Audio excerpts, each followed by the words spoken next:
Chapter 781. Thea looked around and saw that everyone's gaze was fixed on her. Before we talk about Bruce, let's talk about Gotham. The chaos in the entire country is not as much as the chaos in Gotham. Recently, Gotham's crime rate has been high.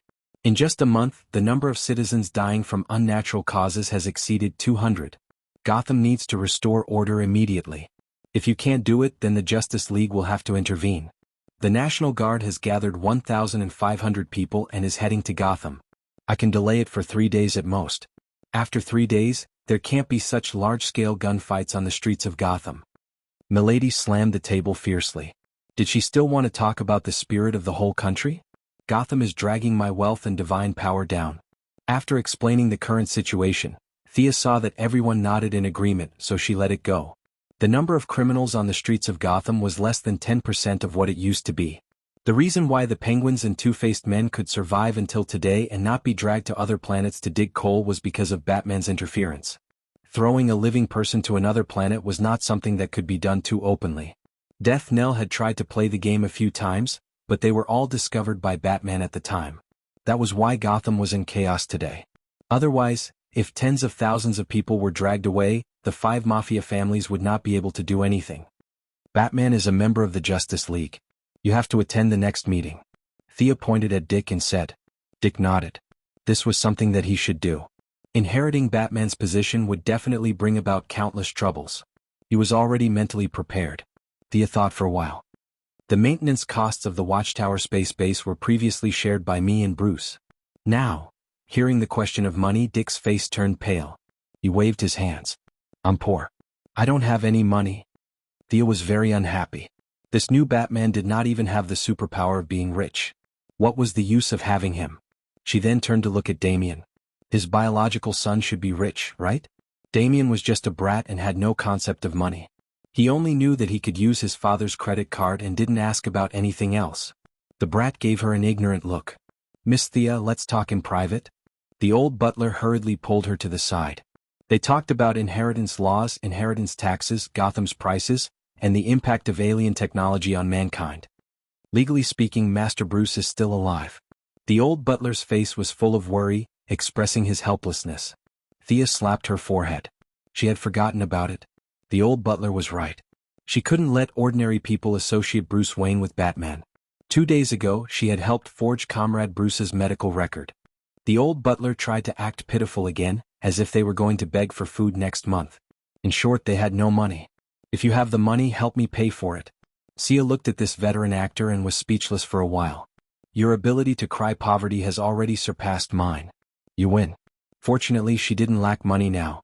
Even if it was a huge hole, it wouldn't be a problem for her to deal with it alone for half a year or a year.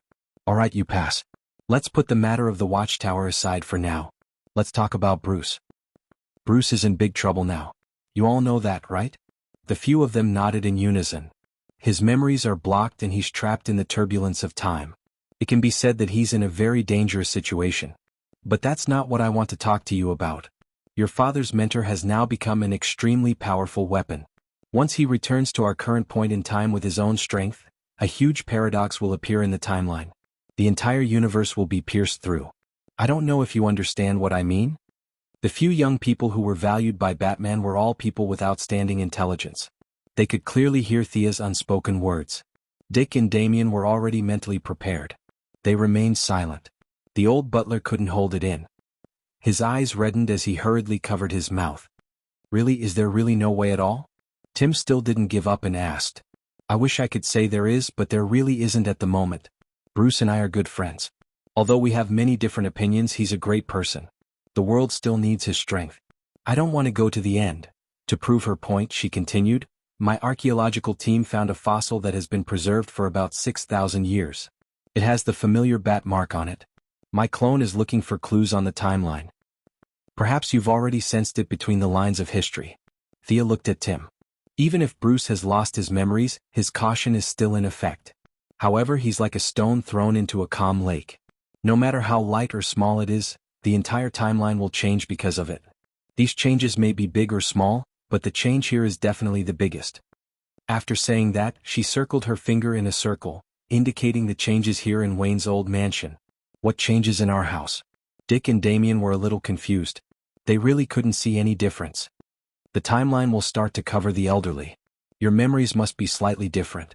Thea spread her hands. Batman moved through the timeline at a completely different speed. He had traveled through every minute and second here countless times. How could there be no changes at all? The young people didn't believe her. After a few casual words with the old butler, they realized the problem. The old butler's words didn't match. They felt that the old butler's words were similar, but they also felt that they weren't. The old butler looked a little confused. He prepared to speak with the facts and led them to the Wayne family's showroom. Thea didn't have anything else to do, so she followed him in. Wayne Manor occupied a large area. From a cultural point of view, it couldn't compare to the world-famous Chatsworth Manor. However, it was much larger, with a total area of nearly 2,100 acres. Excluding the few reclusive families, Wayne Manor was one of the most luxurious mansions in the United States. It was 2 times larger than Wayne's old mansion. There were too few people that Batman could trust. They didn't have any helpers, so the daily cleaning was done by the old butler. However, the old butler was so old that it was too inhumane for him to clean the huge manor alone. They usually had a fixed area of activity. The father, son, and disciple usually gathered on the west side of the manor.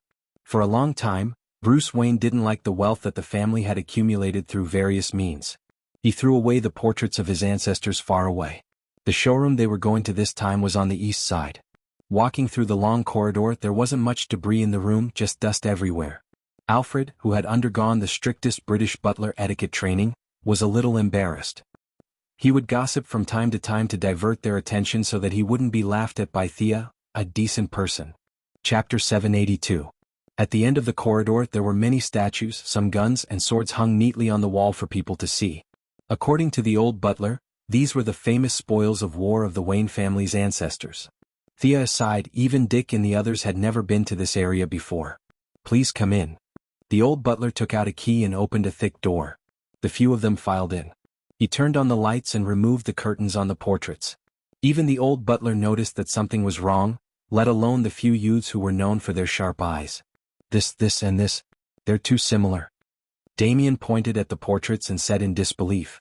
It was normal for him to find it strange because the ancestors of the Wayne family in the portraits all had generous faces, wide chins, and stern gazes. Excluding the factors of the painter, they looked 70 to 80% similar to Bruce. This result made him shudder. From a genetic perspective, it was possible for father and son to look similar, but it was too exaggerated for them to still look similar after 4 or 5 generations. It was not a monogamous reproduction. Once the female's genes were added, there would be obvious differences in appearance after 3 generations. And the ancestors in these portraits seemed to be carved out of the same mold. What did this mean? The youths looked at the portraits and felt a chill run down their backs. Thea was also gritting her teeth. The cause and effect that should have remained unchanged was completely messed up under the influence of the Omega effect. In the chaos of time, Bruce lost his memory. He was naturally close to his bloodline, and because of his outstanding leadership skills, he turned the tides in countless family upheavals and became the head of the Wayne family for several generations. He became his own ancestor and was written into the history books. This was his current problem. This person is holding a book with a bat mark on it. Tim pointed at a portrait that looked like a saint and said in surprise. This person's clothes also have a bat mark. This person also has one. More and more evidence showed that even though Batman lost his memory, he still left behind many clues.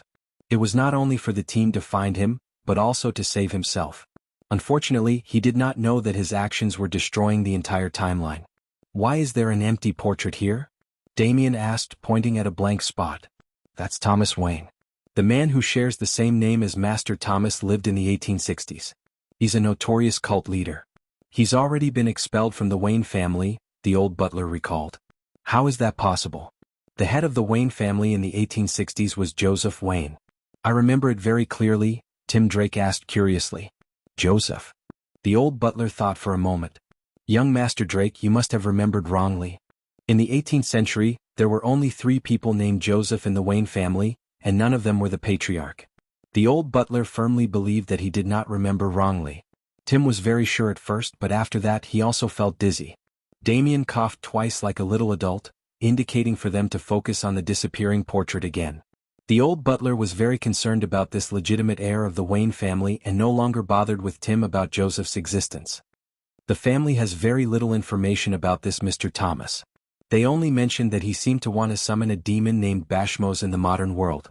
The old butler was not sure if these memories were originally there, or if it was like what Thea said, the timeline had changed and they had suddenly appeared in his mind. Barbados? Thea asked with an indifferent expression. The Wayne family and the dark multiverse were too deeply entangled. My father is Thomas? This name is too good. She could not help but mock inwardly. The old butler slapped his forehead. Yes, it's Barbados. I heard that he's a demon from an ancient tribe. A bat demon? At the mention of bats he shuddered. Batman and the Bat Demon. Was all of this destined in the 18th century? Bruce returned to the past and left behind countless bat markings, pushing the entire Wayne family to worship bats? Miss Thea, is that what you mean? Dick's mind was the calmest and he came up with a shocking answer. It's not just that, Dick. If I'm not wrong, the cave full of bats that Bruce fell into when he was young was a sacrificial site set up by this fellow who tried to summon demons more than 100 years ago. Thea did not mention one more thing. Her memories mentioned that there were traces of demons in Gotham. When she arrived at Gotham at the beginning of the year, she even asked Barbara and Catwoman about it. The two of them denied it and said that they had never heard of it. Now that she was a new god, even if the timeline exploded, it would not affect her. She felt that if she asked about the demons now, they would have an impression of it in their memories. There was no need to add to their psychological burden. Barbados was still very far away from this universe. She said softly, Eastern cultivators pay attention to cause and effect. From the analysis of this matter, Bruce is his own cause and effect. His fate was determined the moment time began to flow. You know the seriousness of this matter, right? This matter should be a wake-up call for you. Don't casually study things that you don't understand. Okay, I'm leaving. The world is very peaceful now. Gotham cannot continue to be chaotic. You should hurry up and return everything to normal in these 3 days. Thea said as she opened a portal to go back. Big sister. Damien called out to her. The naughty child hesitated. Can I go and find him? Thea was not bad to this eldest disciple. She rubbed his hair. If you enter the river of time, the Wayne family will be even more chaotic. Trust me, I will think of a way. After saying that, she took a step and returned home. Her doppelganger was still searching in the river of time. The burden on her mental strength was very heavy. Her main body could not do much.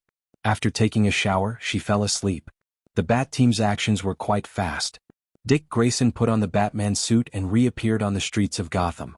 Damian also put on the Robin suit and became the 5th-generation Robin. Batman's deterrence was not to be underestimated. In just 2 days, the criminals all quieted down and went home to be good citizens.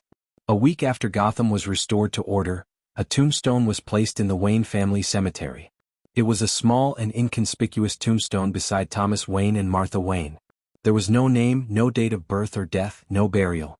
It was an ordinary stone that silently recorded the past of this greatest human hero. In order to keep it a secret, a few relatives and friends went to pay their condolences at different times. Thea did not go. After all, she still had to find the person in the river of time and even kill this person as a last resort. It would be too ironic for her to go, so she let Diana represent her. Tim Drake couldn't accept sitting around doing nothing.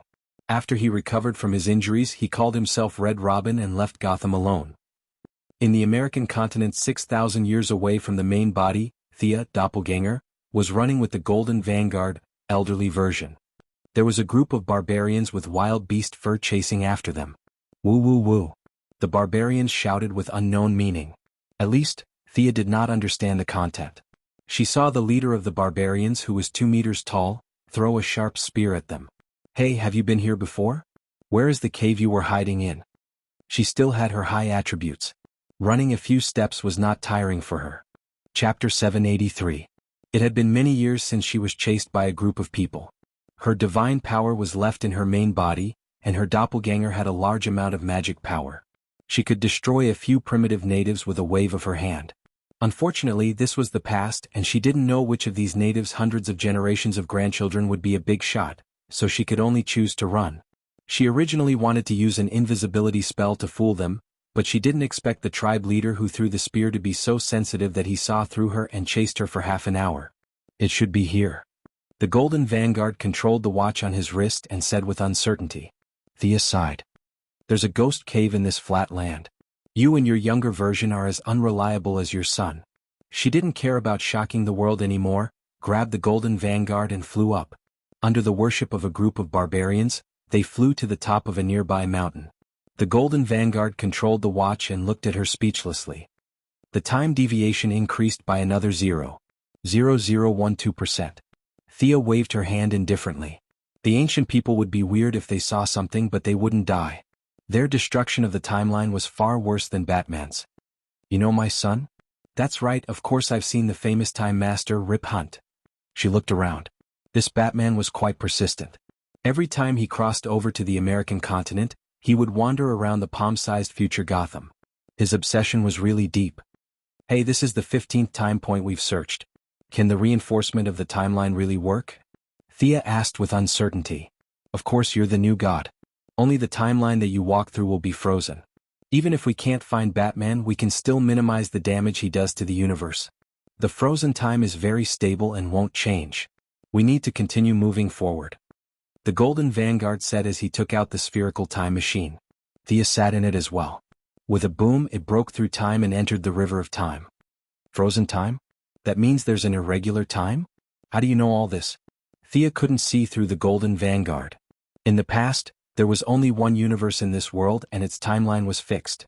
After that, with the rebirth of the multiverse, or rather the rebirth of the 52 coexisting universes, some rippling wormholes were created, and many transmigrators entered the timeline through the wormholes, the Golden Vanguard said unhurriedly. Thea was shocked. The fact that the other party could accurately say the number 52 surprised her. The multiverse was not a neatly arranged display for people to see. They were intertwined and connected to each other. For example, the optical axis connected Earth 1 and Earth 13, the mic axis connected Earth 2 and Earth 3, the cemetery included Earth 3, Earth 13, 15, 19, 37, and so on, and the other world included Earth 4, 35, 39, 41, and so on. The mother box could open a passage. As for how many parallel universes there were, Thea felt that Uncle Dick could give a specific number, but the Great Plains Wolf and the others might not know. The Golden Vanguard was just an ordinary person. He was neither 51 nor 53. How could he know about this? Who said that to you? Forgive me for being blunt, but I don't think you have such a strong vision. Thea was very serious. The fact that the Golden Vanguard could say this meant that there was a big shot behind him. Who was it? Was it from heaven or hell? Or was it a sleeper? The Golden Vanguard had a strange expression on his face. He stuttered for a long time before squeezing out a sentence. This part of my memory has been sealed. I only know that I am not your enemy. The control system suddenly chimed. The Golden Vanguard was overjoyed. I found the Omega's reaction. This time we will definitely catch up. Thea was expressionless. This man had said the same thing during the previous 15 tracking attempts. Unfortunately, he had failed every time. When he was lucky, Batman had just teleported away. When he was unlucky, it was already more than 10 years after he had transmigrated. In short, the time machine that the Golden Vanguard controlled was just like him, unreliable. This should be the beginning of the 19th century, the era when cowboys were just starting to reclaim the land. Here, take it. The Golden Vanguard said as he took out a flintlock from under the seat. Remember, we can't use weapons that exceed the limits of this era. Thea played with the revolver in her hand. She had a hunch that she wouldn't need it. Sure enough, after leaving the River of Time, she opened the door of the cockpit and walked out, only to hear the Golden Vanguard exclaim, "Oh my God, where is this?" The two of them were on an island floating in the void like a small boat on the sea. Up and down, left and right, there were slow and uniform dark blue waves, which were tributaries of the River of Time. The land on the island had been completely desertified. It was abnormally dry in their hands. There were no signs of life on the island, only emptiness and silence. Where is this? Batman has been here? The Golden Vanguard was completely confused. He continued to fiddle with his wristwatch as if he was grasping at straws. Unfortunately, he didn't find anything for a long time. Stop fiddling. If I'm not mistaken, Batman has been here before, but someone teleported him away. It wasn't the Omega effect, but a man-made teleportation, she said with certainty. After saying that, she pointed to the northeast corner. There's an extremely strong magic reaction in that direction. Let's go and take a look. With that, she flew up, and without waiting for the Golden Vanguard, she flew toward the magic reaction area. After flying for less than a minute, she stopped. The blood-red stairs extended to the top of the mountain, and a black castle was in the middle of the mountains. The Golden Vanguard also flew over at this time. He pointed to the castle. What is this place? Do you want to go in? I only know that this is the end of time. Someone interfered with Batman's random teleportation. Whether he had good or bad intentions, he did us a big favor. As soon as her voice fell, the castle gate creaked open on both sides. The open gate and the dark interior looked like a giant beast that could swallow the world from a distance. Deliberately mystifying, Thea said with a little contempt. This doesn't look like a good place. This was the Golden Vanguard, who hadn't figured out the situation yet. Thea wasn't so confused. From the moment she set foot on the island, the other party had noticed her. Of course, she also noticed the other party. There was a very strong archmage in the castle. She didn't care at all about the gloomy atmosphere created by the castle. She was the master of playing with souls every day. The atmosphere in front of her wasn't even worthy of carrying her shoes. She entered the gate, passed through the atrium, and came to a door that occupied a rather large area. She directly pushed the wooden door open and walked in with her head held high. A humanoid creature wearing a tattered black beggar's robe and a hood covered his face. His limbs were so thin that they were only skin and bones. He stood upright as if waiting for her. Chapter 784. The black-robed sorcerer had a vast amount of magic power in his body. Unfortunately, his tattered black robe made him lose a lot of points. If he were to walk on the road in this attire, he would be directly sucked in. The only highlight was the colorful staff in his withered left hand. The two peak sorcerers were sizing each other up. They judged each other's spells through their actions and words, calculated each other's strength, and simulated the order of casting spells in battle in their minds. As for peace, it was impossible from the start. The other party did not relax his spiritual power. He had his eyes on Thea's incomparably pure magic power. Thea also felt the inspiration of the thread of fate. There seemed to be some benefits to be had here. Who are you? Do you recognize me? The black-robed man spoke first. His voice was so unpleasant that it sounded like scratching glass. His language was not English. Instead, it sounded like another language that Thea was not too familiar with, the Atlantean language. Who are you? Don't you recognize me? Thea asked back. After a simple exchange of blows, the result was very satisfactory. Neither of them recognized the other.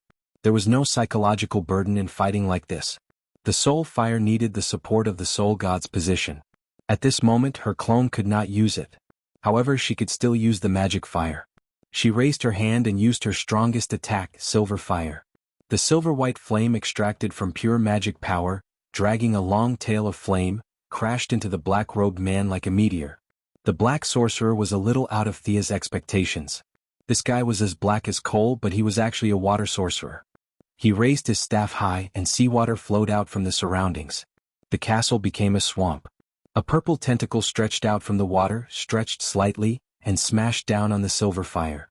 The silver fire broke the tentacle as expected. However, it had already consumed more than half of its energy. It was destroyed by the other two tentacles that came out from the seawater. Very powerful. Are you an Atlantean? I didn't know that they had such a powerful sorcerer still alive. Thea said calmly. She still had the upper hand in the test. Moreover, the Golden Vanguard could help a little, right? Probably, Atlantis? What's there to brag about? I'm Darkness Magistra. Young mage, have you heard of my name? The black-robed man could tell that Thea was not very old at a glance, which made him envious to death. She actually had such a huge amount of magic power at such a young age. Something in the darkness? This naming method is so ancient. Thea pursed her lips. Thousands of thoughts collided in her mind. She searched for this name in her memory and she actually found it. This king of darkness had a common acquaintance with her, the first king of Atlantis, the chosen of Poseidon, the one known as the king of death. If he remembered correctly, the mage in front of him was the father of that old zombie, the god of death. DSK, his son was a zombie and his father was a mage? What a family. Thea pretended to be nonchalant. I've heard of it. Back then, you might have been able to dominate the world. But now you're too old. She began to quickly mobilize her magic power and shot out endless silver flames. Silver light flickered, and countless magical flames bombarded the dark magi. Seawater? The seawater evaporated. Houses? The houses were overturned, and before the bricks and pillars fell to the ground, they were burned to ashes by the flames. I'm finally out. More than half of the seawater evaporated, and the monster hidden under the water revealed its face. This thing looked like a huge octopus, and its tentacles were thousands of meters long. The whole house, and even the floating island in the void, was made of rocks piled up by its huge body. The monster did not have a head or a face, but at the part where all the tentacles were connected to the torso, There was a big mouth with a diameter of 10 meters. The sharp teeth were divided into 3 layers, densely covering the whole mouth. Its breath was distant and mellow, like a giant beast that had existed since ancient times. Its energy was too strong. Not to mention Thea's clone, even if the original body came, it would not be able to defeat this thing. Fortunately, its energy had been amplified countless times in the river of time, but at the same time, the flow of time had also washed away its intelligence, which was not very high to begin with. Its body was too strong but its soul was too weak. This sea monster could be said to be half-crippled. Even the old ancestor of Atlantis behind it could not command it. A sea monster?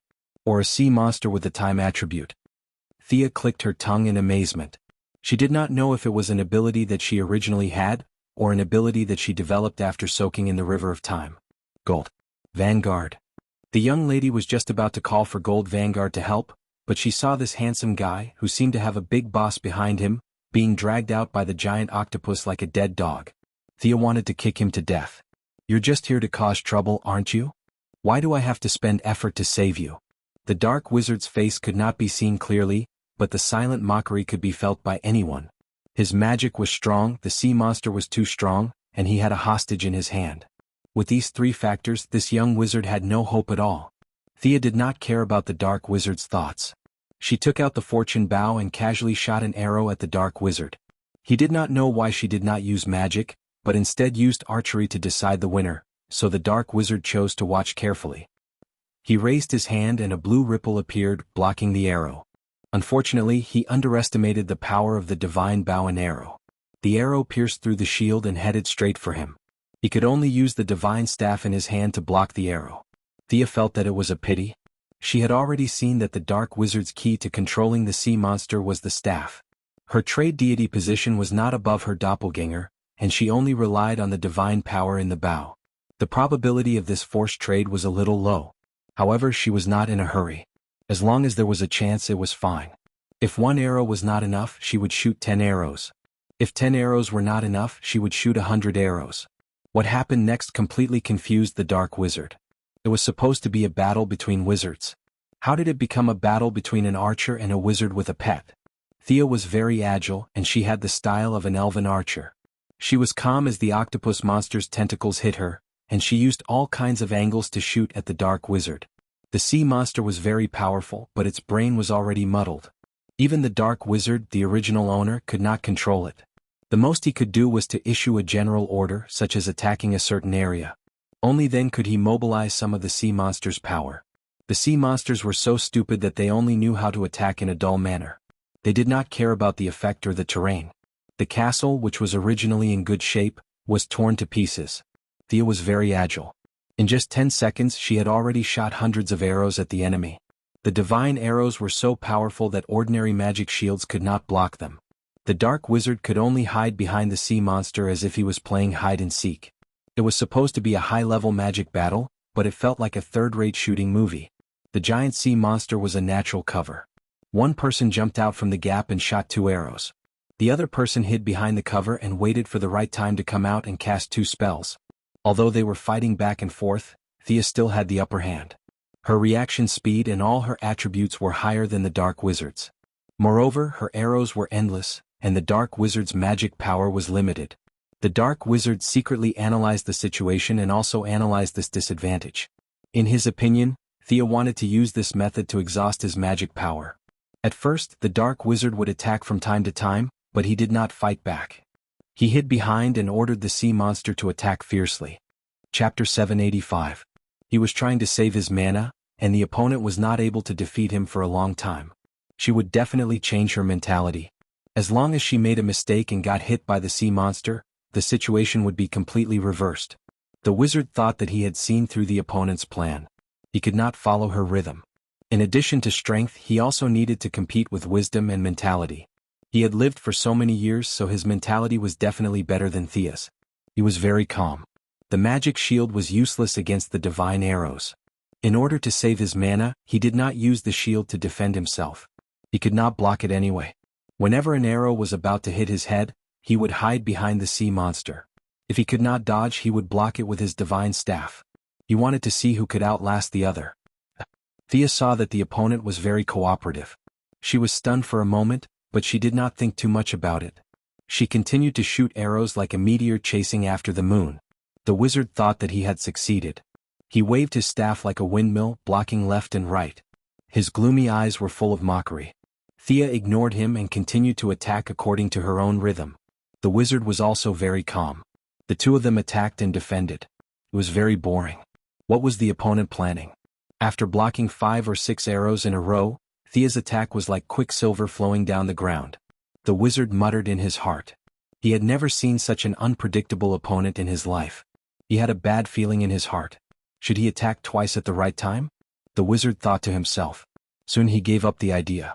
No matter what the opponent was planning to do, he would be in an invincible position. He made up his mind to fight a protracted battle and blocked another arrow. Suddenly, his hand became lighter. Where was the staff? The wizard was shocked. The staff that was originally more than a meter long was in the opponent's hand, and he was holding a gem in his hand. What was this? He used his power of the will to examine the gem carefully. With his attainment as a great wizard, the principle of gem magic was as simple as looking at the lines on the palm. He understood everything at a glance. But how did this thing get into his hand? How did the staff get into the opponent's hand? He was very puzzled. Sia chuckled.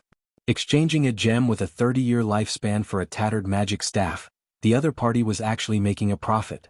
To this dying mage, life was priceless. He scanned the magic staff with his power of the will. It had a very crude design, and its value could not even be compared to the god of death's magic staff. Its only function was to control this huge sea monster. In order to prevent himself from falling into the flow of time, the wizard had transferred his power of the will to control the sea monster into the magic staff. However, because the sea beast had been washed away by the river of time, this staff, which wasn't made of the best materials, had been badly damaged.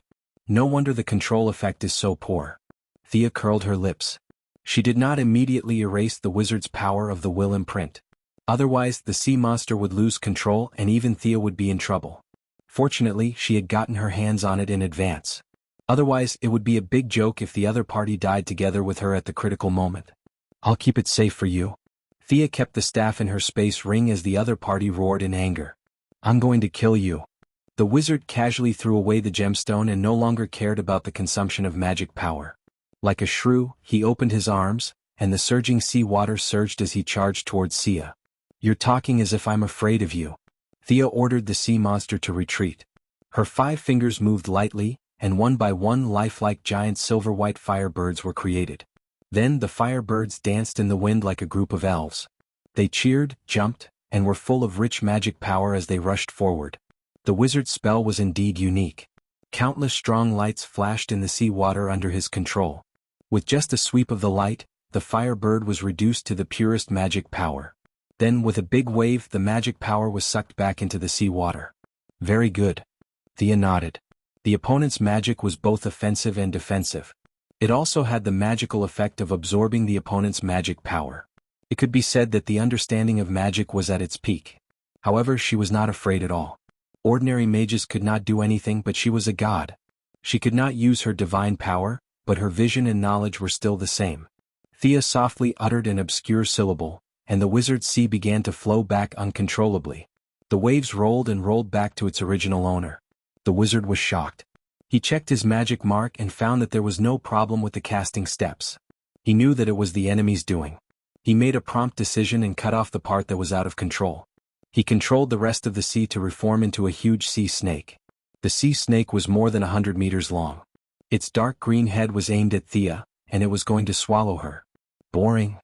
Thea's clone did not bring the holy sword, but she did bring the father's short sword. She held the short sword tightly and aimed at the snake's head. A huge light screen as bright as the sun appeared. The light screen turned into a crescent-shaped slash in the air. Thea felt that if she shouted something like "Crescent Moon Tensho," she would be very childish. The sea snake's head was directly cut off by the crescent-shaped slash. The wizard did not care. It was not difficult for a magic creation to grow a new head. Unfortunately, he cast 2 spells and nothing happened. He then looked at his sea snake. The cut was very smooth and there was a faint silver flame burning in the dark green water. The wizard did not see the difference between the father's fire of justice and Thea's fire of magic. He was still trying to extinguish the fire with conventional methods, but no matter how much magic he poured on it, it was useless. The fire of justice was stimulated by magic, and it burned even more vigorously. Another divine artifact? The wizard was a little confused.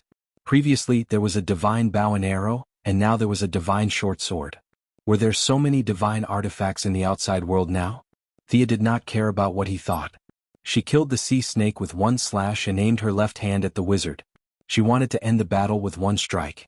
Several complicated incantations were spat out from her red lips, and her eyes shone like stars. This was a sign that her spirit had reached its peak. Wizards were not idiots, and they would not just watch her cast a spell. The remains of the sea serpent were decomposed into seawater. The dark green seawater was mixed with the wizard's magic power and became as dark as ink. The black water emitted a foul smell and the air became green. A tsunami of poisonous fog rushed towards her. Thea did not block it. Every time the poisonous fog was close to her, she would teleport away. In just 10 seconds she teleported 31 times. Under the wizard's anxious eyes, she was finally ready to cast the spell. With a soft crack, the several layers of magic shields that the adept had prepared were shattered into pieces. A faint thread connected the two of them, and the wizard only felt that his consciousness was a little scattered. Chapter 786. Necromancy? The sorcerer was worthy of his title as an archmage. There were differences between ancient magic and modern magic, but the essence of magic was unmistakable. He instantly knew that the foreign energy had invaded his body. He did not expect this young girl to be a master of the school of necromancy. He was the scrawny one with a black robe covering his face. Are you kidding me? You're not playing by the rules. That was the last thought in his mind before he completely lost consciousness. Sucking dark side might take a lot of effort, but it's not hard to deal with you. Thea opened her hand and grabbed a translucent blue soul in her palm. She extracted the soul of the archmage named Dark Malgistra. The extraction process was a little difficult. Firstly, the difference in level between them was not big. Secondly, she could only use her mana to simulate the waves of the soul. After all, this was not a real battle. She did not have the ability to do it. Fortunately, the result was not too bad. The archmage, who could have fought her for a long time, was killed in an instant. The sorcerer's soul was violently extracted, and his consciousness was in a mess. Thea ignored him and threw him aside. She was not worried that the sorcerer would return to her body. As the goddess of souls, she only cared about killing and not burying. She did not think that an ancient Atlantean sorcerer would have the ability to do so. Thea suddenly realized that the sorcerer's soul was a little different from ordinary people. At first, it was a little cloudy because it had just been extracted. After the impurities dissipated into the air, the part that was closest to the soul was revealed. The sorcerer's soul was blue. He looked at Thea blankly as if wondering why the two of them looked different. Did souls have attributes? Thea was stumped by this question. Previously, the siren had stolen many souls, but they were all colorless and transparent. This was the first time she had seen a colored one. It's worth researching. Thea found the best gemstone and stored the soul in it. She would give it to her main body for research later. After dealing with the trivial matters, she kicked the golden vanguard lying on the side like a salted fish. This thing kept saying that it was here to help. It was killed by a sea monster in an instant and had yet to wake up. What a pity. Wake up, it's daybreak. She kicked him again. In the end, there was no reaction at all. The young miss sighed. The sea beast's own power of time could be said to be terrifying. The golden vanguard was just an ordinary person, so it would probably faint for a while. Thea activated her supervision and looked at the wizard's body. This guy was just a poor guy. He was only wearing a tattered black cloth. Thea burned the body with a fireball. The castle had been torn apart by the aftermath of their battle. The current setting was a little better than the open field, but there was a limit to how much better it was. She looked around for a long time, but the floor was full of junk and worthless. Pauper. The young lady looked at him with disdain and finally took out the wizard's magic staff. The interior of the staff was full of cracks, to the point where it could not be mended. If he wanted to repair it, he would have to use his ability to alter reality. If Thea had this ability, why would she look for Batman? However, she was also very envious of the sea beast's enormous power of time. This guy had stayed in the long river of time for a long time. It had completed the most difficult step of integrating time and body with its strong vitality, which was homogenization. Unfortunately, it did not have divinity. It relied on its own will and intelligence to control the thoughts of countless intelligent beings in the long river of time. As a result, it became mentally retarded. What should she do? It was not her style to let the benefits slip away in front of her eyes. However, she really did not know where to start when it came to things like time. As for obtaining the deity of time, it was even more illusory. The sea beast's lifespan could be traced back to tens of thousands of years ago. It was already alive before the Atlanteans. Its lifespan was long enough for humans, Thea and Diana. However, it was far inferior to the new gods. For example, the Heavenly Father and Uncle Da's lifespan was measured in hundreds of millions, but they had not seen any new gods obtain the deity of time. This kind of top-level deity of time could not be obtained through accumulation. It required an opportunity. This opportunity seemed to be in the sea beast's body now. However, Thea could only look at it anxiously and could not take it out. The essence of time was a double-edged sword. It gave the sea beast unparalleled power but also made it mentally retarded. Thea had enough foundation to carry the deity of time, but she could not get it.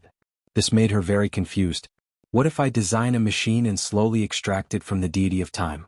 She touched her smooth jade-like chin and pondered. No, she quickly gave up on this idea.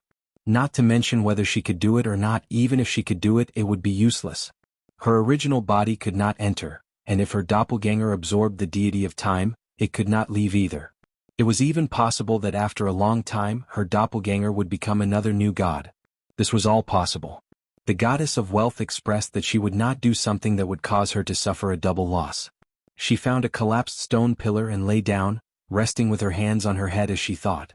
When she inadvertently saw the terrain of the entire island, a sense of familiarity emerged from her memory.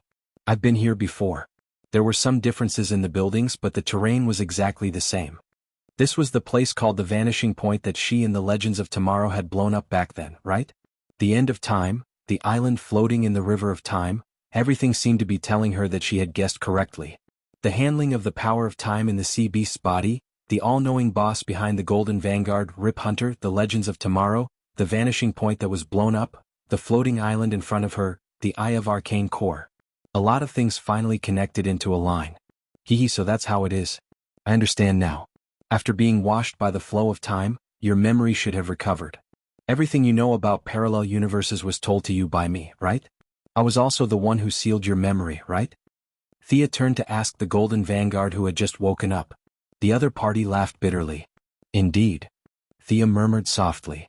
So this organization of the Masters of Time was created to fix the time loophole that Batman created? Was it created in my future or in the next few days?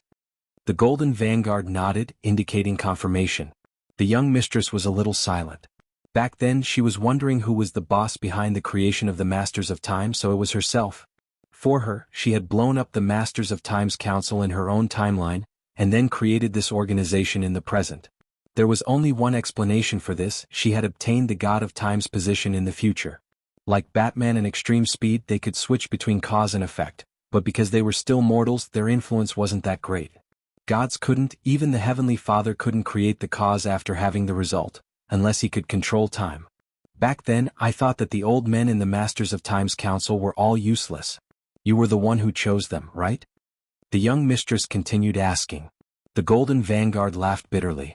It was because the younger version of me saved many people who should have died, but in my timeline these people were already dead, so... Chapter 787. Thea found it a little funny.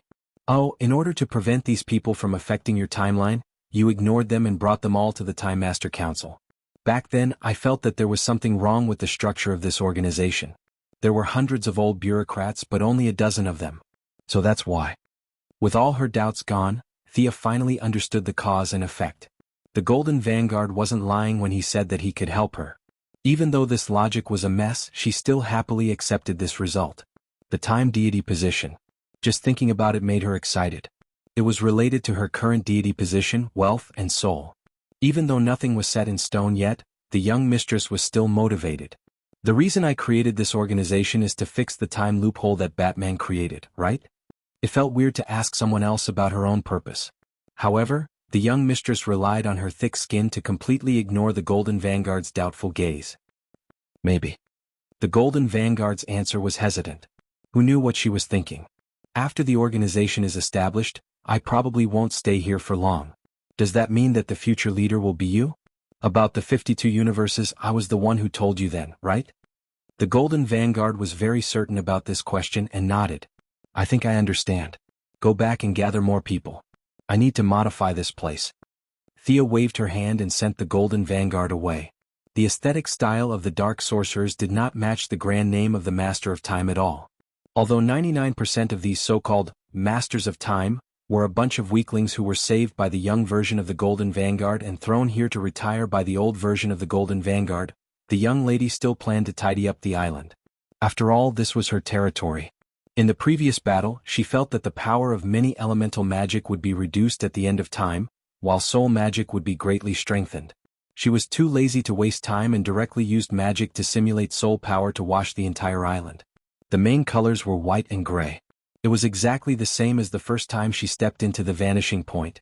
Back then she even mocked the builder for having a problem with his aesthetic style. Now the blame fell on her. How ironic. She moved quickly, but the Golden Vanguard wasn't slow either. In less than half an hour he left more than 100 people in the square.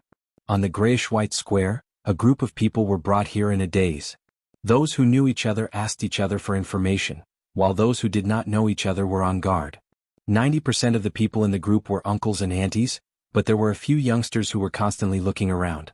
Youngsters were the quickest to adapt, and in this era of information explosion, their imaginations ran wild. A few of them were whispering to each other, and Thea almost burst out laughing when she heard them. They actually thought that this was the beginning of the infinite style. Thea was too lazy to meet these celebrities who had been saved by the younger version of the Golden Vanguard because she knew several of them. In order to avoid trouble, she directly used invisibility. Not long after, the Golden Vanguard finally completed the initial recruitment work. Because the younger Golden Vanguard would still save people in the future, this work would continue. Thea left all the organizing work to the Golden Vanguard. This superhero, who had brought his own food, was very energetic and experienced. He went to lecture a group of uncles and aunties. She herself was researching how to transform the sea beast into a time machine. Consider yourself unlucky. She took out the control staff, and a large amount of magic power connected to the sea beast through the spiritual imprint inside the staff. The sea beast's consciousness, which was already muddle-headed, was directly cleared. Its body was still there and it was still breathing, but its consciousness was gone. It had become an empty shell with a large amount of energy, and the staff used to control it had turned into dust. After that, the work was to cut open its stomach and transform it. The body had completely solidified with the island, and there was no longer any distinction between them. The sea beast's blood and time energy had been assimilated, and it had been upgraded to a special liquid. This was a natural flow of time, and the minute changes in the timeline could be observed from it. The brain was taken out and placed inside a supercomputer. The supercomputer was snatched by Death Knell from a highly civilized planet. At least Thea did not understand how it worked. The supercomputer would read all the information inside the brain and feed it back to the display screen outside. The power source initially gave Thea a headache, but when she remembered the blue energy body from the planet Dinesh, she decided to use it to power it. Her doppelganger and main body had the same idea, and if she needed anything she would let the Golden Vanguard return to reality and ask for it from the main body. After toying with it for half a month, this half-technological, half-magical product that she named the Eye of Arcane Core was finally produced. After running it for half an hour, a huge problem was discovered. Even the most advanced supercomputer in the universe was unable to deal with the various problems in the timeline. "It needs to be faster," said the clone Thea. To speed up the sea beast's brain's processing speed, she could only think of the seraphic speed power. Back then, she had absorbed a little from the speed of reverse lightning out of curiosity. After a few experiments there was still a lot left. Thea's main body felt that this thing was not of much use, so she found a magic box containing the seraphic speed power from Hades' treasury, and asked the Golden Vanguard, who had changed his job to a courier, to pass it to her clone. "Where's the thing?" On the island named the Vanishing Point, the clone looked at the bitter Golden Vanguard and asked curiously. "It was snatched away by a fellow?" "Ah?" Thea's clone could not think of anyone who would snatch this thing. "It's an extreme speed user. As for the details, he was too fast so I didn't see clearly," said the Golden Vanguard dejectedly. "Extreme speed user? Which extreme speed user snatched this thing for fun?" Thea was dumbfounded. The seraphic speed power that she wrapped was not even enough for them to run for 10 seconds. What was the use of it? She opened her Arcane Core's I version 1.0 and began to observe. A large amount of data could not be processed, but she could see it with a special time flow. She saw the robber. It was an extreme speed user wearing a huge silver armor. The answer was obvious. It was Savitar, who was imprisoned in the seraphic speed power space in the future. The other party did not want the seraphic speed power, but the box containing it. As long as he replaced the seraphic speed power in the box with his own, then as long as he fooled the lightning squad a little, he would be released because of the same origin of the seraphic speed power. As for whether this Savitar was the main body or the one replaced by the remnant of time, Barry Allen, the young lady did not care. About that, you have to make another trip. Our supercomputer needs the seraphic speed power. What if he snatches it again? Asked the Golden Vanguard while scratching his head. This question really stumped Thea. She did not think it would happen. Savitar only wanted to escape from the seraphic speed power space. Did he have nothing better to do than snatch a bunch of magic boxes for fun? Could it be that he wanted to rely on this to get rich? Chapter 788. But she had to be careful, not to mention that she had to maintain the timeline. The more stable the timeline was, the higher the chance of obtaining the God of Time position. If she allowed the speedsters to travel through the back garden, the timeline would be completely finished. A rotten timeline. Even if she thought with her toes, she would know that she had no fate with the God of Time position. If she wanted to get something, she had to pay first. This was an irrefutable truth. The doppelganger and the main body communicated in the spiritual world. Thea instructed the Golden Vanguard to wait for a while. The main body would deal with this matter. This was to prevent Savitar from snatching the box, and also to deter the speedsters from traveling through time for fun. She wanted to set up a group of law enforcers in the river of time. The rich bureaucrats saved by the Golden Vanguard couldn't do it, they could only do some repair work. Thea needed some law enforcers who didn't know fatigue and could run at high speed. They were the time undead from the original spacetime. The main body was lying on the big bed in the White House. The feeling of having 1 foot in the timeline and 1 foot outside the timeline was extremely satisfying. If she wasn't a magic god, she wouldn't have been able to support this kind of mental energy consumption. The problem of Savitar could be temporarily put aside. In the future, Savitar would kill heirs West. After that, the explosive Barry would create a group of his own time remnants to push him. In the end, Savitar would be thrown into the power of speed. The plan was completed very well. Barry never expected that one of the time remnants would have a bold idea. This remnant, who had the same memory and ability as Barry, went back to the past and turned himself into Savitar. It was similar to Batman, who was blown into time by the Omega Ray, but the result was reversed and became the cause. Sia even felt that this set of theories was something she had explained at the Righteous Alliance meeting. The remnant of time Barry naturally had this memory, and according to this theory, he had turned himself into Savitar. Then, one day in the future, he would kill heirs and Barry would create the remnant of time, forming a cycle. This man didn't rob banks, set fires, or subvert governments. Other than killing Black Girl, he was almost harmless. If he didn't steal her things, Thea wouldn't have bothered with him. The time undead must use soul methods. Who else could create such a creature other than her, who occupied the god of soul and also had a foot in the realm of time? However, she was stumped as to how to create a banshee. She had no experience in creating a race. In addition, the reverse lightning's lightning power had been completely used up, so she had to find a new one. Barry had a good discussion with him. You run a few steps while I absorb some of the power of Godspeed. Logically speaking, it was a good choice. But considering that he and Savitar's memories were connected, this good choice became not so good. If it really didn't work, knock him out and extract it from his cells.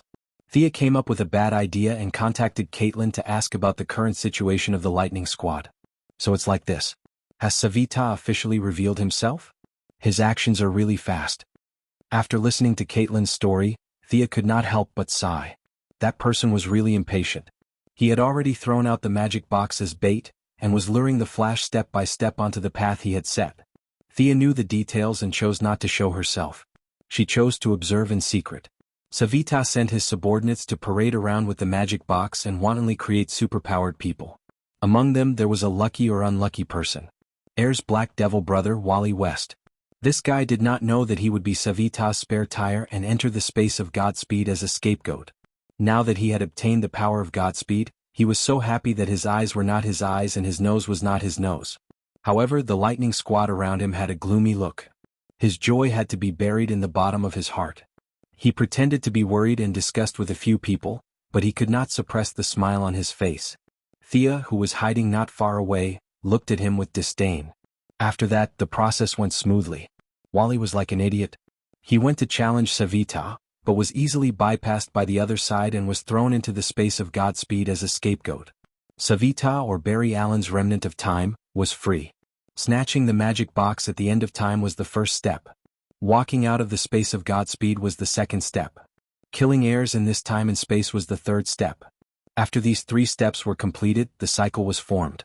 He was no longer a remnant of time but the real Savita. Thea looked on coldly as Wally was sucked into the space of Godspeed. Whether he would become a superhero or not, the current predicament was a lesson. She was too lazy to save a smug black devil.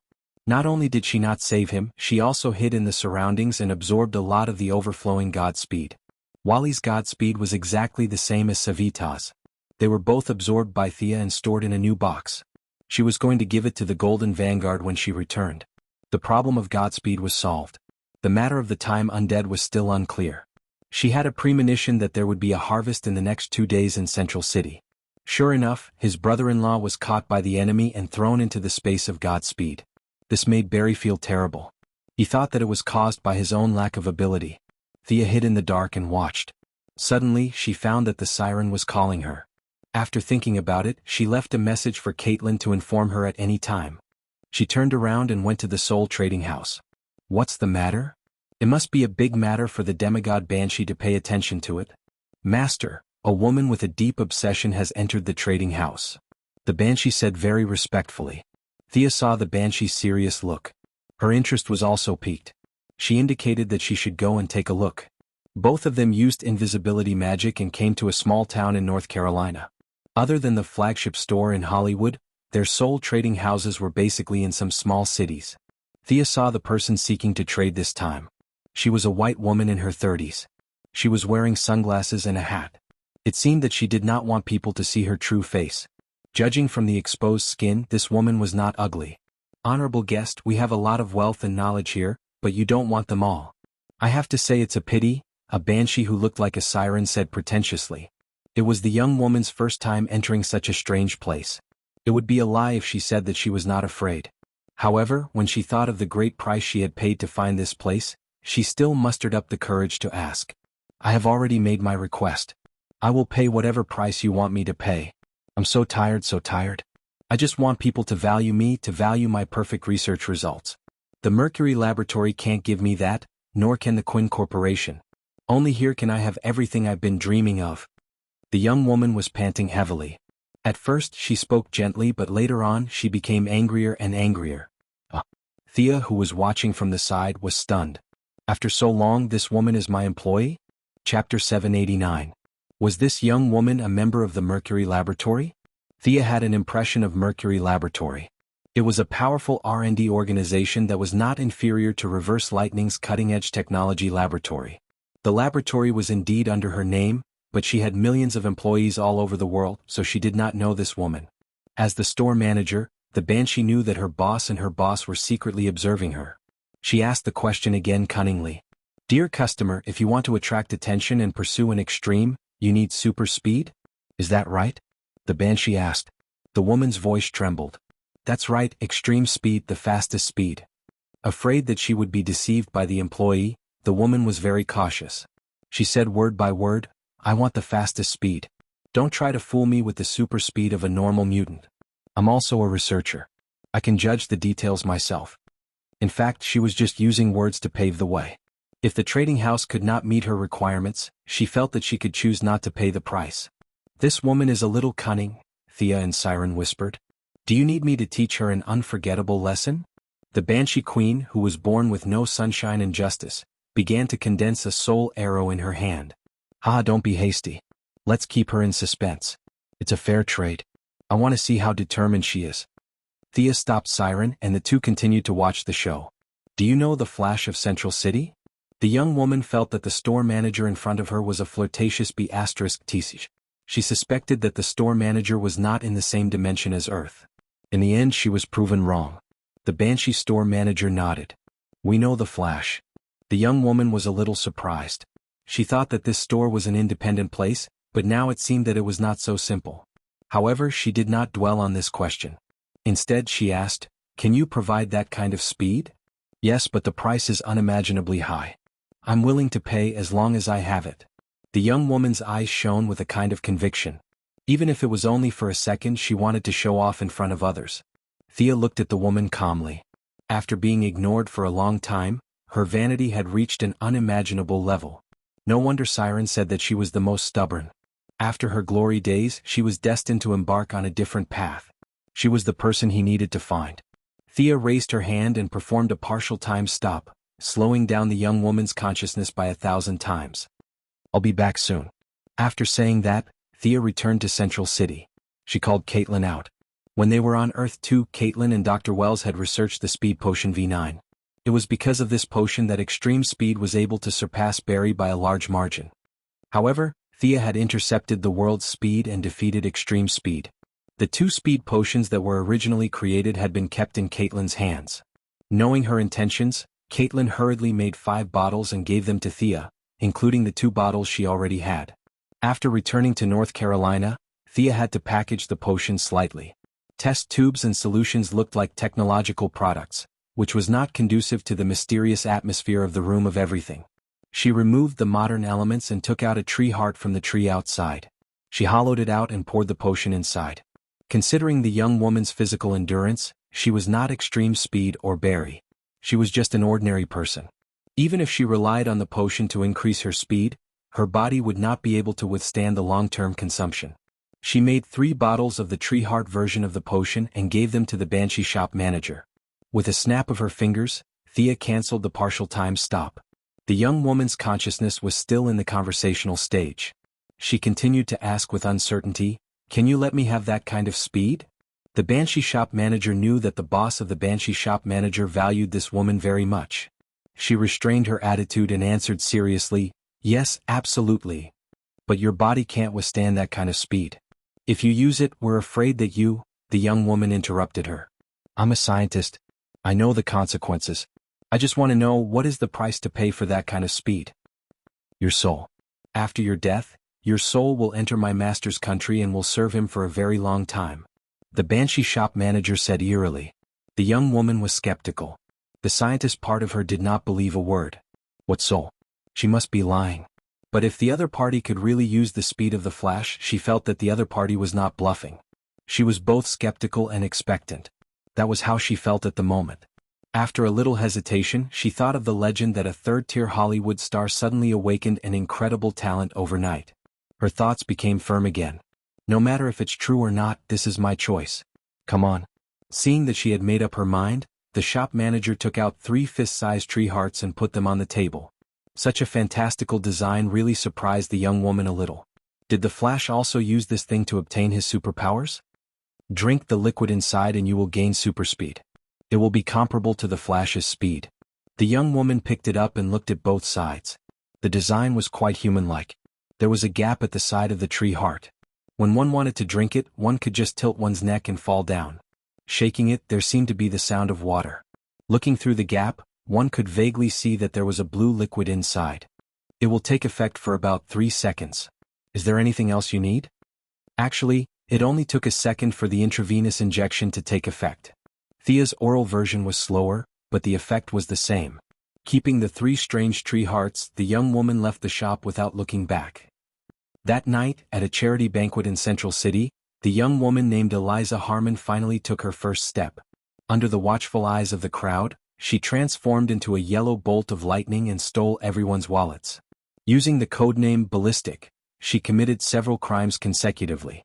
The entire city was spreading the news that the Flash had finally turned bad. Hearing the news, Barry hurriedly chased after her. A pirated version of her super speed was definitely not as good as her own son. Harmon fell behind by a large margin. The woman was ruthless and drank another bottle of reagent. Only then did the two of them catch up. Barry's words did not dispel her obsession. Instead, it made her walk to the edge of being more radical. Miss Ballistic chose to drink the 3rd bottle of reagent. At the crucial moment, Thea could not bear to see her turn into ashes. With a flick of her finger, she knocked away the magical bottle in her hand. Miss Ballistic clearly recognized her. She glared at her and wanted to scold her. "Let's stop here." Thea pointed her finger in the air. Miss Ballistic, whose body was already on the verge of collapse, had no strength to fight back and was knocked unconscious. "Barry, this fellow seems to have obtained her super speed through magic. Leave it to me to investigate." Barry had a basket of matters to deal with. He had to beat up Savitar and rescue his brother-in-law. He really did not have the mind to care about this extreme speed that appeared out of nowhere. However, when he saw Thea, he recalled the matter of dealing with extreme speed. Can the method of collecting super speed be used last time? Thea very honestly communicated with the will of the world and shook her head. Sorry, the will of the world ignored my request. This is different from Earth too. Our world did not encounter any danger, so it will not participate in the struggle. Unfortunately, the method from last time cannot be used. Barry was helpless. He asked about Batman and learned that there was no clue. He sighed and waved goodbye to her. Chapter 790. After separating from Barry, Thea dragged the unconscious woman to a house. Yep, the properties under her name were all over the world. She looked at the woman without saying a word. This Miss Ballistic didn't have any potential to be a hero. Once she obtained superpowers, she robbed the rich. Could be explained as robbing the rich to help the poor. However, she then went on to rob the Mercury Laboratory and the Midtown Police Station. This was definitely revenge. If she wasn't a woman, Thea would just hide and watch her turn into ashes. The other party's consciousness was still immersed in the high-speed running state. Thea examined her for a moment and helped her stabilize her soul. Miss Ballistic slowly woke up. It's you. From her tone, she still remembered what happened. Looks like you know me. That's good. You were in danger before if you drank this. Thea shook the tree heart potion. You would have turned into ashes because your speed exceeded the limits of your body. I'm happy. When did you rich people pay attention to the lives of ordinary people like us? You enjoy everyone's cheers. You're the chosen one, a superhero, and the world's love. What do you know? Miss Ballistic bared her fangs and brandished her claws as if she wanted to eat her. Miss Eliza Harmon, I've seen your income and expenditure records. In the Mercury Laboratory, there are currently 29 ongoing research projects. As the person in charge of one of the projects, your annual salary is $750,000. After the laboratory was under my name, everyone's annual salary was raised by 10% to 3%. Your income doesn't seem to be at the bottom, right? Thea snorted. You can't even find the right point to criticize. Miss Ballistic was indeed speechless. She was tongue-tied and didn't know what to say. Thea continued. Do you know how much an intern in the Mercury Laboratory earns? I'm afraid you don't even care. It's less than 3% of your salary. What right do you have to say that you're at the bottom? Tell me. The young mistress had already accumulated a lot of anger because of the Batman incident. Now that she slammed the table and glared at her, Miss Ballistic, who used to be a researcher, was immediately intimidated. She didn't dare to talk about the bottom and top anymore. Thea pointed at the tree heart potion and asked, Tell me, where did you get this? Miss Ballistic didn't dare to hide anything. She recounted everything from the rumor that she would grant any request to the actual search and the final transaction. Thea frowned as if she had no idea what was going on. There's such a magic? Now that she had calmed down, Miss Ballistic's cautious nature as a researcher reared its ugly head. They want to take away my soul. Will I die? Would they be enslaved forever? I don't want to die yet. Her voice was very soft when she said the last sentence. Thea tapped her fingers on the table with an ugly expression. This is too weird. You didn't have super speed before? Is it all because of this bottle of potion? Miss Ballistic nodded furiously. I'm afraid you're in trouble. You have to stay away from those people. The question is, where should I hide? The headquarters of the Justice League? Miss Ballistic was about to cry. Thea coughed and finally revealed her fox tail. Miss Harmon, answer my question first. Do you like super speed? Just like the previous level. Of course I do. If not, I'll trade my life for it. Am I stupid? She nodded. How about this, I'll give you a job in the Justice League. You'll be able to avoid those pursuers and run to your heart's content. Now that the matter was related to the Justice League, it immediately became grand. Even if Miss Ballistic hated the heavens and earth, she actually admired the League. She hurriedly asked what the job was. Thea selectively explained the job, from Batman's disappearance to eliminating illegal transmigrators. The legal transmigrators were of course the Young Ladies' Council of Time Masters. Yep, that's what the young lady thought. Miss Ballistic was intimidated by the Justice League's reputation and agreed without much hesitation. She naturally had to dress up. Her female appearance could be used normally, but it had to be intimidating when catching transmigrators. Thea made Miss Ballistic a tattered black robe according to Harry Potter's demonic appearance. That's much better. Run a few steps for me to see, Thea said. With a whoosh she flew out. Her speed was so fast that even the eyes of the main body couldn't catch up to her. Most importantly, she didn't pass through walls like an extreme speed user. Instead, she was in a formless state like the Martian Manhunter. Miss Harmon, from the looks of it, you used too much speed earlier. You'll be fine normally, but once you start running you'll enter a half-spirit state. You'd better enter the river of time as soon as possible. The longer you delay, the faster your body will transform, Thea said half-truthfully. Miss Ballistic was usually called by her real name, but she could change her name to Time Ghost when she wore her uniform. But now, there was only one high-speed pursuer and a whole bunch of other extreme speed users. She couldn't catch up to them all by herself. Thea remembered that extreme speed had been captured by the Time Ghost, so where was he now? If extreme speed was in her hands, it would be like adding wings to a tiger. The young mistress injected a strand of pure divine soul power into Miss Ballistic's body. According to her classification, soul power was divided into dead souls and living souls. The dead were all dead souls and they had a lot of resentment and impurities. The souls traded from the living were all living souls, so they were much purer. What she was injecting now was precisely the power of living souls. Thea was exhausted from injecting such a strand of divine soul power, but it was worth it. Miss Ballistic had used the power of divine speed, and according to the rules she should have entered the divine speed space to lie dead. Now that Sia had intercepted her, she had been tainted by the divine power of the soul, and her ownership had changed to the time system of her soul wealth. It could be said that she and the divine speed space represented by speed were two different units. The young mistress sighed and opened a teleportation gate that led to the vanishing point. She left the rest of the arrangements to her clone. Go on in and complete your mission. With that she sent Miss Ballistic in. Check your memories. Before Miss Ballistic could even look at this strange place, Sia's doppelganger ordered. The divine soul power didn't just give her some abilities, it also covered her own timeline with Thea's timeline. All the past was based on Thea's timeline. Miss Ballistic, who had already become a demigod, had an indescribable look in her eyes. The timeline stopped in the present, the future was still shrouded in fog, and the past was both clear and blurry. Why are my memories so blurry? Miss Ballistic couldn't tell the difference between the clone and the main body. She thought that Thea had come with her. Because there are too many powerhouses in the universe. They walk through time and leave behind traces, but you can't see their true faces. Thea said mysteriously. She had only opened up a portion of the time port's authority. Her words were one reason, and another was to prevent Miss Ballistic from knowing the whole story of her purchase of the medicine. In Thea's view, this was to protect her from being silenced, and to ensure that she was in a good mood while working. Bring him over, Thea said meaningfully when she saw that Miss Ballistic had finished accepting the memories on the timeline. Miss Ballistic's eyes flashed with a strange light. A silver-white vortex spun and a tall man was thrown out. Chapter 791. The characteristics of the vanishing point allowed them to transcend time. Even deities were affected by time.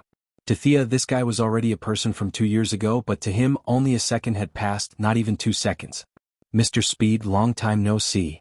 Thea smiled brightly when she saw the skin on Speed's face that had been corroded by soul power. Speed's memory was still stuck at the time when the Plains Wolves of the Second Wasteland were defeated and he was racing with Barry Aaron. When he saw the smiling Thea, he didn't care where he was and turned to run. Exerting force with both legs, His legs didn't move? Run again. He couldn't even feel his waist. Thea looked at him calmly. You've been infected by my soul power. How can I let you run before I finish speaking? What do you want to do? Extreme Speed quickly understood the situation he was in and asked calmly. You're very wise. Now you have 2 choices. One is to let my subordinate throw you into the seraphic Speed Force space, which is this person beside me. Thea pointed at Miss Ballistic. The other is to turn into black lightning and work for me. Mr. Speed, make your choice. Speed kept looking at this strange island from the corner of his eyes. His knowledge far exceeded Miss Ballistic's, and he quickly realized that this place was independent of the timeline. What's the difference between the two? He probed. You want benefits? Sorry, I don't pay you, but I'm much more humane than the Seraphic Speed Force space. If you enter the Seraphic Speed Force space, you'll only become a part of the space. Your past, memories, abilities, and speed will all become nutrients for the space. If you work for me, you'll still be you. The job is also very simple. You just have to catch some extremely fast people who destroy the timeline. How about it? Very generous, right? Was it to completely erase his consciousness or to work for someone else? He quickly and happily agreed, and received a Black Lightning sock puppet account. Thea knew that this guy was still thinking about escaping, but she didn't care. She could sense the subtle changes in the soul. After a few attempts and realizing that he couldn't escape, Mr. Speed would fall in love with this job of eating, sleeping and fighting transmigrators. Now Thea understood why Caitlin was able to one-shot Black Lightning in the future Battle of Savitar. It wasn't because Caitlin was strong, but because they were all under the same boss. It was all an act. Thea was overjoyed that she managed to snatch 2 powerful employees from the space of divine speed. Miss Ballistic handed over the Godspeed device specially made for her main body to her clone. Thea's doppelganger saw that she and Extreme Speed had nothing to do, so she grabbed them to help out. One of them was a scientist at the Mercury Laboratory, while the other was a scientific expert who could improve speed potions. The 3 of them were busy for a few days and the super machine named Arcane Nuclear I-2.0 was finally up and running. The huge changes in the timeline were categorized and marked. The super high computing speed and powerful energy source, as well as the behemoth special trait of being immersed in the river of time for a long time, finally stopped them from having to search for Batman like headless flies. After Extreme Speed failed to escape several times, he decided to behave for the time being. In order to test the performance of Arcane Nuclear I-2.0, 2 powerful fighters were sent out to find transmigrators, and then there was only one word: fight. For a while, a bunch of speed users in the River of Time met with bloody misfortune. Thea sat behind the screen and watched as the 2 of them chased the speed users around like chickens and dogs. From Barry Allen, Don Allen, Bart Allen, Sheila Allen. The heroes of the 3 great speed user families, the Allen family, the West family, and the Swan family, were chased to the point of no return. The problem of the speed users randomly crossing timelines was finally solved. Thea finally had time to look at the results of the Golden Vanguard's training after dealing with the speed users. She was almost pissed off when she saw the results. Classic soldiers. They were genuine soldiers with an average age of 45 and above. They were experts at bragging and chatting, but as for combat? You must be kidding. These people are not good enough. If we throw them into a primitive society, I'm afraid they will starve to death before the time error is corrected. Thea pulled the Golden Vanguard aside and said with some dissatisfaction. The Golden Vanguard was also very distressed. He was a quarterback and had no problem playing football, but it was really difficult for him to train soldiers, especially under the premise that the quality of the soldiers was so poor. Well, let's arm them with high-tech weapons? In the end, he said this after hesitating for a while. Oh, you're willing to provide high-tech weapons? Thea was a little surprised. The Golden Vanguard hurriedly waved his hand. Not me, it's you. They can use the weapons you provide. Thea looked at his serious face and did not know what logic was in it. After thinking about it, she still had to contact the main body. 3 days later, the main body got a lot of weapons and warships and directly atomized them into a package, which was sent to the vanishing point by the Golden Vanguard. They were once again atomized and distributed. Looking at a group of uncles and aunties holding energy guns and touching the warships, Thea did not know who to complain to. Of course, the equipment was from the Alien Administrative Committee. The warships were copied from the one on the moon of planet Dynamo. Its stealth ability was top-notch, but its combat ability? Let's talk about something else. Not to mention the energy guns. Back then, Thea had wondered why the technological weapons of the Master of Time Council were so weak. Now the truth was finally revealed.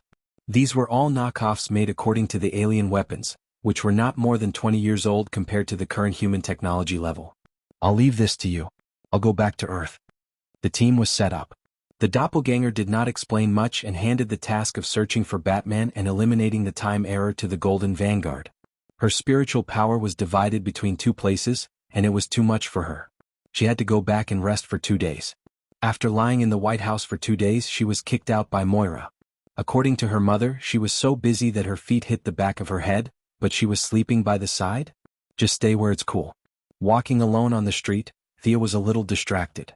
In fact, she still had a lot of things to do, but she did not have the energy to do them. Now she just wanted to lie down. On the other side of Earth, Diana was working hard to teach her disciple, and Thea did not want to disturb her. The people of the main alliance were either fighting monsters or on the way to fighting monsters. They were all busy. The young lady was sitting on a bench on the side of the road in a daze. While her mind was wandering, she saw a familiar figure walk past her. Kara? The young lady hurriedly grabbed the distracted Supergirl. She was just walking when a living person suddenly jumped out from beside her. The young lady was really shocked, and only when she saw that it was Thea did she breathe a sigh of relief. The young lady, who was also a little unhappy, sat down beside her. Chapter 792.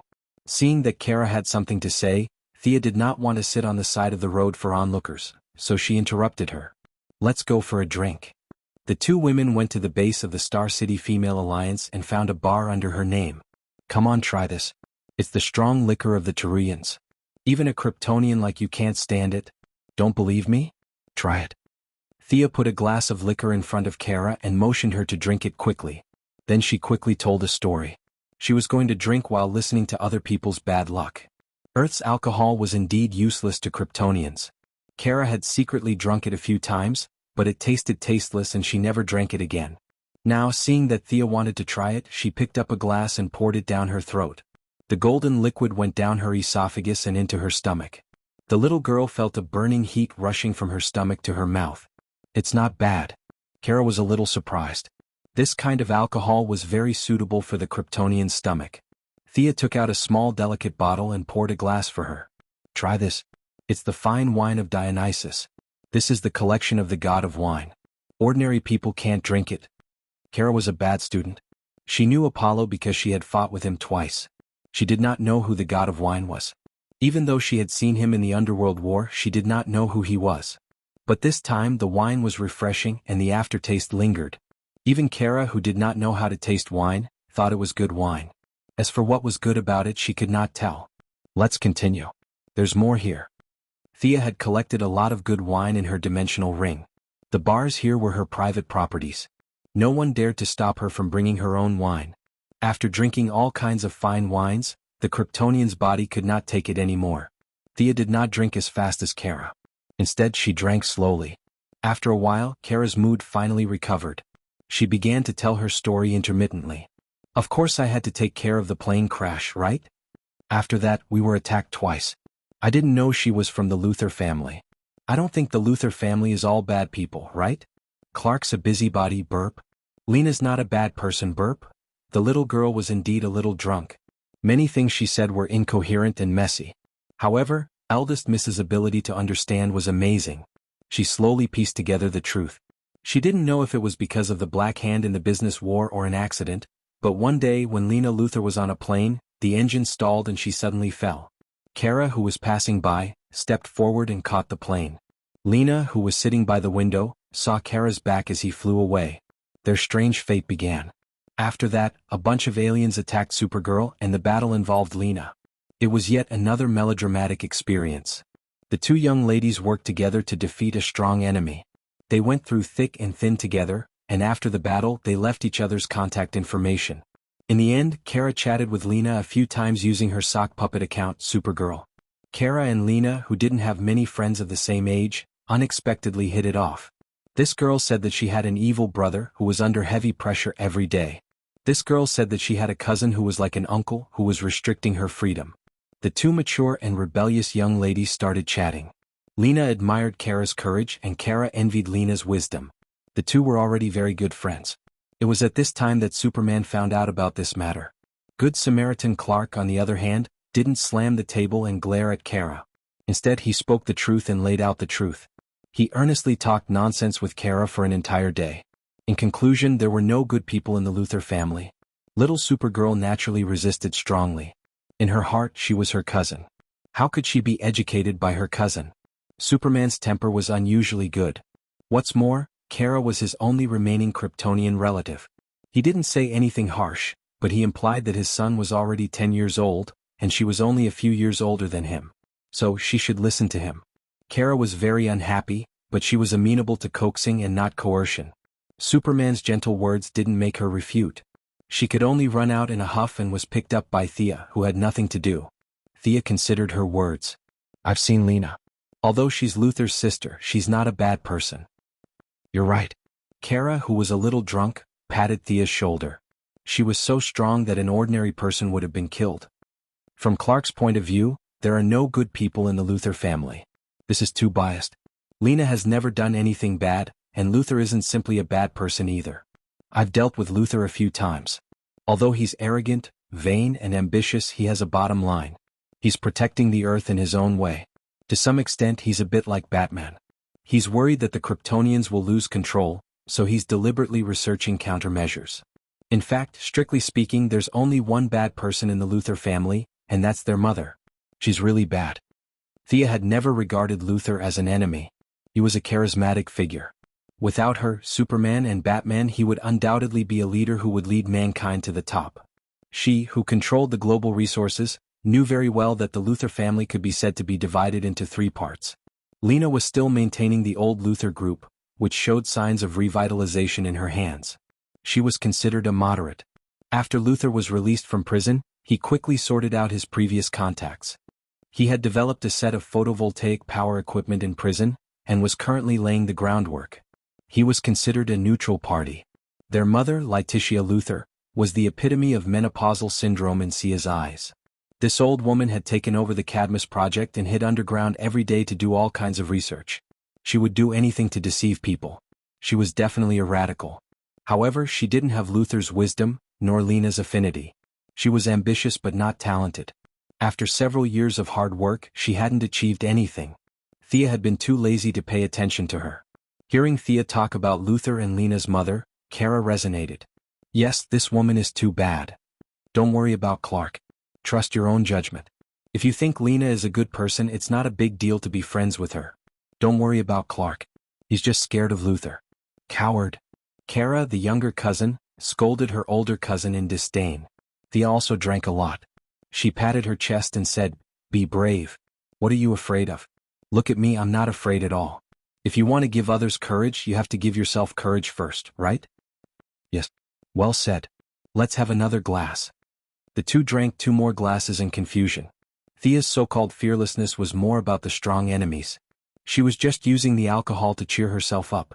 However, her words had a different meaning in Kara's ears. The little girl had only heard that the enemies were very strong, but she had never seen them. She couldn't understand Thea's cautiousness and bravery. Her little brain automatically thought of love. In her opinion, Sister Thea and Sister Diana were brave to face the strange looks of the world. Compared to her own depression after being scolded by her older cousin, they deserved to be called warriors. Sia was like an understanding elder sister. She started talking nonsense again. She talked about having to be happy as a person, and about trusting one's intuition. She talked a lot. Her mental power had been dragged down by the river of time. Although her avatar had returned, it was still in a bad state. When she felt that she had drunk enough and heard the story, she found a place to sleep. Kara drank 2 more glasses. Seeing that Thea had left, she also walked out dizzily. The Kryptonian's genes were really strong. She almost couldn't recognize the way, but after basking in the sun for a while, she became sober. Supergirl, who was still a little dizzy, changed into a blue bodysuit and a red cloak. She found the right direction and flew towards Nakaneel City. She wanted to find Lena and clarify things. The Iyer family and the Luthor family were not mortal enemies. Even if the Luthor family and Superman were still enemies, it should not affect their friendship. They still wanted to continue being good friends and best friends. Chapter 793. After Lena took over the Luthor group, she wisely moved out of the metropolis in the face of countless criticisms from the citizens of the metropolis. Now the group had rebuilt the L building in Nakaneel City, which was the tallest building in the city. Many people saw her confidence in restoring her reputation.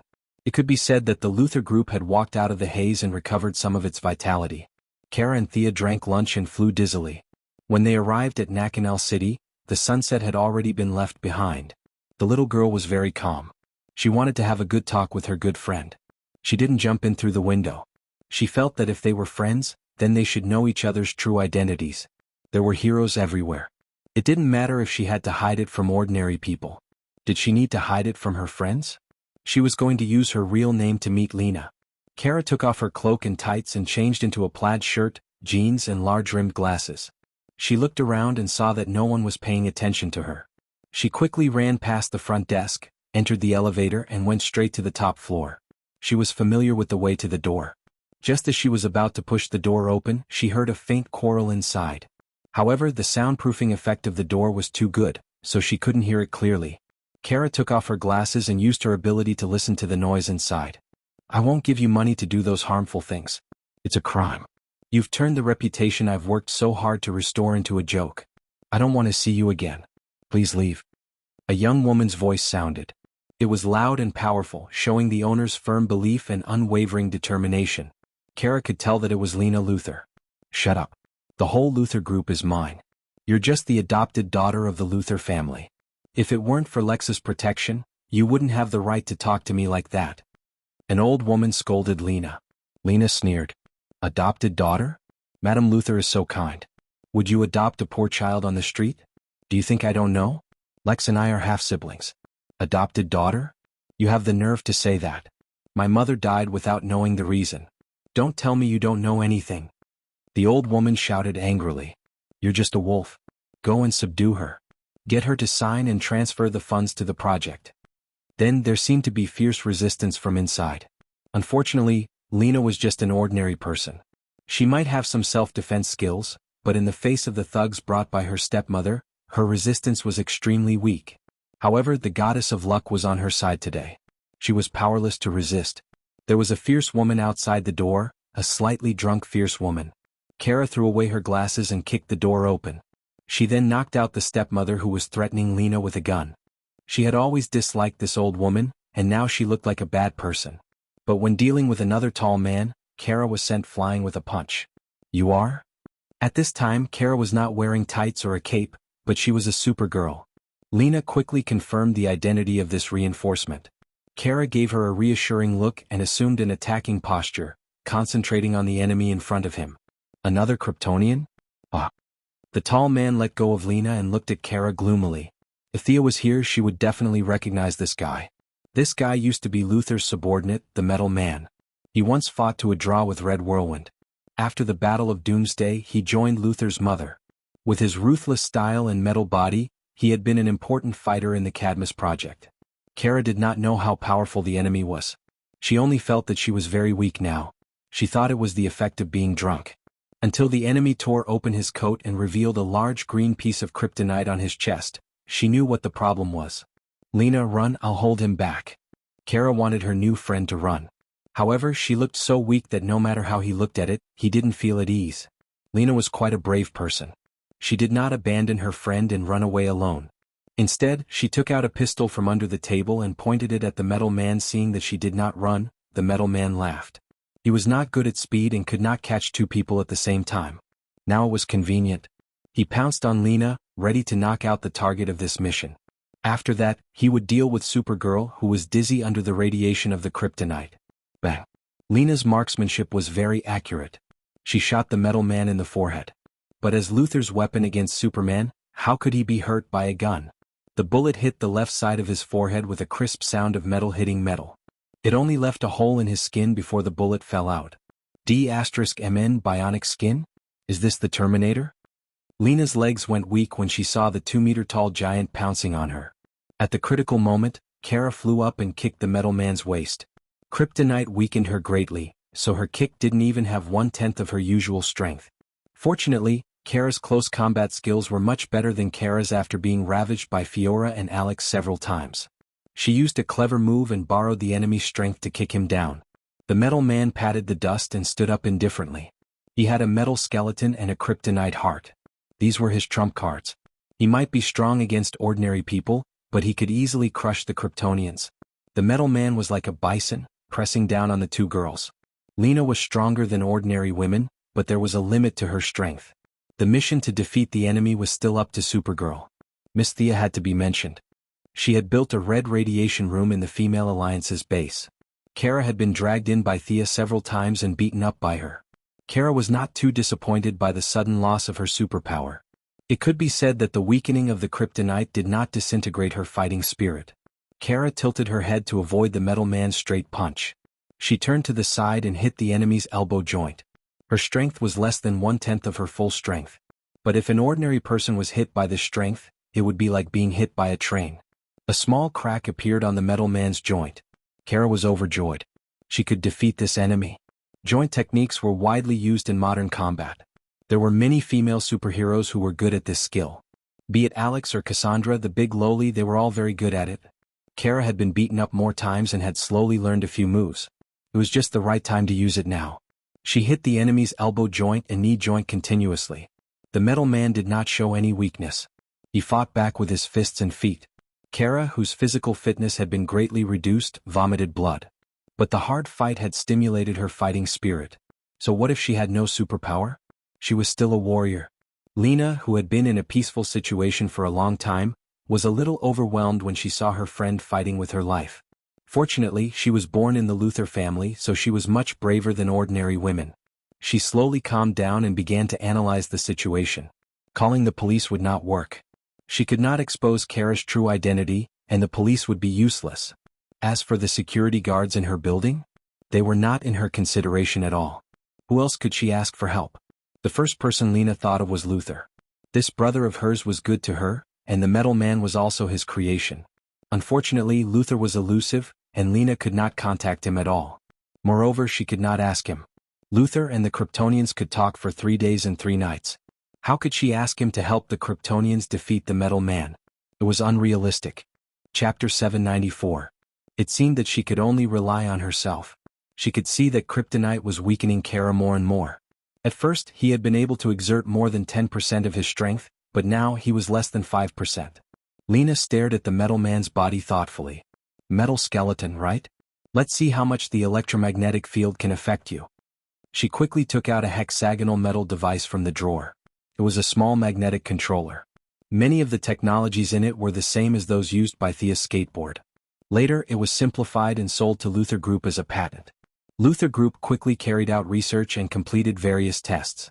Maglev cars were successfully introduced into the market. The device was kept in her office as a souvenir. Lena carefully avoided the metal man's sight and set up a fulcrum point in each of the 3 corners of the room. She then winked at Kara and pressed the switch. The electromagnetic field began to spread in the room. At first, the metal man did not feel anything. After 20 seconds, he realized that his limbs were sluggish. He wanted to escape, but Kara blocked him. When the electromagnetic field was turned on to the maximum, the metal man could not control his body at all. Kara knocked the metal man out like a dead dog. Lena hurriedly turned off the electromagnetic device.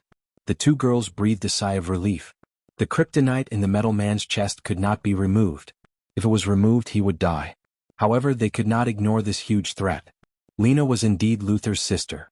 She took out various high-tech devices and tested them. Finally, she covered the metal man's heart with a box made of lead and set a complicated password. If someone tried to crack it by force, the box and the heart would be blown to pieces. Without the influence of the kryptonite, Kara, who was about to collapse, immediately recovered. He called the Martian hunter, who quickly sent a DO agent to take the metal man away. As for Lena's evil adoptive mother, she was taken away by the police for attempted kidnapping and extortion. Lena knew that her adoptive mother was very powerful and would probably be released in a few days. She just wanted to annoy this old woman. Kara and Lena planned to find a place to have a good chat, leaving the warlike office to be cleaned up by the staff tomorrow. Lena had the spirit of making the company her home. She had 2 bedrooms on the same floor as her office. Kara was badly beaten up. The radiation of the kryptonite had disappeared, and his body's self-healing ability began to take effect. Although his head and face were covered in blood, his body had already recovered by more than half. As his sister, Lena had seen many of Luther's experiments and knew a lot about the Kryptonians. She asked Kara to change her clothes. "I'm fine. All right. I'll go wash up." Kara was just about to say that he was fine, but when he turned his head and saw his face in the mirror, which was covered in blood, he hurriedly took back his words. After a simple wash, Carla tied her hair into a bun. Her clothes were all torn, so she could only wear Lena's long dress. She was much taller than Lena. Her long dress was like a short skirt, and her thighs were exposed. "Wow, you're completely fine?" Even though he knew that the Kryptonians had a freakish recovery ability, he was still so surprised that his mouth was wide open. Was he the one who had been beaten to the point of vomiting blood? "Haha, of course I'm fine." Kara was so happy that he puffed out his chest like a proud peacock. Seeing that the atmosphere was good, Kara began to talk about his purpose of coming here.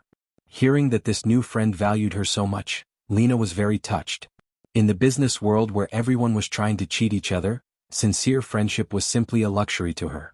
She did not expect that she could also receive such a generous gift. "Come on, we're acquaintances now. Let's celebrate." Lena had good taste. Even though it was just a temporary residence, she had a small bar with many world-famous wines on the wine rack. She was going to open a bottle of good wine to celebrate with her new friend. Kara thought of something and rummaged through his clothes.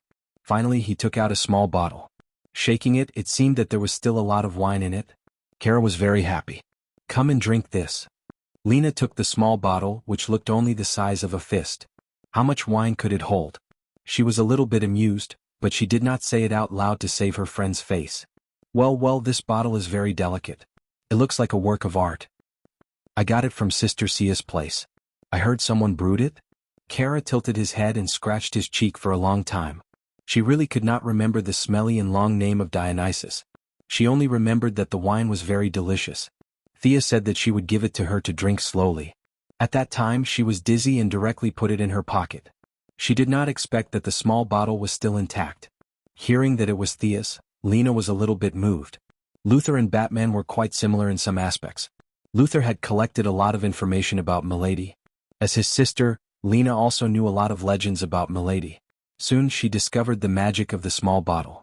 After filling 2 glasses and shaking the bottle, the wine was still in the bottle. Even the weight of the bottle did not change. Drink it, drink it. As a poor student, Kara did not care about the weight of the bottle or the scientific problems involved. She just wanted to let her new friend taste the wine. Lena also put down her doubts about the wine bottle. She didn't try to be mysterious. Instead, she took a look at the golden liquid and drank it slowly. Well, it's delicious. The mellow liquid slid across the tip of her tongue. This was a kind of wine that quietly warmed the blood. Lena was sure that she had never drunk such good wine. Come, let's celebrate today's victory. Kara also drank a glass. The two of them drank 1 glass after another. At this moment, the enmity between the Iyer family and the Luther family was thrown to the back of their minds. The dispute between Earthlings and aliens was no longer the main point. They were just 2 young girls under tremendous pressure. How dare he control me? Who does he think he is? I must teach him a lesson next time. Kara had drunk too much. The wine of Dionysus was famous for its lasting effect on Mount Olympus. If she fell asleep like Thea after drinking it, it would be fine. Unfortunately, Kara had a big fight with the metal men first. When her blood was boiling, she drank a second round. At this time she was a little out of control and spoke incoherently. Fortunately, she remembered that she could not expose Superman's name, so she referred to him as him. Compared to Kara's strong body, Dionysus's wine was even more unbearable for ordinary people like Lena. She was known for her calmness and wisdom. At this time she had forgotten her surname.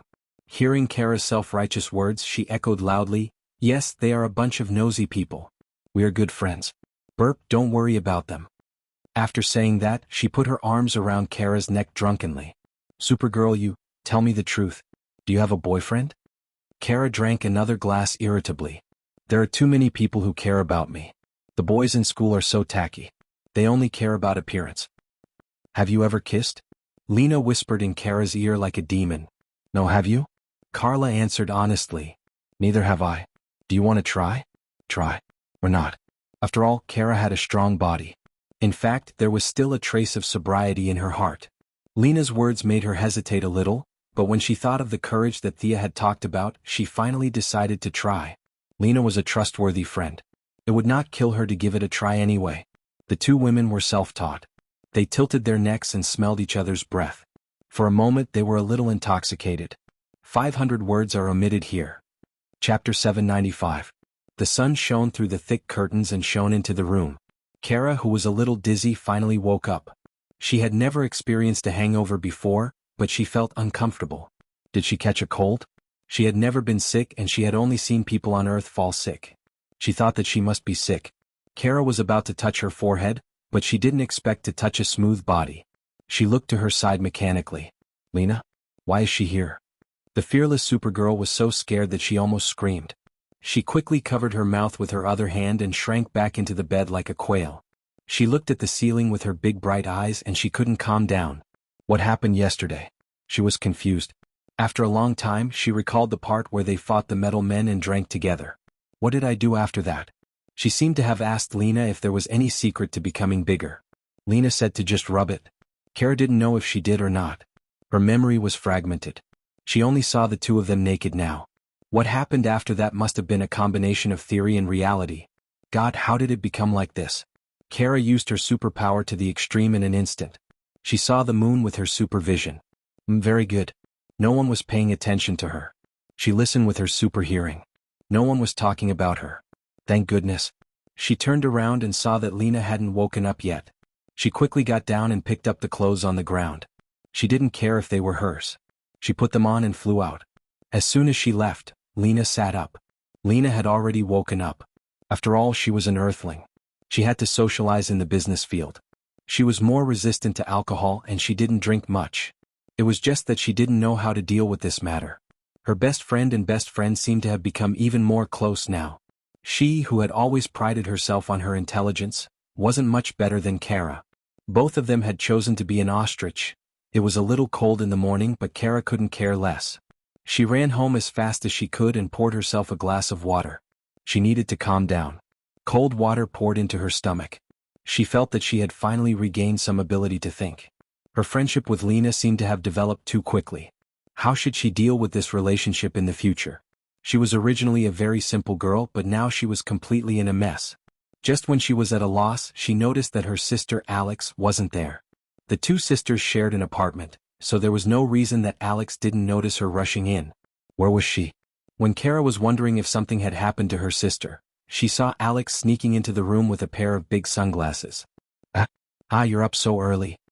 Seeing Kara standing at the door, Alex's face was filled with embarrassment. Carla was simple, not stupid. She looked at her sister suspiciously. What do you mean? You didn't come home last night? Alex didn't notice the change in her expression. She was completely immersed in her own affairs. After a long time, she seemed to have made up her mind and sat on the sofa. Kara, I want to talk to you about something. She hesitated, not knowing where to start. Kara's attention was diverted by her sister's safety. She temporarily put aside the matter between her and Lena, preparing to solve her sister's problem first. No, she felt that she could deal with any enemy. She needed a battle, a blood-boiling battle. Kara, do you remember that I had a good friend in high school? Alex said slowly. Yes, she was called Jessica or something. Yes, we were very close at the time. I used to stay at her house many times and I really liked the smell of her house. I thought it was friendship, but now, it doesn't seem to be. Alex said, weighing her words. Kara was a little confused, but her strength was that she didn't think about things that she didn't understand. She nodded and signaled Alex to continue. I recently met a police officer, Maggie Sawyer. You've met her too. Kara's little head didn't understand why Alex's topic changed so much. What happened to this police officer named Maggie? Was he dead? Had he gone mad? I was with her last night the whole time. Alex clenched her teeth and finished the sentence. Then she lowered her head like a criminal waiting to be sentenced. The sentence was a little vague. If Kara had been asked yesterday, she wouldn't have understood. But today, especially when she was also troubled by this question, it took her only a fifth of a second to understand. She relaxed a little. She was so lucky. The troubles of the two sisters happened on the same day. As for hiding it, Kara naturally thought about it. But when she thought of Thea's courage, she felt that since Alex had the courage to talk about it, she should have the courage too. Moreover, it wasn't a heinous thing. In the era when most Kryptonians chose to have test tube babies, it wasn't a big deal. At most, the Al family was a little more traditional. She had to admit that the good traditions of the Kryptonians gave her confidence. Plus, with the previous incident with Thea and Diana, she really didn't think it was a bad or ridiculous thing. She just felt that it was a little difficult to know where to stand when facing Lena. Alex, listen to me. Last night I also... She roughly told her what happened. Alex was stunned. She never thought that telling her family about her coming out of the closet would bring her such news. She wanted to scold Kara, but she realized that she was in no position to say anything. Do you love her? She's a member of the Luthor family. Kara scratched her hair, looking very distressed. We were just very good friends. I don't know what's going on now. The Danvers sisters were in a daze. Lena spent the whole morning in a daze. She arranged a bunch of tasks for her assistant and chased her out. Lena picked up the phone and was about to find someone to ask about it indirectly. The evil old lady had just been locked up in prison, so she gave up on this option. What about Luthor's brother? Lena thought. If she talked to him about it, he would explode. She gave up on this option too. After thinking about it again and again, she called Miss Maisie. As Luthor's former bodyguard, they naturally knew each other and had a good relationship. For a while, she even thought that Miss Maisie would marry Luthor's brother and become her sister-in-law. After rambling for a long time, when she seemed to be chatting casually about women, something unexpected happened. The secretary was full of praise. Generally speaking, it was very good, and indescribably happy. Lena hung up the phone dumbfounded. She couldn't help but ask herself, was it really that happy? She thought about what happened last night. Her memory was blurry, but she seemed to be quite happy. There was no burden or pressure at all. She turned on the computer and searched for Supergirl's majestic photo. She touched the screen gently. Her heart was filled with that living person. She was strong, optimistic, and cheerful. Kara had all the qualities she wanted but couldn't have. Lena twirled the pen in her left hand and fell into deep memories. From the first time they met, to the few times after that, it was as if there was a thread of fate that connected the two of them. She thought about what happened last night. She felt like she was flying on the clouds. That intoxicating and dreamy experience was still lingering in her mind. That didn't seem too bad. Chapter 796. Lena, who was staring blankly at the computer, heard a tapping sound on the window. She saw Supergirl looking at her with a serious expression. Lena quickly closed the computer. She didn't know if Supergirl had seen her touching the photo. She was nervous and hesitant. But she had been in the business world for many years, and she was much better at handling interpersonal relationships than Supergirl, who only knew how to argue. She opened the window with a strange expression and wanted to ask what was going on. Kara, who came to her window, had mustered up the courage of her life. It took her 30 minutes to fly to the window. Under normal circumstances, this amount of time was enough for her to fly to Mars. "Well, I want to talk to you." The little girl's voice was normal at first, but she started to tremble a little. Both of them were preoccupied, so they didn't notice. "Let's go to the roof?" Lena tried to suggest. "Okay, I'll wait for you," Kara said and flew up with a whoosh. Lena was also nervous. She patted her cheeks gently and tried to relax, trying to regain some confidence. Unfortunately, no matter how calm she was still a weakling in the face of this matter. Not everyone could be as calm as Diana and Thea. She ran to the roof as fast as she could. The whistling wind made her a little unstable, but she didn't care at this time. Kara was sitting on the eaves looking into the distance. The background was lonely and pitiful, like a small injured animal. Lena wanted to call her over, but she swallowed her words after opening her mouth twice. What was there to be afraid of? It's just the eaves. She took a deep breath and walked over with firm steps. Lena was confident that even if she fell, Kara would save her. This had nothing to do with their relationship. It was purely her kind nature. "Wow, why are you here?" Kara was shocked to see Lena sitting next to her. She was a Kryptonian, so she was not afraid. She would be fine even if she fell from the moon, let alone this height. But Lena didn't have that ability. If she fell from this height, even her parents wouldn't recognize her. To be honest, Kara was a little touched. She didn't know about love, but she knew that someone cared about her and her feelings to the extent that they were willing to risk their lives for her. For a moment, words seemed to have lost their meaning. The two sat side by side, enjoying a rare moment of peace. "Do you like me?" At this moment, Lena, who had the bloodline of the Luthor family, was the more manly one. The two of them sat quietly for a long time before she finally broke the silence. Being rational to a certain extent was madness. Lena, who had always been rational since she was a child, was ready to go crazy today. Chao Nu was shocked by her straightforward question and her eyes widened. "Shouldn't we say something to ease the atmosphere first? Why is it so explosive right from the start?"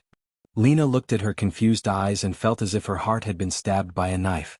She loosened her hands, leaned forward and fell to the ground.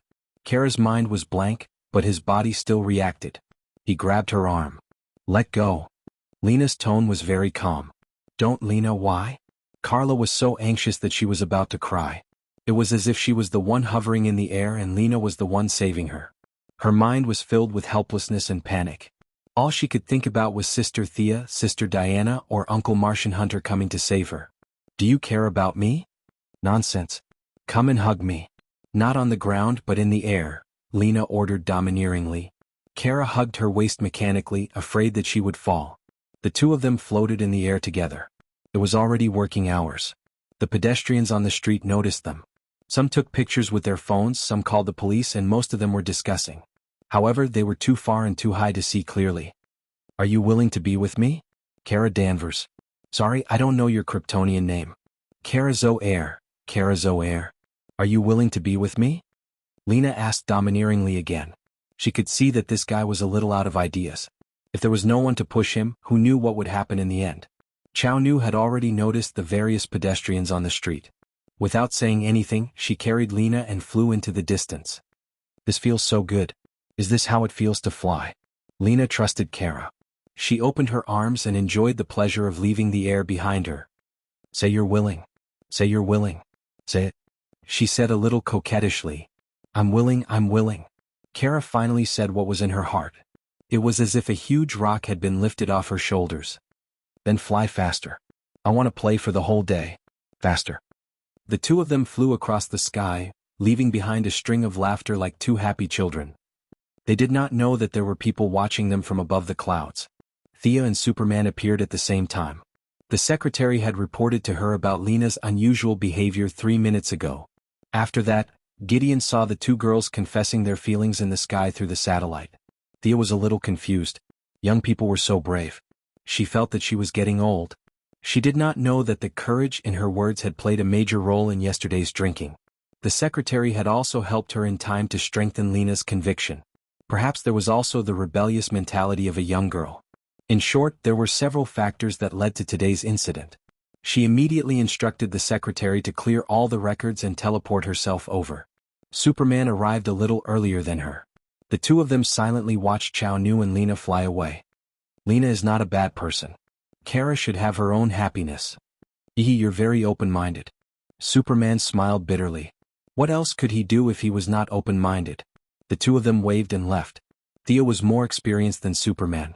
She could see that Kara had admitted to 90%, but still had some misgivings in her heart. As her sister, she felt that it was her duty to help her strengthen her conviction and go further on this path. The Daxam in the original space-time looked ugly and was obviously not a good match for Kara. However, she still needed to think about how to proceed. When she returned to the office, the secretary gave her another piece of news. Kara's sister Alex was with a woman named Maggie Sawyer last night. You have a good relationship with Lena. Do you think we can help? Thea asked the secretary. The secretary pondered for a moment. I think Lena is not ready. Maybe we need to push her a little? How about this? Let's hold a party and let them put down their burdens. The Missy decided on the plan. She picked up the phone and started to contact everyone. She first called Batwoman Kate Kane. She was Batman and Bruce's cousin and an old senior in the lesbian circle. She had confessed her sexual orientation 20 years ago and was later expelled from West Point. Now, her lover was Gotham policewoman Renee Montoya, the future second-generation questioner. The two of them were only acquaintances, but when she heard Thea's purpose, Batwoman agreed without hesitation and prepared to use her villa as a meeting place. Thea contacted a few more people and prepared to hold a small party. There weren't many people at the party. As the hosts, Batwoman and Montoya, she and Diana, the secretary and Poison Ivy, the Danvers sisters and finally the Sea King's little friends, Yavara and Cassina. Well, a total of 12 people. Chapter 797. Considering that the Danvers sisters needed some time, there were also some who lived far away such as Yavara who lived in the jungles of South America. Some had jobs such as Renee Montoya and Maggie Sawyer, who were both police officers, decided to hold the party on the weekend. 2 days later, in the Hall of Justice, Thea welcomed the newcomers to the Alliance as an elder. The Green Arrow, Oliver Quinn, and the Atom Knight, Ray Palmer, had officially joined the Alliance. The original Batman was replaced by Dick Grayson, which no one had a problem with. However, the new Batman had no black technology, no money, and was 99% useless. Thea felt that it was enough to treat him as a mascot. The other replacement was the Green Lantern. The Guardians of OUA had reached the end of their patience with Hal Jordan and forced him to return to the main planet to wait for a new appointment. The new Green Lantern was given to a newcomer, John Stewart, a former Marine and a black Green Lantern. You don't look at me very kindly, young Green Lantern. Thea glanced around and saw the new Green Lantern looking at her angrily. Did this guy not take his medicine today? You are the leader of the Yellow Lanterns and the Yellow Lanterns are evil, the new black Green Lantern said, a little annoyed. Ha ha. Thea smiled and stopped Diana and Oliver, indicating that she was fine. Her bell-like laughter echoed throughout the hall. You must have been told by the Guardians of the Little Blue Men. They want you to replace Hal Jordan? Their political skills are still so stiff. Thea immediately put a big label on the black Green Lantern. Although Hal had a lot of bad habits, he got along well with the Alliance. Whether it was the Flash or the Green Arrow, they were all very good friends. Now that they heard that he was transferred away because of political strife, the few of them looked at John Stewart unkindly. The black Green Lantern did not realize that Thea was using Hal Jordan's popularity to isolate him. He was still talking about how evil the Yellow Lanterns were. The Yellow Lanterns sacrificed a lot in the last war. They are not evil. Diana stood up immediately. If this newcomer didn't say anything, she would teach him a lesson. Thea pulled Diana back. Why would she use her fists when she could defeat the enemy with just a few words? You keep saying that the yellow lamp is evil. Do you know who built the yellow lamp? Don't try to quibble. I know it's Sinisto. The green light thought that she was trying to shirk responsibility and felt that he had seen through her verbal trap. Yes, you're absolutely right, evil Sinisto. Is that what the Guardians say? The Black Green Lantern nodded, as if mentioning Sinisto's name tarnished his honor. Thea found it a little funny. I'm afraid the Guardians didn't tell you that the powerful lamp ring on your hand was worn by evil Sinisto when he was in the Green Lantern Corps, right? Ah.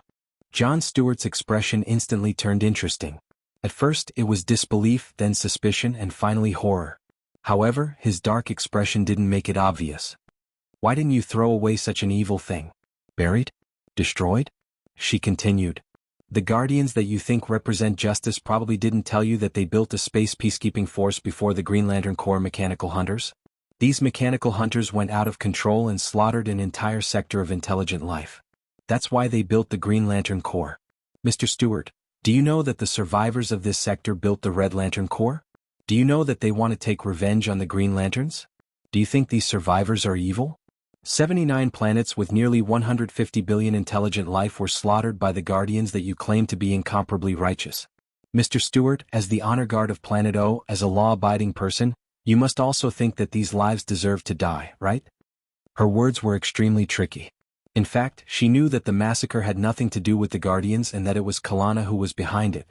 However, this Black Lantern didn't know and the Guardians didn't know. That was enough. The information on both sides didn't match at all, so it was easy and enjoyable for her to criticize. Moreover, she pointed out John Stewart's identity as a member of the Honor Guard. Just by listening to his name, it was obvious that he was someone who obeyed orders. However, superheroes were a group of people who didn't obey orders. One could imagine that this Black Lantern's future in the Justice League wouldn't be too easy. After Thea finished blabbering, she didn't wait for him to answer. Her lips softly uttered a word, retard. She turned her head to the other side and whispered to Diana. The people from the Justice League looked at John Stewart a little strangely. This Black Lantern also sat down with lowered eyes. The atmosphere in the League was a little strange. The usually flamboyant Green Lantern was replaced, and Batman, who was always looking for trouble, was also replaced. The 9 of them had a simple exchange and announced the end of the meeting. How's your female disciple? Thea and Diana walked out of the Hall of Justice and strolled on the street. She asked casually. At the mention of her disciple, the Valkyrie showed a rare hint of worry. She thought about how to phrase it. Overall, it's okay. However, she doesn't have any sense of urgency at all. She's always sloppy when she's training. I worked very hard when I was young. After saying that, Diana waved her fist lightly. Don't worry. Young people will get better slowly. Also, I remember that you didn't like to practice martial arts when you were young. You always played secretly when you could, right? Thea smiled like a little fox. Diana glanced at her with her beautiful eyes. The meaning in her eyes was, how do you know what I was like when I was young? When I was playing with mud, the 18 generations of your Quinn family weren't even born yet, right? Thea waved her hand and showed a picture. In the picture, Diana was still a lowly. The goddess was very cute when she was young. With her small arms and legs, she was holding a toy that looked like an animal doll and eavesdropping on them. On the other side, Hippolyte and Antiope were complaining non-stop. The cute little Diana had picturesque eyebrows and a jade-like face. Although she was wearing plain clothes, her martial prowess could still be vaguely seen. Little Diana eavesdropped on her mother's conversation. Her bright eyes were filled with tears. She suppressed her reluctance and locked the toy in a box.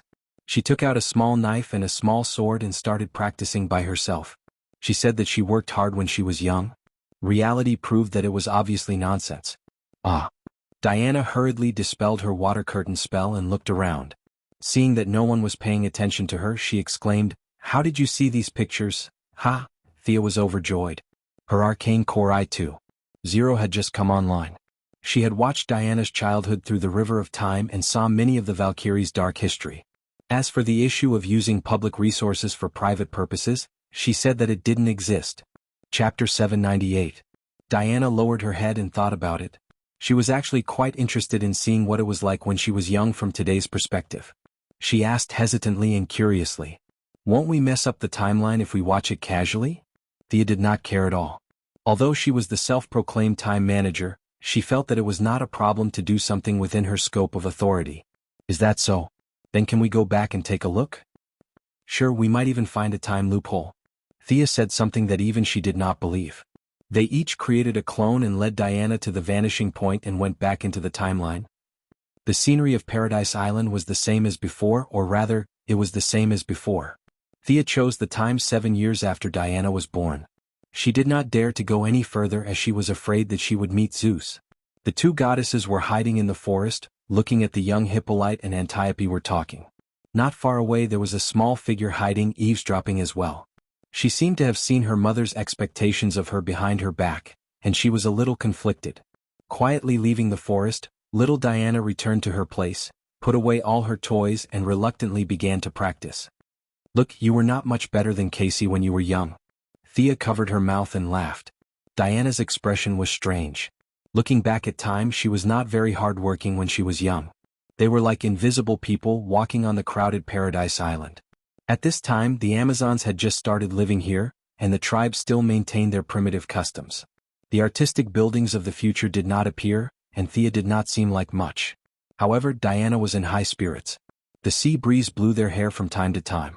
Looking at the mountains in the distance, holding her lover's hand, walking on the land where she was born and raised, she was so happy that she could fly. Looking at the many younger versions of her tribe members running around, building their homes, she felt a joy from the bottom of her heart. Are you happy? Thea asked as if she was showing off a treasure. Happy. Diana replied sweetly. Then come to my place tonight? But I promised Casey that I would rush back.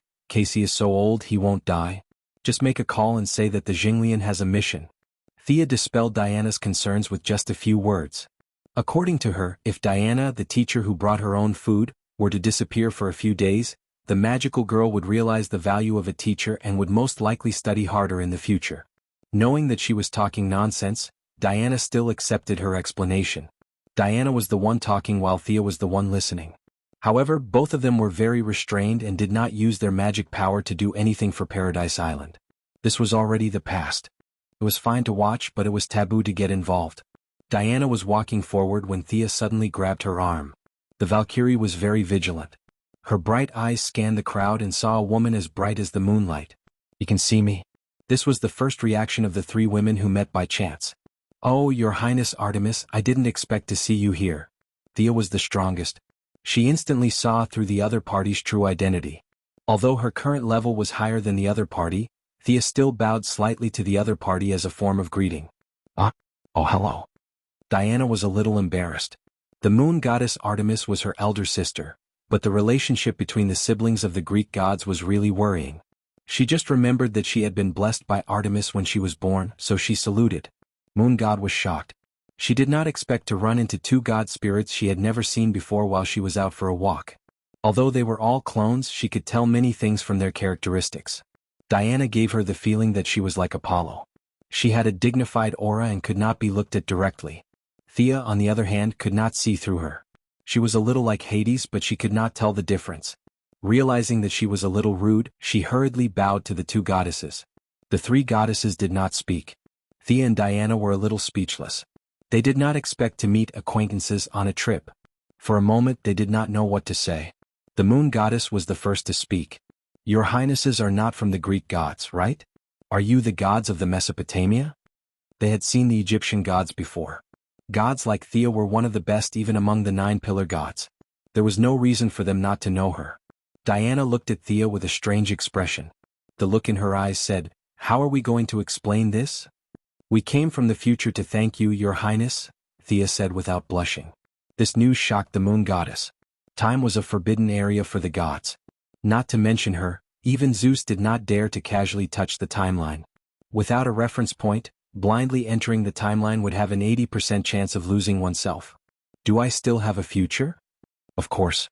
Olympus prophesied that the eldest son of Zeus will kill one of his children and then ascend to the throne. Is that true? It's a lie. It's pure nonsense. Ah. The moon goddess was completely unsettled. I can't sleep thinking about it. Now you're telling me that it's a lie? But Zeus's oracle, he said. The moon goddess hesitated. She did not know if she should talk about the secrets of her gods with these two unfamiliar gods. Thea sneered. Zeus was too cunning. He played his children in circles, tricking them into giving up their human faith and hiding in the god's kingdom to wait for death. Meanwhile, he was crazily grabbing every opportunity to reach the highest level. Did humans give up on the gods, or did the gods give up on humans? She did not dare to talk about this question lightly. This was a matter of the past to her. Humans had entered the age of technology. The age of the old gods and the gods of faith would come to an end sooner or later. Your Highness, the path of faith is ultimately limited. However, as long as the bright moon in the sky is still there, nothing will happen to you. Artemis's personality was very light, even a little aloof from worldly affairs. After being tricked by Thea, she completely extinguished the idea of participating in the battle of the gods. What happened next was logical. Thea had always felt that the moon goddess was unreasonably good to her back then. Now that the truth was out, she realized that it was all because of her own knowledge that she had given up on. There was no discerning eye, no familiarity at first sight. The inside story was actually a deal. Was a fair deal. She did not let the moon goddess suffer a loss. To prevent her from jumping into the pit, she also gave her some pointers from the perspective of a new god. It had to be said that the Greek gods spent a lot of effort on eating, drinking, and having fun. However, when it came to becoming stronger, they were all as slow as fools. Giving up the human faith and walking the path of the gods of nature, like Zeus, was the only choice for Artemis.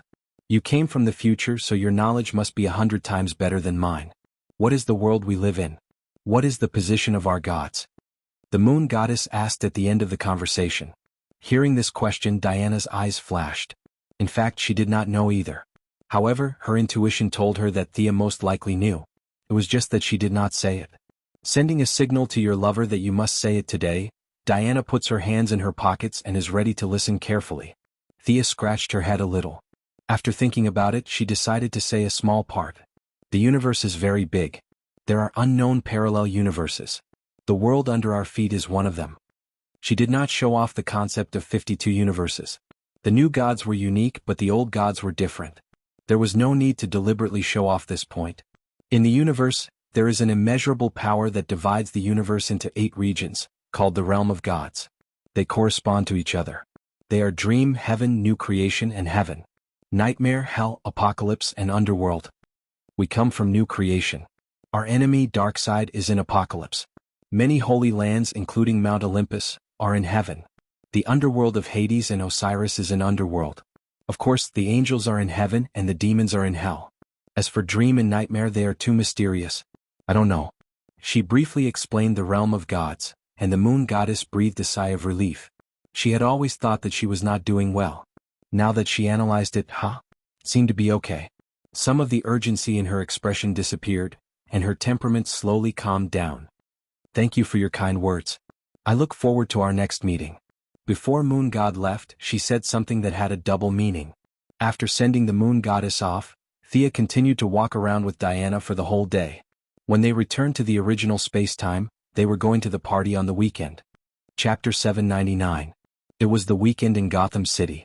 It was heaven in the day and hell at night. The storm caused by Batman's disappearance had gradually calmed down. Dick Grayson was working very hard. Everyone could see that, but he was not Bruce after all. Thea took advantage of this opportunity to make a move on both sides. A large number of criminals were loaded into spaceships and taken away. For example, Batman's old rival, Penguin Man, was now mining coal on a planet 5 light-years away from Earth. Many of the underworld families were swept up several times, and all the core elites were captured. The remaining small fries were also beaten up badly by the Raptor squad led by Barbara, the new Batman, Dick, and Damian, the Robin. It could be said that security in Gotham was at its best right now. A new wave of criminals would definitely stand up, redivide the territory, and confirm a new boss. But that was a matter for the future. Welcome, Thea. Diana. As Bruce's cousin, Batwoman Kate Kane was also from a wealthy family. Her villa was located in the wealthy district. Unlike Wayne's old mansion, which only had one old butler, she had many helpers. The waiter at the door helped to open the car door. Thea was wearing a checkered chiffon blouse, a camel-colored skirt, and stilettos. Diana was wearing a white dress and black pointy heels. The two of them walked out of the car hand in hand with smiles on their faces. Batwoman, who was standing at the door to greet them, was not wearing the red and black battle suit. She was also wearing a very casual dress, like a gorgeous young woman. She looked much younger than Bruce, who had suffered so much. Thea and Diana hugged her gently and said jokingly, "Gotham's security has improved a lot. I was worried about a fight before I came. Haha, I'll leave Gotham to the young people from now on. I can retire." Batwoman laughed softly. They exchanged a few more pleasantries and walked into the venue together. The secretary and Poison Ivy had been there for a while. They greeted each other from afar and talked to each other. After a while, the Danvers sisters, Yavala and Cassina, entered the venue. Alex's lover, Maggie Sawyer, had a gentle smile that hid unquestionable faith. She was a very charming woman.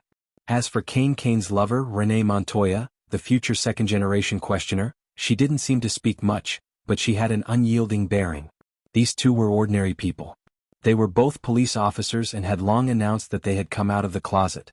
They had a lot in common. She was wearing a tank top, revealing her smooth shoulders and arms. She was wearing a blue skirt and crystal high heels. She looked both ladylike and fashionable, much better than her usual rustic outfit. Needless to say, it was all thanks to Lena. Thea is amused to see her looking around and holding the expensive handbag as if it were a brick. What are you afraid of? Will a Superman jump out of the bushes? She turned around and patted Supergirl from behind. Hi, Kara. The little girl hurriedly turned her head.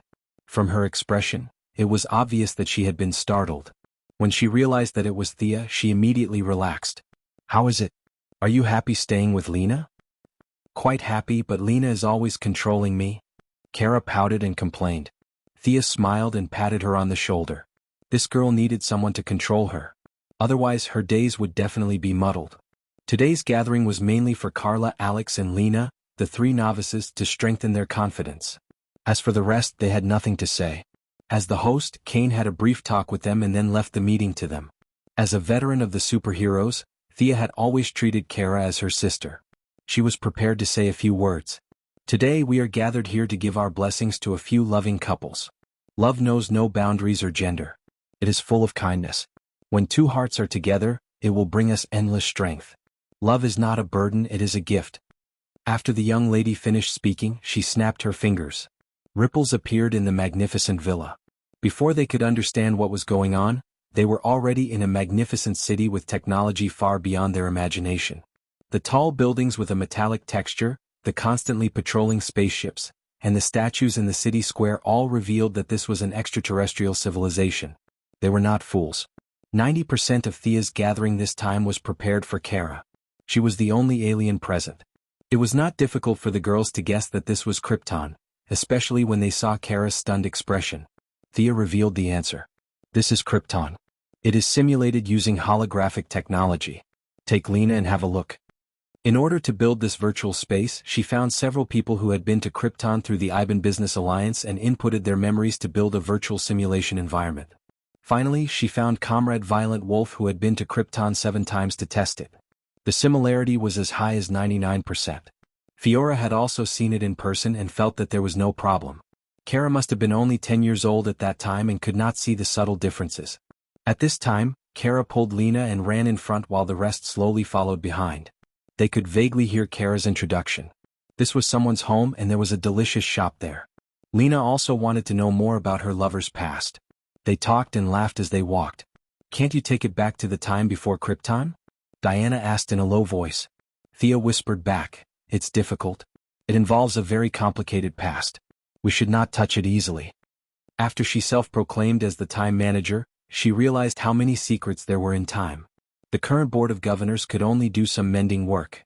They could intervene in the affairs of ordinary people, but once it was beyond Thea's level, they would be in the dark. There was no doubt that some big shots did not want to be seen. This was the situation on Krypton. The young lady chose to retreat. Using space technology, she could completely simulate the environment of Krypton, but it was not necessary. Kara also knew that this was all an illusion. She was very satisfied to see her hometown again. She was full of energy again. Karaoke played crazily for a whole day. She was so tired that she did not even recover when she sang in the evening. As the goddess of art, Thea's voice had reached a level beyond the sound of nature. However, she did not steal the limelight. She sang a simple song with Diana and then left the stage to karaoke. Surprisingly, Supergirl was very talented in music. She sang a few songs very beautifully. According to her boast, the word karaoke in her name meant karaoke. After confirming her love, Supergirl finally walked out of the confusion and glowed with her own spirit. Chapter 800. According to Thea's estimation, with the power of the Iyer family and the wisdom of the Luthor family, Kara might go further than Superman in the future. At the end of the party, Dionysus showed its power again. The heroines and policewomen were drunk and went back to their rooms to sleep. The group of women played around for a whole day. Diana went back to teach her apprentice, and Thea began to think about the future. The Guardians seemed to have replaced Hal Jordan because Hal had repeatedly disobeyed orders, but the truth was not that simple. According to the Yellow Lamp and the Green Lamp, the Green Lantern Corps had been on the move recently, which meant that they had begun to plot against the entire universe. There was only one enemy that could make the emotionless little blue man so anxious, and that was the imminent arrival of the Dark Knight. They were eliminating unstable factors. Hal Jordan was a troublemaker, and there was no doubt that they would take him down first. Thea had also thought about stopping this disaster, but unfortunately this was the will of the universe. If there was life, there would be death. Everything was caused by the laws of nature. She could not stop it, nor could she stop it. The consciousness of this universe was much stronger than that of Earth too. Once she stood on the opposite side of it, Thea felt that some ghost stranger would jump out at her in the next second. In fact, there was a good way to deal with the Dark Knight once and for all, and that was to cremate the entire universe. If the bodies were burned, you would not be able to stand up even if you wanted to. But she also knew that this was unrealistic. According to incomplete statistics, 90% of the planets in the universe carried out burials. The few planets that Thea had been to all carried out burials. Nearly 1 million bodies of Green Lanterns were buried in the cemetery of the main planet of Ura. Many of these people were the greatest Green Lanterns when they were alive. If Thea proposed to burn the bodies of these people, she might as well lead the Yellow and Green Lamps to war with the Green Lamps. Not to mention the distant alien planets, she could not even deal with Earth. Except for a few countries in Asia that carried out cremation, most countries carried out burials. The resistance to this matter was so great that the power of the president could not be pushed through at all. She had to re-enter a monarchical society. If she forced it, she estimated that she would have to kill hundreds of millions of people. Furthermore, the deceased relatives of superheroes were all buried. Even Diana's Paradise Island was buried. Did they burn all their corpses? It was possible that she had killed more people than she did on the Night of Darkness. Did she have nothing better to do? Soon she arrived at a secret base of the Heaven's Eye Society. Diana had talked to her before she left. Clown Girl didn't seem to have done anything wrong. It was inhumane for Amanda to put a bomb in her neck and risk her life for her. Moreover, the ugly girl had performed meritorious deeds during Darkseid's invasion. Was it possible to release her on that basis? Thea also felt that the Clown Girl was slowly getting better. She was a little crazy, but not to the point where she was unscrupulous. She decided to fish her out and observe her for a while. She went straight to the Heavenly Eye Society and told Amanda that she wanted to take the ugly girl away. Can you tell me your reasons? Black Panther didn't look too good. She felt a little embarrassed when Lin Fan came to ask for her in such a blatant way. What reason do you want? Government approval? Special pardon? A thank you letter signed by the Justice League? You can think of anything. I can find it for you, Thea said, amused. She was very confident in facing the Heavenly Eye Society now. No one in the system could beat her. Amanda sighed. You can take the ugly girl away, but... No buts, Thea answered calmly. She was in a different position. She had no right to talk about conditions. The two quickly completed the procedures. I can go now? Clown Girl, who was practicing gymnastics in her cell, was a little surprised when the bomb was taken out. Amanda didn't look too good. She slammed the door and left. Clown Girl looked around in confusion. After a while she realized something.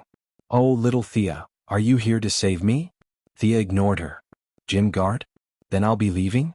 Ah. The guard looked at her blankly. Lawton, I'm leaving. Death Archer's eyes almost popped out when he saw Clown Girl waving at him from outside the cell. Can I stay by your side forever? Until death. Why did you run away when those words were still ringing in my ears? Don't send me off. I'm leaving. I'll come back to see you guys later. Clown Girl was still yelling at the prison door. Her voice was full of energy. It was obvious that she was very happy.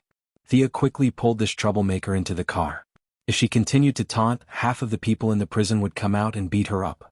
Thea didn't dare to throw this crazy person into society.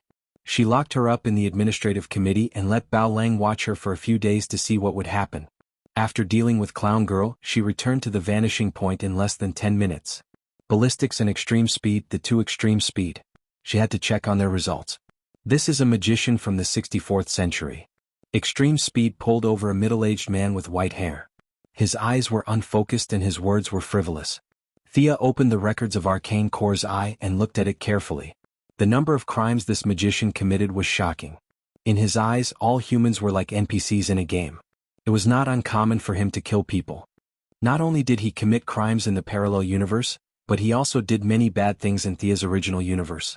The Heaven's Eye Society even planned several capture operations, but unfortunately he used future technology to evade them. Don't look at me like that. Future person, do you think you're better than others? As far as I know, in the 30th century, the Superhero Legion has already issued an iron law forbidding time travel. Your era is 3,000 years later than theirs. How dare you ignore the human agreement? You're unforgivable. Magician's eyes were full of contempt. Even if he became a prisoner, he still didn't think he would be in trouble. In his opinion, even if these people from the 21st century could travel through time, their knowledge was no different from prehistoric humans. Thea reached out and tapped his forehead. A bright light flashed and her finger was blown away by an explosion. Both of them were surprised. Nanobody structure? You're not even human now, right? Thea looked like she saw a new toy. This guy had modified his body to a terrifying level. Magician was also shocked. Even with the power suppression handcuffs, he still didn't think anyone could kill him. In this primitive era, any weapon should stop in front of the crystallization of future technology. This was also the reason why he dared to do whatever he wanted. But just now, Thea's casual move made his heart palpitate. Don't look at me. I don't have any psychological burden if I kill you. Thea smiled and pointed again. This time she used her divine power. The nanobody couldn't resist the soul extraction. Magician's face was filled with confusion. He fell to the ground with a dull gaze. He was already dead. Mr. Speed, bring the other prisoner. Thea kept the soul fragment. The reason why she showed her skills was to kill this scum and also to intimidate Speed. The second prisoner was brought up. It was a red-haired boy who was less than 1.5 meters tall. He was terrified as he was dragged out by Speed. Yo, this is a famous person, Bart Allen of the Speed family. Sia flipped through the records. Just as she had expected, this child did not commit any crimes at all. It was more or less like he was caught to vent his anger at the speed of light. Chapter 801. Thea glanced at him expressionlessly, and he quickly lowered his head. She flipped through the records of the Eye of Arcane Nuclei. When the boy traveled through time for the first time, Thea said kindly, "Shall I send you back to your original time?" The boy saw that she was friendly, so he quickly gestured with his hands. It's too fast, slow down. Okay, whatever. The boy couldn't control his speed at all. He gestured with his hands and spoke too fast. If not for Thea's super speed, she would have only seen a blur in front of her. The English of the future was very different from the present. Fortunately, she had the divine trait of being proficient in languages, or else she would have been confused. The boy saw that she could keep up with his speed, so he gestured even more enthusiastically. Oh, you're here to find your grandfather? It must be hard on you, this journey is long. Okay, I'll take you there. Thea waved her hand and pulled the boy to the Advanced Technology Laboratory. In the Advanced Technology Laboratory, the Lightning Squad was having a meeting to figure out how to get Wally West out of the space of seraphic speed. The initial plan was to rely on Psyker's shockwave ability to find the entrance to the space of seraphic speed, and then Barry would run in to save him. It could be said that this plan was rough and helpless. They didn't know what kind of danger they would encounter and whether they could come out alive. Barry and Wally weren't friends at all. He was only willing to take this risk for Ayers and his adoptive father Joe. The young mistress's visit surprised everyone. Thea, what's the matter? Barry had just opened his mouth when he saw the half-grown child beside Thea run to his side, hugging his waist and calling out affectionately. Grandpa, I finally found you. The boy shouted excitedly. In order for him to be able to shout this sentence normally so that the ordinary people could hear him clearly, the young mistress even cast a deceleration spell on him. At the same time, she also taught him modern English again. Hiss. Thea thought she heard a loud gasp. She covered her mouth and snickered. She didn't treat herself as an outsider at all. She found a chair and sat down ready to watch the show. Barry was stunned. His neck stiffened as he turned to look at Ayers, only to see the black girl's face turning green. What was the meaning of this? This old lady hasn't been killed by Savita yet, and your grandson has already run out? Even though Ayers was just an ordinary person, she had seen the yellow lightning when the boy ran. This was clearly the power of Godspeed. Blackie's eyes were filled with murderous intent. She crossed her arms and waited for Barry to explain. Student little Sean was already panicking. He didn't know where to put his hands. He looked at Thea with a bitter face. Big sister, where did you pick this kid up from? Don't trick me.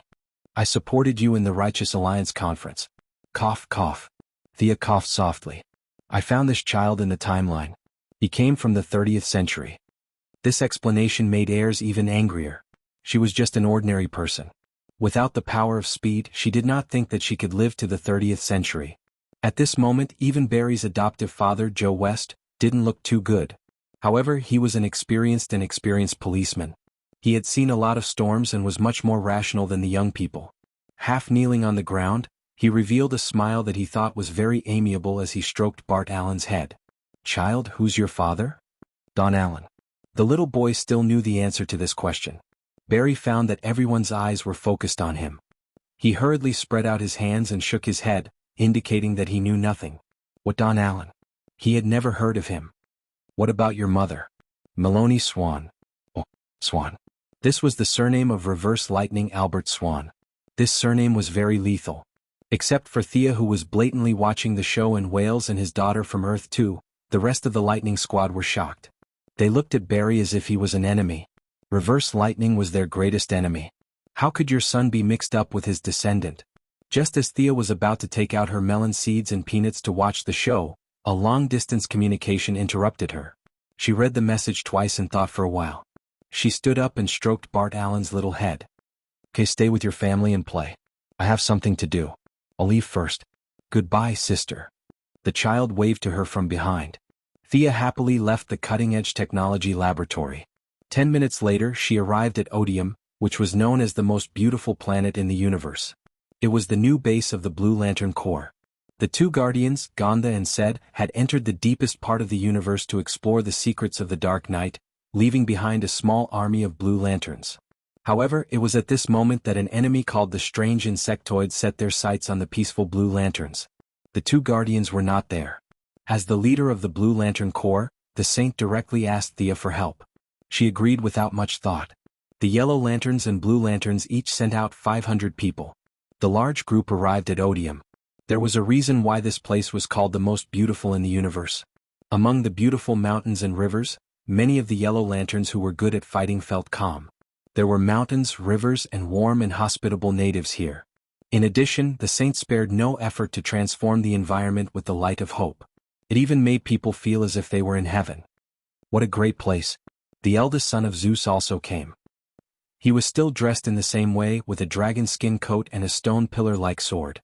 The only change was that his hostility had disappeared. His face was full of compassion, like an elder who had washed away all his glory. "Your Majesty, thank you for coming to help." The Saint did not care about his subordinates around him. He knelt down in front of Thea and bowed deeply. Thea hurriedly helped him up and briefly explained the situation. The Saint was under a lot of pressure. Unfortunately, he had a soft personality. His catchphrase was, "Everything will be fine." His way of dealing with troublesome matters was to wait and see. Wait for a pie to fall from the sky. Anyway, according to his theory, everything would be fine. It was not an exaggeration to say that the Blue Lanterns were just 2 or 3 big cats. It was too difficult to obtain the emotion of hope.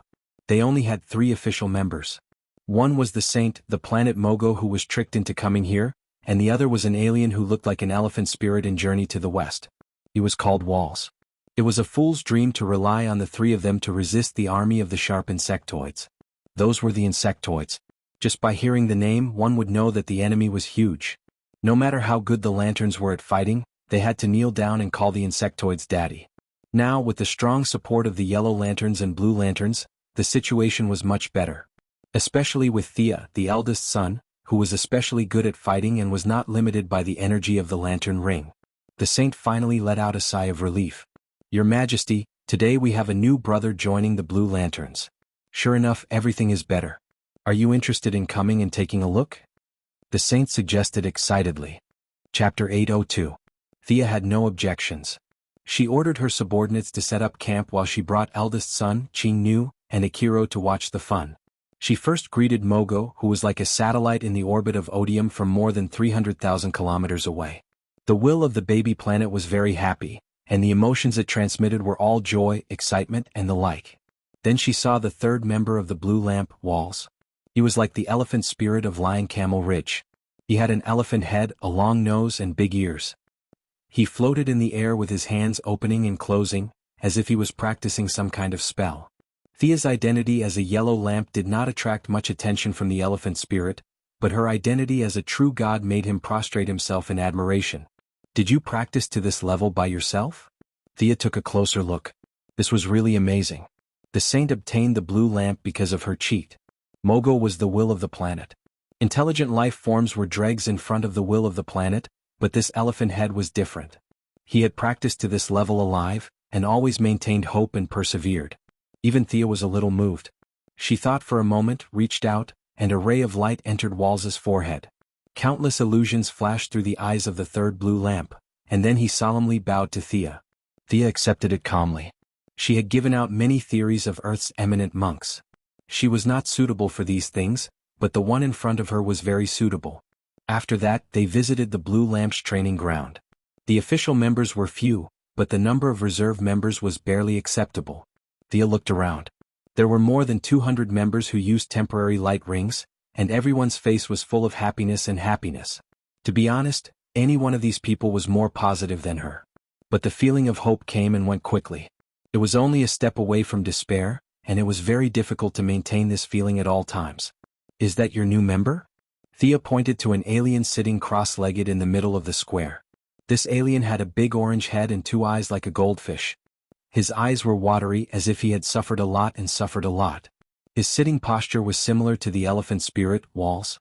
It was most likely the elephant spirit's private training method. One of his hands was raised in front of his chest, and his 4 fingers were as thin as chopsticks. This man's face was bitter and his body was as thin as a stick. Just by looking at his appearance one could tell that he was the type that was easy to bully. Thea facepalmed. How could the Blue Lanterns be any weaker? Everything will be fine. Just by relying on these guys? You should at least find someone who can fight. Yes, this is Sean. He just reached the level of an official blue lamp yesterday. The saint usually spoke slowly and in a soft voice. Add one more. I'll find one for you. Thea's gaze searched through the remaining blue lanterns. The battle is imminent, so I'll form a small team of 5 for you. At first glance it was shocking. There was no one like the yellow lamp instructor, Akilo, who weighed more than 500 kilograms, had arms that could run horses and thighs that could drive cars. She didn't know if this feeling of hope was biased towards people with small bodies, or if the saint had a problem with his eyesight. These 200-plus reserves all looked thin and withered. Thea lowered her standards again and again. Finally she picked a tall female alien. She should be the one.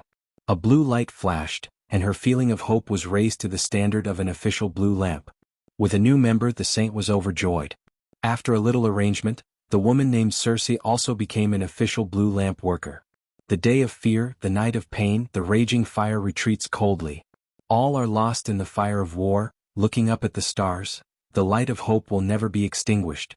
After a simple ceremony, 2 more blue lanterns were added. After watching the show they began to discuss the matter of retreating from the enemy. That's right, the goal was to retreat from the enemy. The plan to kill the enemy was not an option at all. The home planet of the sharp insect race is in Sector 9. Their forces are spread across the surrounding 31 galaxies, and they control Sectors 9 and 10. They are an extremely powerful civilization. The saint, who was still in a feudal society and thought that there were only a few people on his planet, suddenly sat in the position of a leader. Facing the fierce alien enemies, to be honest, he was a little powerless. He was more optimistic and was still thinking of ways to maintain the situation. However, no one laughed at him. The terror of the insect race was well known by all civilizations that entered the universe era. No one dared to provoke them. Now that they had gathered the power of 3 lanterns, the Odin people were not weak. They also had some battleship weapons, but these added together could only resist 1 or 2. If they had time to study how to defeat the enemy, it was better to think about retreating. Even Thea did not want to start a war with the insect race. There was no need to win or lose. The insect race's reproductive ability was the best in the universe, and she would be distressed for half a day if she lost 1 lantern. Starting a war between the 2 sides was simply using porcelain to smash a jar. The goddess of trade would never do such a loss-making thing. What's more, now that the Guardians had begun to make preparations to deal with the Dark Knight, she could not fall behind. It was different from the fog in the Book of Oi's prophecy, and the Guardian's wild imagination. She knew the details of the Dark Knight. It was not a weapon, nor was it the end of the world. It was the rebirth of the dead. To deal with the countless dead that crawled out of their graves, was there a better fighter than the insect race? She joined the war with the purpose of making the enemy surrender. In her opinion, there were very few things in the universe that could not be traded. The sharp insect race must have needs. If you have difficulties, I will help you solve your difficulties. What a good thing. What? No difficulties? If there were no difficulties, Goddess Thea would change her avatar to create some difficulties for them. After asking about the sharp insect race's habitat, she did not let anyone protect her and flew over by herself. Of course, the reason was to investigate the enemy. In a few breaths, she crossed several sectors and arrived at the sharp insect race's main planet. It was a bit of a stretch to call it the main planet. The sharp insect race was very small at first, and they were not the rulers of the mother planet. However, after continuous reproduction and evolution, they finally took the planet from the hands of intelligent life and began to expand wildly. The original main planet quickly became a desert. The Cortex Prime could not move, so they plundered planets with beautiful scenery and resources from the universe and used biological means to connect the newly conquered planets to the already barren mother planet. The sharp insect race that Thea saw was now an irregular celestial body. It was like a huge arthropod lying in the universe. The original planet was in the middle, and there were 7 or 8 planets outside that were grabbed together by tentacles that covered the sky. The nature of plundering seemed to be engraved in the genes of this race. The appearance of the planet conveyed a belief to intelligent life. We will not compromise, we will not admit defeat, and we will fight to the last soldier. Chapter 803. Interesting. Thea was bold because of her skill. She watched for a long time. The strange insectoids were not incompetent either. In less than a minute, 7 strangely shaped, half-biological, half-mechanical battleships came out aggressively. They did not waste any time and opened fire as soon as they entered the range. At the same time, the energy shield was activated and the main cannon began to charge. The young lady was not stupid enough to take the bombardment of the main cannon head-on. She felt that she was here to do business, so she did not fight the battleships head-on. Her drifting figure moved left and right, passing through the many cannon fire. She flew through the gaps between the battleships and landed on the planet's surface far away. Boom! She had just entered the atmosphere when 2 white lasers came at her. Thea did not even look at them. She waved her hand and deflected the 2 lasers, returning them to their original owners. In the 2 explosions she landed on the ground. On the desolate and dead planet, there were only stones and stones. There was no vegetation at all. Could be said that the main planet of the strange insectoids was dead. Swoosh, swoosh. 7 or 8 beetle-shaped robots with blue shells surrounded her. Oh, it's rare to see humanoid creatures on this planet. Are you insectoids? Why are you working for them? Thea looked at these blue and black exoskeleton robots and felt that they were familiar. Who were they? She vaguely remembered that they were heroes. A few armored insectoids communicated with each other in short words. It was not language but some kind of special signal. A few robots quickly ran away and surrounded Thea. At the same time their armor began to transform. Some turned into cannon barrels, some into sharp blades. There was no doubt that they were besieging her. Only one guy hid far away, waving his hands and saying something to her. Thea was curious. She looked at this weird guy and finally found the corresponding character in her memory. This guy was Blue Beetle from the Young Titans. Why did he run so far away? This was Sector 9. It was half the universe away from Sector 2814 of Earth. However, this was not the time to chat. There were a bunch of enemies around. A bunch of cannon fodder. Sia snorted, clenched her fists and smashed them into the void. Invisible ripples hit the enemies and the robots all stopped moving, maintaining their dull and stiff postures, not moving at all. Now, her understanding of the soul had deepened, and her use of various techniques had reached a very high level. These aliens captured by the insectoids and put on insectoid armor were all turned into idiots by the soul shock. Thea casually walked out of the encirclement and stood in front of Blue Beetle. She looked at him curiously. She was here to discuss business today, so she was dressed very casually. Their initial plan was to use peaceful means before resorting to force. If they really couldn't come to an agreement, they would change their identities to create difficulties. The beige leather jacket and blue jeans made him look handsome, but on this desert-like alien planet, he looked very different. The young mistress walked in front of Blue Beetle and knocked on her mask. Blue Beetle's right hand turned into a long sword and slashed upwards. Kid, if you can't control this machine, I won't go easy on you. Thea reached out 2 fingers and clamped the blade. No matter how much energy the machine channeled, it didn't move an inch. After a while, the machine seemed to realize that it was no match for her. The blade turned back into a part of the glove and Thea let go of it. Like an old machine, Blue Beetle's mask made a series of loud clicking sounds. A young boy's face slowly emerged from the armor. The boy had obvious Mexican features. He had a round face and small eyes. Now the boy's face was full of panic. When he saw Thea, it was as if he had grasped at a life-saving straw. You are Miss Quinn, right? You are from Earth, right? Is the Justice League here to save me? After he finished speaking, he looked around as if he was looking for Superman and Batman. Thea felt that the boy was a little nervous and didn't use his brain. Would the League cross half the universe to save an ordinary person? The League isn't here. I'm just passing by. I'm from Texas. My father owns a car repair factory. This thing wants me to join the war. I want to go home, but this... The boy pointed at his armor and spoke incoherently for a long time. Thea hugged her shoulders and listened as if nothing had happened. When the boy said he wanted to go home for the third time, she asked, "What's your name, boy?" "Jamie Reyes, I." The boy slowly calmed down and looked at Thea's outfit. To be honest, in the boy's heart, Thea was not as good as him. At least he had a suit of armor. This big sister in front of him came to an alien planet in casual clothes? "Okay, Mr. Reyes, how did you come to this star field? Is this place far from Earth?" The boy began to tell a long story. He accidentally obtained a fist-sized blue beetle statue from a gang fight. After that, like many protagonists in novels, he dripped his blood on the statue and activated the device. The blue beetle woke up and used him as the host to become an alien weapon. The remote signal received the news that the sharp, strange insectoids were going to war with the blue lamp. The armor flew countless light years away and returned to the mother planet without a care. Just as he was in a state of panic, the lady descended from the sky. Oh, the story isn't complicated. The boy wanted to refute that it wasn't a story, but he didn't dare. Your armor is very interesting. How about this, when you return to Earth, give this person a call and ask her to help you research it. See if she can modify some of the commands so that you can control it. After Thea finished speaking, she took out a notebook under the boy's confused gaze. She tore off a piece of paper, wrote down Felicity's phone number, and handed it to the boy.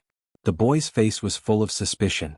"Big sister, can our phone call reach so far away?" Then he saw a sky-blue glow in Thea's hand, and a very magical vortex appeared in front of him. "Go in. Didn't you say you wanted to go home? But I didn't record the teleportation point in Texas. This should be Star City. Maybe I'll let you change the car twice?" The boy almost knelt down. "You're really a kind person. Not to mention Star City, as long as he could return to Earth or the South Pole, he would be happy." Gritting his teeth, he closed his eyes and rushed into the portal. After the small interlude, Thea activated her supervision. She wanted to find the boss here and ask if it had any difficulties. The insectoids that came out of the ground were killed with a slap. Those that could turn invisible were burned into fireballs. Those that could spray acid were greeted with lightning magic. In short, Thea walked neither fast nor slow in order to show off her strength. She also wanted to take the opportunity to see if this insectoid had the ability to do business with her. Chapter 804. A single Zerg was not strong.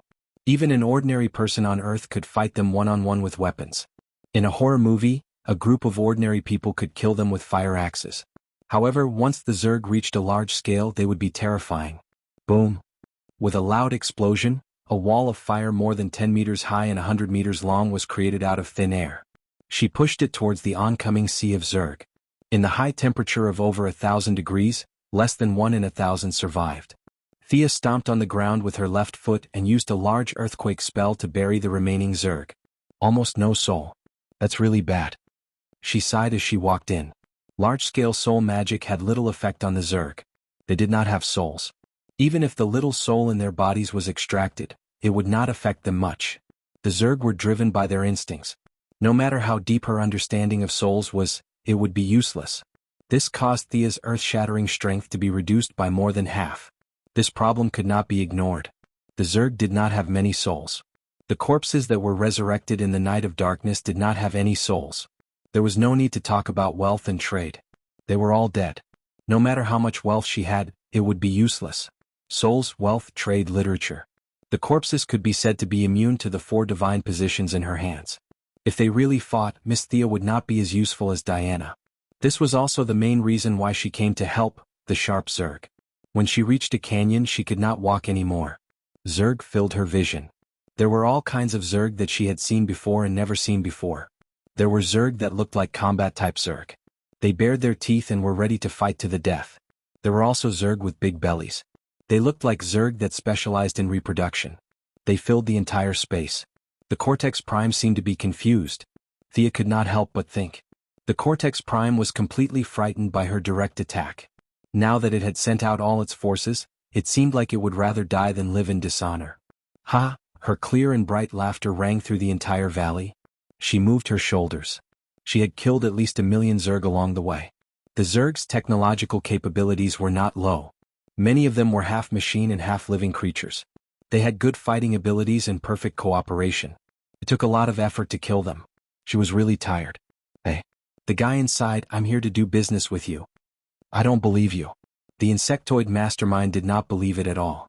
You've killed your way to my doorstep, saying that you're here for business? Are you kidding me? You can buy anything and sell anything. Have you heard the slogan of our anything you want? Thea put a white hand to her mouth and shouted into the valley. Is this whatever house very famous? The insectoid mastermind expressed that it did not understand.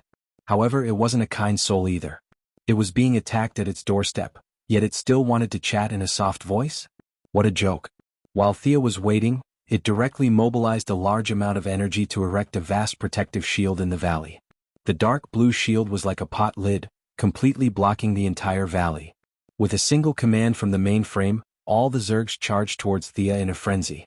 As for the logistical insects, he left them by his side. Firstly, they had no combat power at all. Secondly, he was afraid that if they all died, he would have problems controlling the insects. Psychokinesis. Thea saw through the enemy's trick. She also used a protective shield, but she used a silver flame shield. All the Zergs that charged towards her were burned to ashes. She did not even look at the Zergs but at the mainframe shield. This time she did not use any soul wealth divine power techniques. Thea clenched her right hand into a fist, imitating the scene of the Heavenly Father killing Superman with a single punch from the Creator planet. She only used her divine power, and did not use any special characteristics. This punch was pure physical strength. Thea wanted to see the difference between herself and the Heavenly Father. She took a deep breath and ignored the Zergs that were like moths to a flame.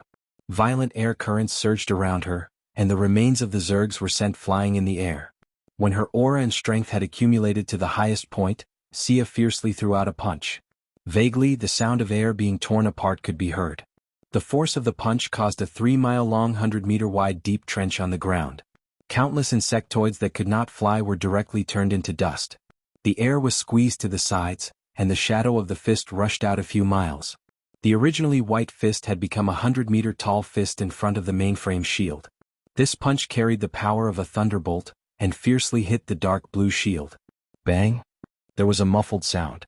Thea was a little depressed. She did not break it. Huge spiderweb-like cracks appeared on the shield. Countless telekinesis was quickly used to repair the cracks and repair the damage. The mainframe barely blocked it, but it did.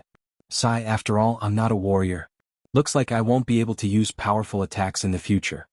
She shook her head and sighed unhappily. After that, she did not gather any mana or cast any spells. She threw out a few meters-long flaming javelin with a silver-white flame tail. Crack! The flaming javelin hit the spot where the fist landed. This time the shield could not hold on and directly shattered into pieces. Hey, if you don't come out, I'm really going to leave. Thea thought that she was a reasonable person. She was not going to walk up to the mainframe and talk nonsense. According to her understanding, this mainframe had no combat power, no defense, and no mobility. It was a person without the three. If a human nuclear bomb like her walked in front of it, it would not be able to resist at all. The principle of a transaction was that both sides should be equal. She was not going to go overboard. She waited for 10 seconds. The air above the valley changed rapidly, and was finally squeezed into a slightly ugly face by telekinesis. The mainframe was forced to show itself. In fact, it was helpless. It could not tell whether a strong person like Thea was just passing by or was here to seek revenge. No matter what, it had to take it. The strong were respected. This was especially obvious in this kind of universe. It could not figure out Thea's goal, and did not know where her people were or if they had any weaknesses. If she came to visit every 2 or 3 days, it would not be able to stop her or fight her. That would be the end of it. So it had to come out no matter what, or at least ask the other party's intentions. Using telekinesis, the somewhat human-like face sized up Thea. Which strong person in the universe are you? Why have you come to the sharp insect tribe? Thea laughed and said something that even she didn't believe. I'm here with friendship. It must be very difficult for you to live in this bitter and cold place. Do you need anything? The mainframe wanted to say, we don't need anything. If we need anything we can get it ourselves. We don't need anything from you. But the mainframe that had gathered all of the insect tribe's intelligence still had some instincts to avoid harm. It did not dare to retort. It definitely had not heard of the saying, "I'm a fish on the chopping block," but the logic was the same. The Cortex Prime was speechless at the fact that this great god had come to its bandit lair to force a sale. Its plan was that no matter what he was selling, it would grit its teeth and buy it as long as he left in a good mood. What do you think we need? The mainframe's heart was bleeding. It had already prepared to spend a lot of money and wanted to send her away quickly. Thea's eyes were as bright as the stars. For a moment, it was so bright that even the mainframe's avatar was a little unstable. She finally stopped. "I am the Lord of Souls. You don't have souls. I can sell you some blank souls. Do you want them?" Thea gave herself a new avatar. Ah. Suddenly hearing such shocking news, the mainframe's telekinesis face dissipated into gas. It hurriedly reformed again. "Is what you said true? Souls can be traded? How much do you need to pay?" Thea was laughing in her heart. As expected, selling what you needed to the person who needed it was the way to go. Seeing the other party so eager, she prepared to ask for an exorbitant price. She pretended to be very serious. "I am the Lord of Souls. My words are the law. Souls can be created and destroyed. Naturally they can be traded. I want the sharp insect tribe to fight for me." Her words were ambiguous, and in the insectoid mastermind's interpretation, she was fighting for herself. Could this be a newly risen powerhouse? She did not have any subordinates, so she set her sights on the sharp insect tribe. Chapter 805. The division of power in the universe had long been clear. The Green Lantern Corps' so-called maintenance of peace in the universe was more of a maintenance of the situation. There were many areas they couldn't manage and didn't dare to manage. The Kryptonians of the past, Mungo and his son, and the current strange insectoids, they couldn't manage them. In the insectoid mastermind's view, Thea was here to recruit them. After all, the barbaric way the insectoids grew was rejected by all intelligent life. They were currently the only force in the universe that didn't have a leader. However, the mastermind didn't hastily give the order. It couldn't bow down to her right away. At the very least, it had to see how much change the Soul King could bring to the strange insectoids. "Honorable Sovereign, the strange insectoids are willing to accept your glory. Please respond to our humble request." The mastermind lowered its stance, but the meaning behind its words was that it wouldn't act until it saw a rabbit. Thea stretched out a finger. "I have a pure soul in my finger. It has no memories and no past. I know you can't see it, but you can find a member of your race and I'll demonstrate it to you." She originally wanted to treat it as a business deal, but for some reason the mastermind seemed to have misunderstood something. The mistress didn't mention anything about the deal anymore. In the mastermind's view, this was only natural. This was the Soul King. What a grand name. No lightning struck her when she shouted out such a grand name. This meant that the will of the universe recognized her. Why would such a big shot want to do business with them? Zhang Xian pondered for a moment, and with a thought, a winged tribesman flew over. The siren had recently obtained a lot of souls. After repeated research, Thea now had the ability to stuff souls into her body. One had to know that she had always been the type of person who didn't care about burying. It was difficult to stuff a living person's soul into her body. The various mental, physical, and memory problems were very complicated. She didn't have a good solution. However, the insectoids were different. Their souls were naturally thin. Thea had taken a look at the insectoid's internal structure. The insectoid's body structure was for evolution. They had countless advantages, but the rapid evolution of their bodies and the constant replacement of their genetic chains also affected their souls to a certain extent. To be honest, they were too casual. For a long time, many insectoids lived in a muddle-headed state and could only rely on the mastermind to coordinate their work. Having a soul, having memories, and being able to think independently, this was the symbol of intelligent life. If the sharp insectoids obtained a soul, then they might be called them. This was the most important thing in history. Thea did not use the soul fragments of Earthlings. Due to the existence of spirits, the essence of life on Earth was much higher than that of aliens. Be it from an emotional or practical point of view, even the souls of some bad guys were not suitable for the insectoids. But after a long period of research, she still had some insights. She made a lot of fake soul fragments, using magic power to simulate soul waves, manually adding memories and then erasing them. Finally, she used a bit of soul divine power to solidify them, creating a blank fragment. He picked through the soul fragments in his hand. The insectoids had a short lifespan, so he found a 10-year lifespan essence. It was originally a memory-erasing imitation, and now it was just right to use it on the insectoids. She observed for a while and found a few nodes. With a soft shout, the shard entered through the veins of the soul. Silent and invisible waves blew around. The cortex prime, with its amazing psychokinesis, sensed something strange and looked at the insectoid cautiously. The insectoid who obtained the soul was confused. It took a long time before he realized what was happening. He had feelings, and the concept of self was born. The cortex prime looked at the insectoid gloomily. After a long time, it looked at Thea and said, "Your Majesty, please wait for a moment. I'll be right back." After that, it rolled up the new insectoid and ran back. Thea did not stop it. As the cortex prime, its consciousness was actually the strongest. Once the insectoid escaped from its control, it would be able to sense it at the first moment. As the cortex prime, it would not allow a strong sense of self to threaten its rule. It captured the insectoid who had just developed a sense of self. It would be up to it whether to cut it into pieces or cut it into pieces for research. Thea stopped in the air and waited. The cortex prime returned quickly. This time it was even more respectful. It chose its words carefully. "This soul is too strong. Do you have a soul that matches the characteristics of the insectoids?" Thea almost laughed out loud. This guy was afraid that its control would be affected by the strength of its subordinates.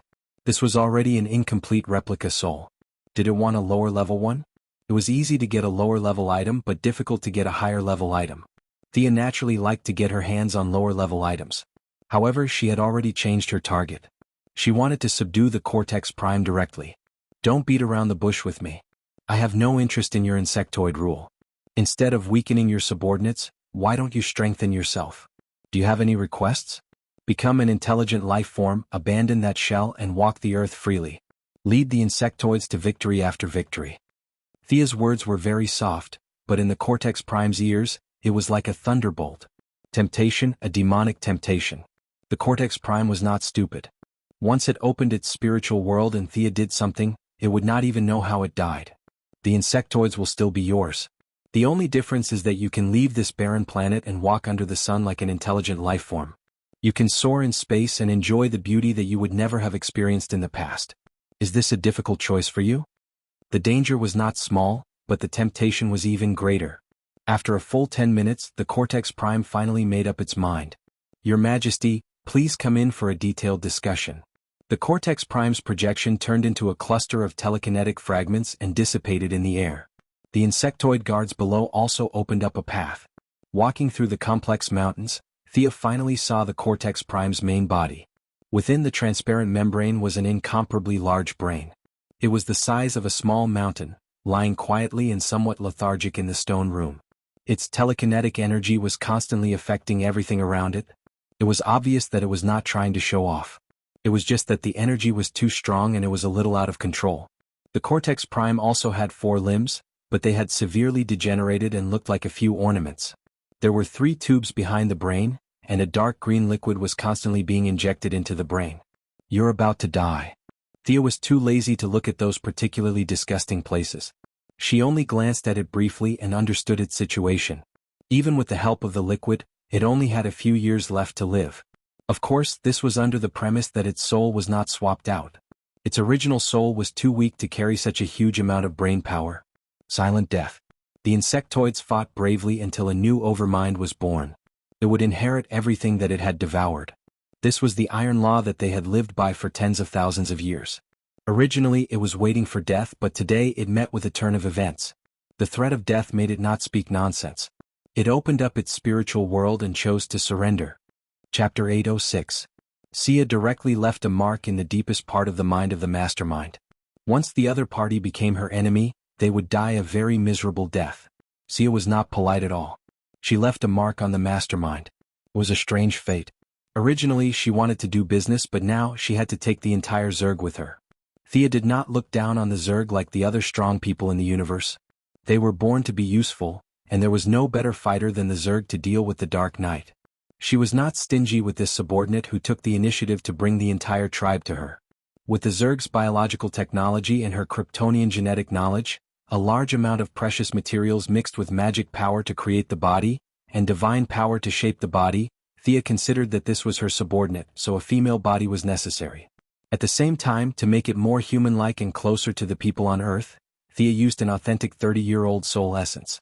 Transfer your spiritual power into the new body. The cortex prime opened a gap in the lobe, and a pure silver-white light jumped out and rushed into the new body. The insectoids outside the cave instantly lost control. Their simple minds did not know what was going on. Some of them began to kill their own kind, while others rushed into the cave in a panic.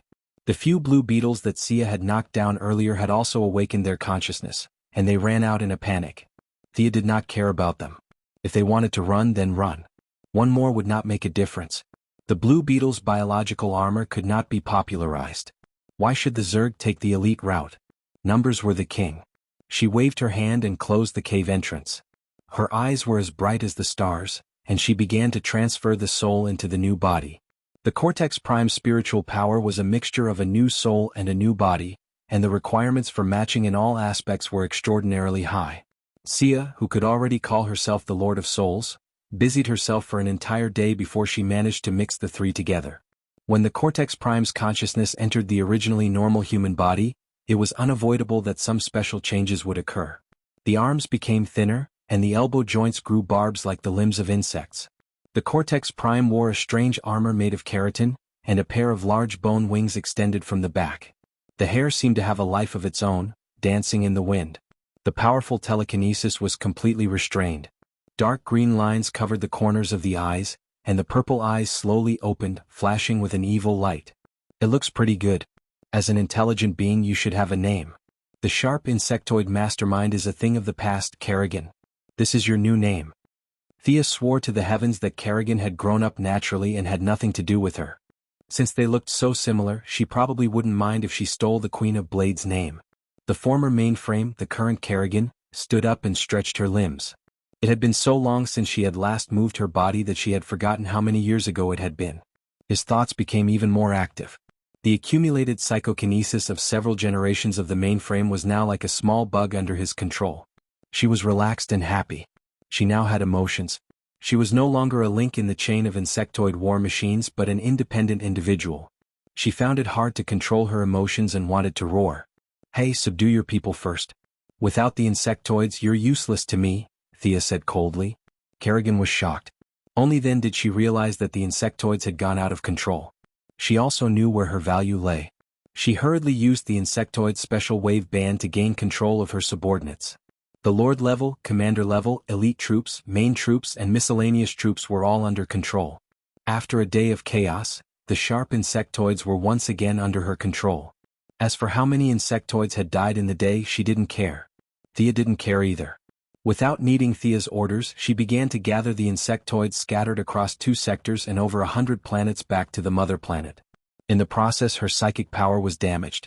She needed to re-establish her control system. Send out your scouting troops. I want to know the movements of the Green Lantern Corps on the main planet of OUA. Also, don't let Zamalon off. Also, have your subordinates multiply. I want an army that can cover the entire universe. Thea was very confident in the insectoid scouting troops' reproductive abilities. However, in Kerrigan's ears, these words had a different meaning. Boss wants to attack the main planet of OUA and Zamalon? How cool. As for the multiplication, it was naturally to prepare for the invasion of the Green Lantern Corps. Kerrigan thought she understood Boss's intentions and began to give orders to her subordinates. With the sharp insectoids retreating, the crisis of the Blue Lantern Corps was resolved. From the results, it was indeed as the Saint's mantra said, everything will be fine. Thea returned to the main planet of the Blue Lantern Corps.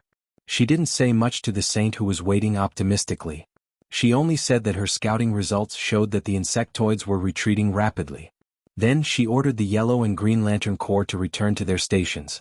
She didn't follow the main group. Instead, she flew alone in another direction of the universe. The universe sector was awesome. That's right, this place was awesome.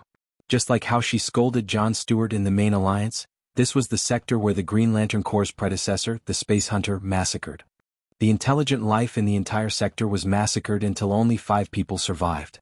One of them was the leader of the Red Lantern Corps. Thea wasn't here to mourn the dead today. The dead had been dead for countless years and weren't worth her time. No matter what happened in the future, the night was coming. She wanted to see it for herself. She only remembered that the future dark night originated from here. As for which planet it originated from, she would have to find it carefully. The Guardians had completely erased the records of this area.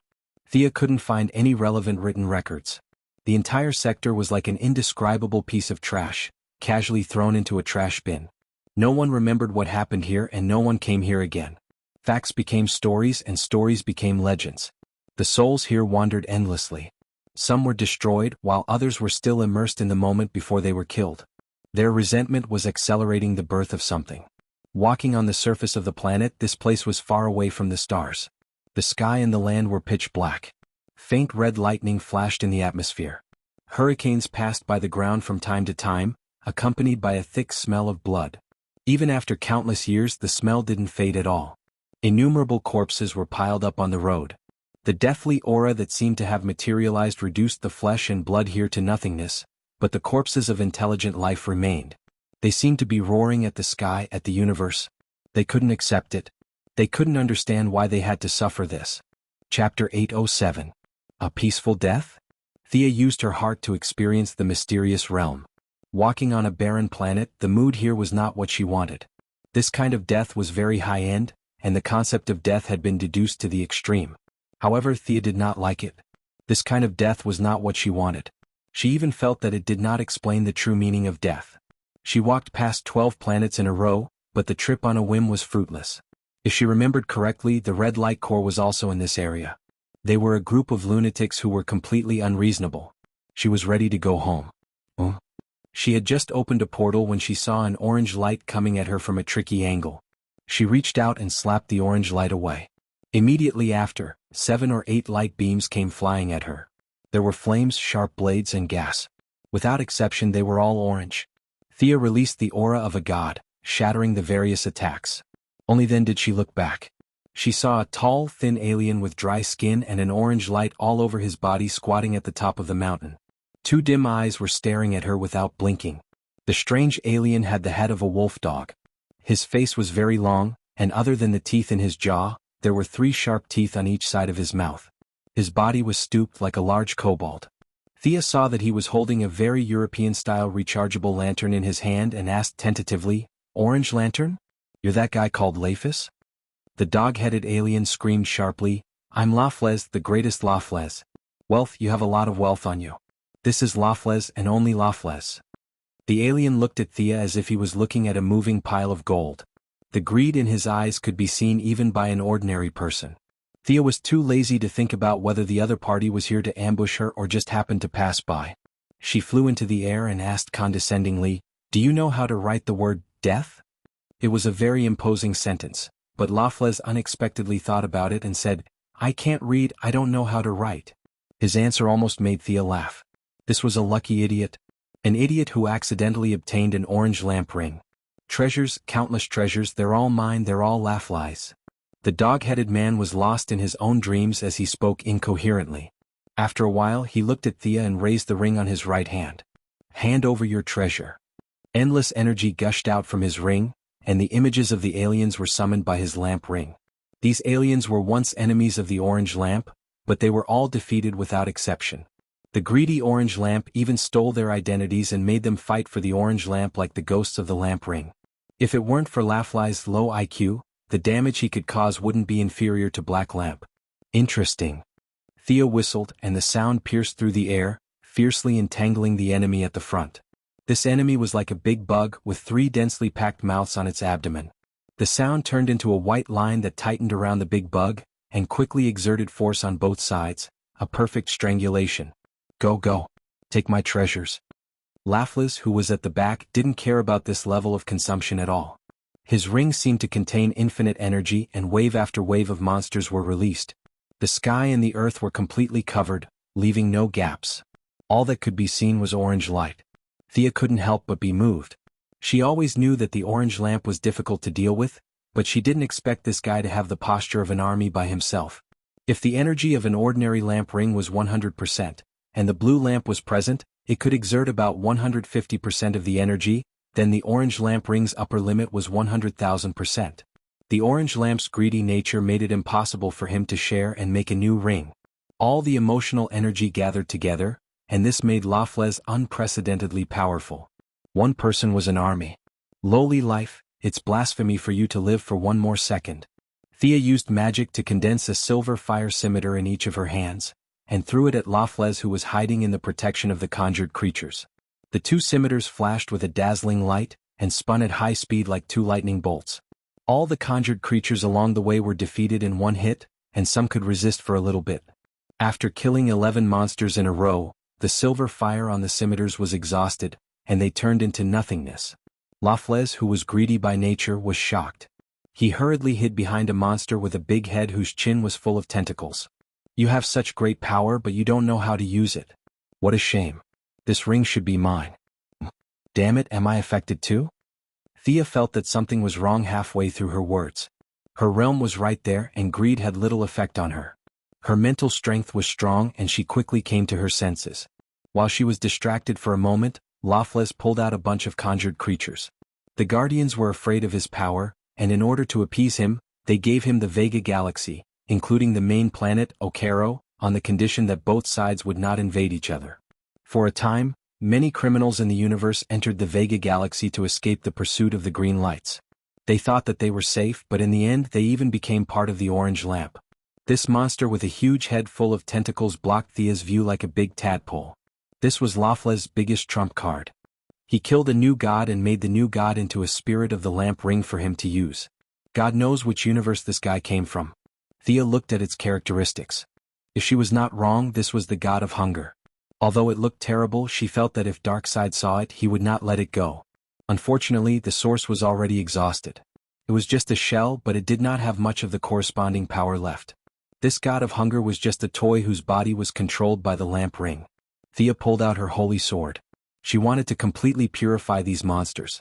Her anger, which was only a small success, was now stimulated by greed, and suddenly increased by a lot. Thea's eyes were filled with murderous intent. She wanted to cut off Laflez's head. The lucky ones should act like the lucky ones. They should be afraid and polite and not bark at the strong all day long. Laflez, who was a little slow, continued to increase the number of troops. He thought that he could kill Thea with numbers. If 10 were not enough, then 100. If 100 were not enough, then 1,000. In fact, he had been doing this for so many years. He occupied an entire galaxy, and there were countless criminals for the lamp ring to devour. Unlike Hal Jordan, who focused on technique and reasonable energy distribution, the lamp ring had 100,000% of the energy for him to squander. Chapter 808. Swoosh. A dazzling light flashed past. Laflez, who was trying his best to summon his troops, turned his head and looked over. He saw that one of his subordinates, who looked like a bison, was split into two halves. The lamp ring's instantiation recovered very quickly. Initially he didn't care much about it, but this bison monster's body that was split into two started burning with raging flames. In less than 3 seconds, it was burned to ashes. No matter how much greed energy was injected, it couldn't be saved. "This sword, I want this sword. Get it for me quickly." He didn't realize the danger at all and was still ordering his subordinates to get it. His instantiation was completely different from the instantiations of other lamp rings. It had life and consciousness, but it was also under the absolute control of the lamp ring. Many of the instantiations could more or less use some of their abilities when they were alive. In an instant, all kinds of energy weapons and cold weapons attacked Thea. Thea wasn't afraid at all. She hadn't used the holy sword for a while. Most of the enemies could be dealt with without the holy sword, but a small number of enemies couldn't be defeated with the holy sword. Even though she was surrounded, she still heard the other party's unique voice. It was sharp and harsh, revealing endless possessiveness. "This bastard has his eyes on my holy sword?" The young mistress' anger had broken through the limits of reason. She had never been so angry before. Today she felt as if a ball of fire had ignited in her heart. If she didn't kill to her heart's content, she wouldn't be able to vent the anger in her heart. The monsters that looked like meatworms were split into two halves from head to toe. The monsters with eyeballs directly reached out and pulled out their eyeballs. Those with more tongues had their tongues cut off, and those with more limbs cut off their limbs. The violent and high temperature accompanied the lamp ring's spirits that were turned into ashes. Countless enemies fell under the sword. She followed her heart. Her sword was unstoppable. No monster could resist her anger. Unfortunately, the instantiations of the lamp ring were all illusions. Fighting bloody battles among the enemies didn't vent much of her anger. Instead, she became angrier. The holy sword was blood red. Soon she killed her way through the 3 layers of encirclement. The desert-like planet was plowed by the aftershock of the sword energy. Countless rocks were smashed into powder. After that, they were swept into the cyclone again. The planet that was already full of holes became even more dilapidated. "You bastard, I'm going to chop off your dog head today." At this time, Thea's entire body was filled with killing intent. The number of lantern ring spirits that had died under her sword was at least 800, if not 1,000. With her powerful strength and the irresistible holy sword, there was no enemy that could withstand a single attack from her. She didn't take a detour, and with the holy sword in her hand, she went straight for Laflis. In her eyes, Laflis saw a kind of contempt on the level of life. After obtaining the lamp ring, he felt fear for the first time. Had he made a mistake? Should I run away now? However, the spiritual light of Thea's wealth deity position shone like the sun in his spiritual world. It was fine if he didn't see it or didn't know about it, but now that he saw it, he felt that if he let it go, he would have to live in pain and suffering every day in the future. Greed quickly suppressed reason. Laflis gritted his teeth. "Let's do it." He commanded a bunch of materializations to protect himself. Then he sent out his most powerful subordinate, the god of hunger. "Where do you think you're going?" Thea passed the sword to her left hand, and pointed her right hand in the direction where Laflis was hiding. She mobilized her divine power and used a large-scale soul shock. Invisible and colorless ripples rushed up like a tide. The lantern ring spirits were all controlled by the lantern ring spirits, and were immune to all soul attacks. However, Laflis couldn't. He was still a living individual. Facing a direct soul attack, he who wasn't a strong man to begin with, was sent flying more than 10 meters. The soul shock made his mind go blank and he vomited blood in the air. "I'll take your head." Thea stepped on the head of a materialized monster and flew up. She wanted to cut off the dog's head to vent her anger. Hiss! A huge suction force slowed her forward momentum instantly. When she stabilized her body, the big-headed god of hunger had already flown to her side. The 10-meter-wide mouth opened to the maximum, and the irresistible suction force made Thea stop and counterattack.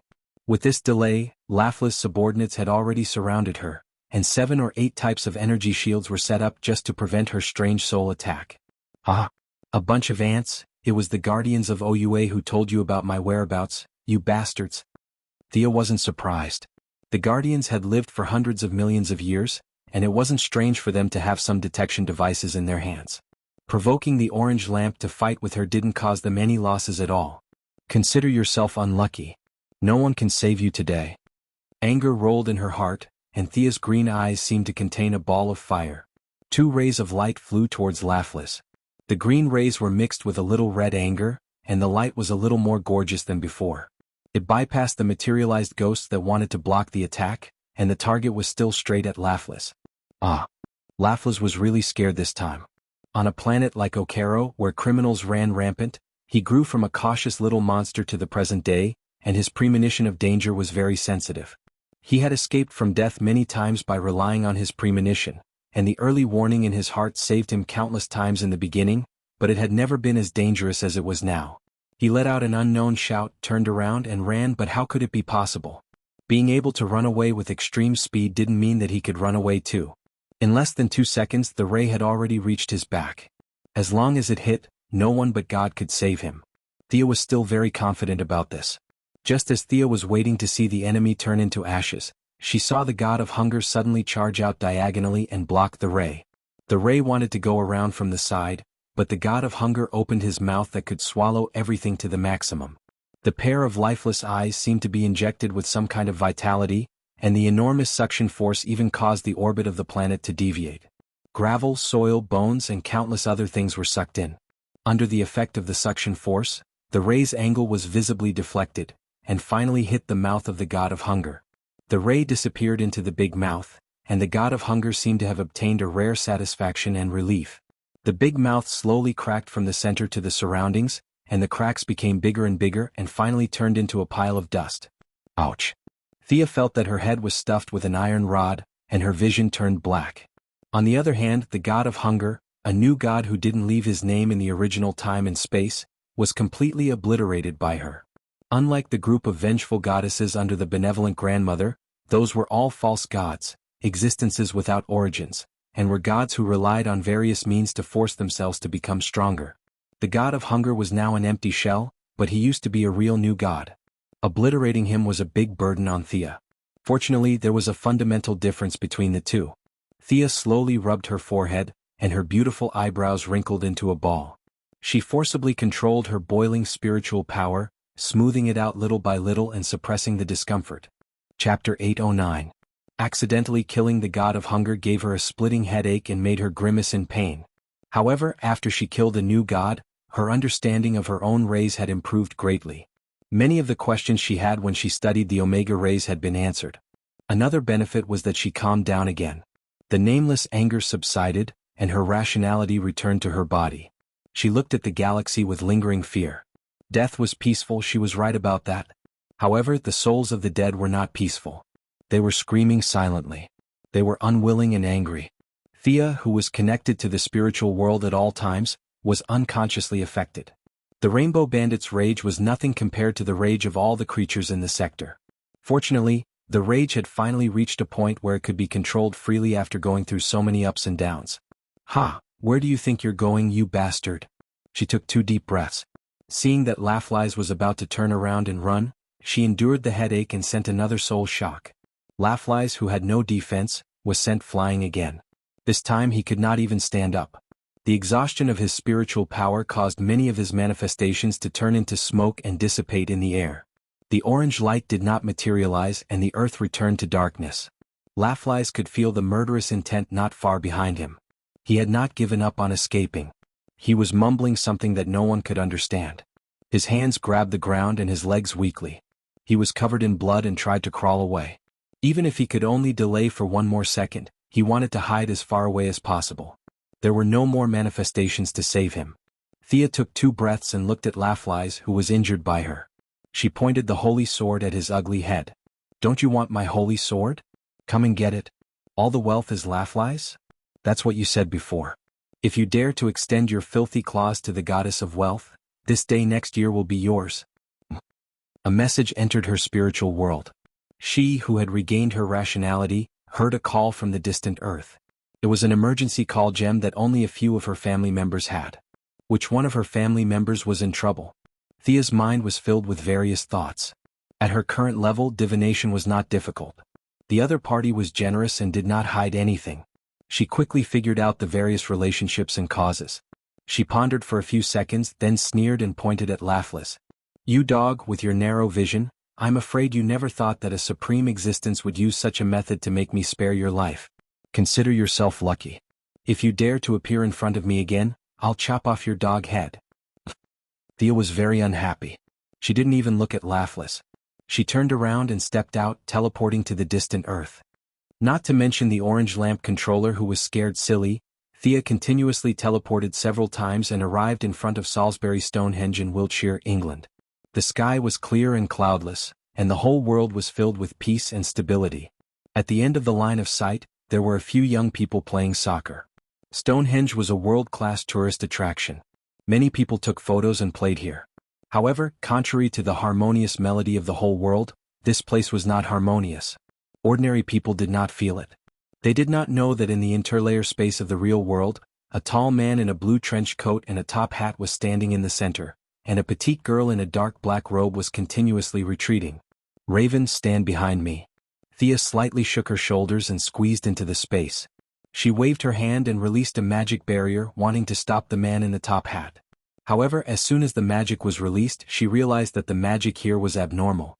It was like a completely different magic law. She hurriedly used her divine power to block the enemy. When the big loli saw her appear, she secretly breathed a sigh of relief. She hurriedly ran to her side and coldly looked at the man in the top hat. "Sister, be careful. This guy tricked me to come here. There must be a conspiracy. The magic reaction here is so messy. Is it connected to hell?" Thea slightly sensed and asked with uncertainty. Yes, this is the place where he was summoned. Raven's eyes were filled with pain. The he she was talking about was the 3-Palace demon clone that was sealed back then. It could also be said that he was her father. "Oh, if that's the case, Phantom Stranger, if I didn't see wrongly, you wanted to hand Raven over to her father in hell? Since when did you work for hell?" The stranger was expressionless. He passed through the barrier as if it was nothing. This move made Thea's eyes narrow. This guy's strength was indeed impressive. "New God, I have nothing to do with hell. It was the great existence that asked me to do this. You should move aside. In front of the great power, you are just an ant." Behind the Phantom Stranger was God. Sia wouldn't dare to talk to him about this even if she had nothing better to do. So what if she was an ant? At least she knew her place. She also vaguely understood the Supreme's thoughts. Being called an ant, she was not angry because even if he was a watcher, the Heavenly Father was also an ant in her eyes. Through the Lafles incident, she understood the cause and effect. There were coincidences, but it should not happen to them or those of a higher level. She felt that she could roughly guess the Supreme's thoughts. He wanted to watch the show, the various conflicts of interest and the bonds between people. Otherwise, he would be so bored as to create the world and create humans.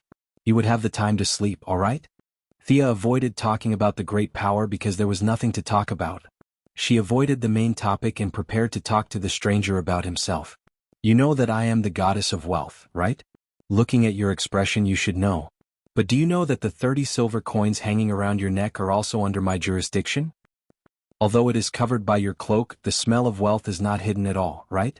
The sinner who betrayed Jesus for 30 silver coins, Judas? That was your name in the past, right? Thea was not lying.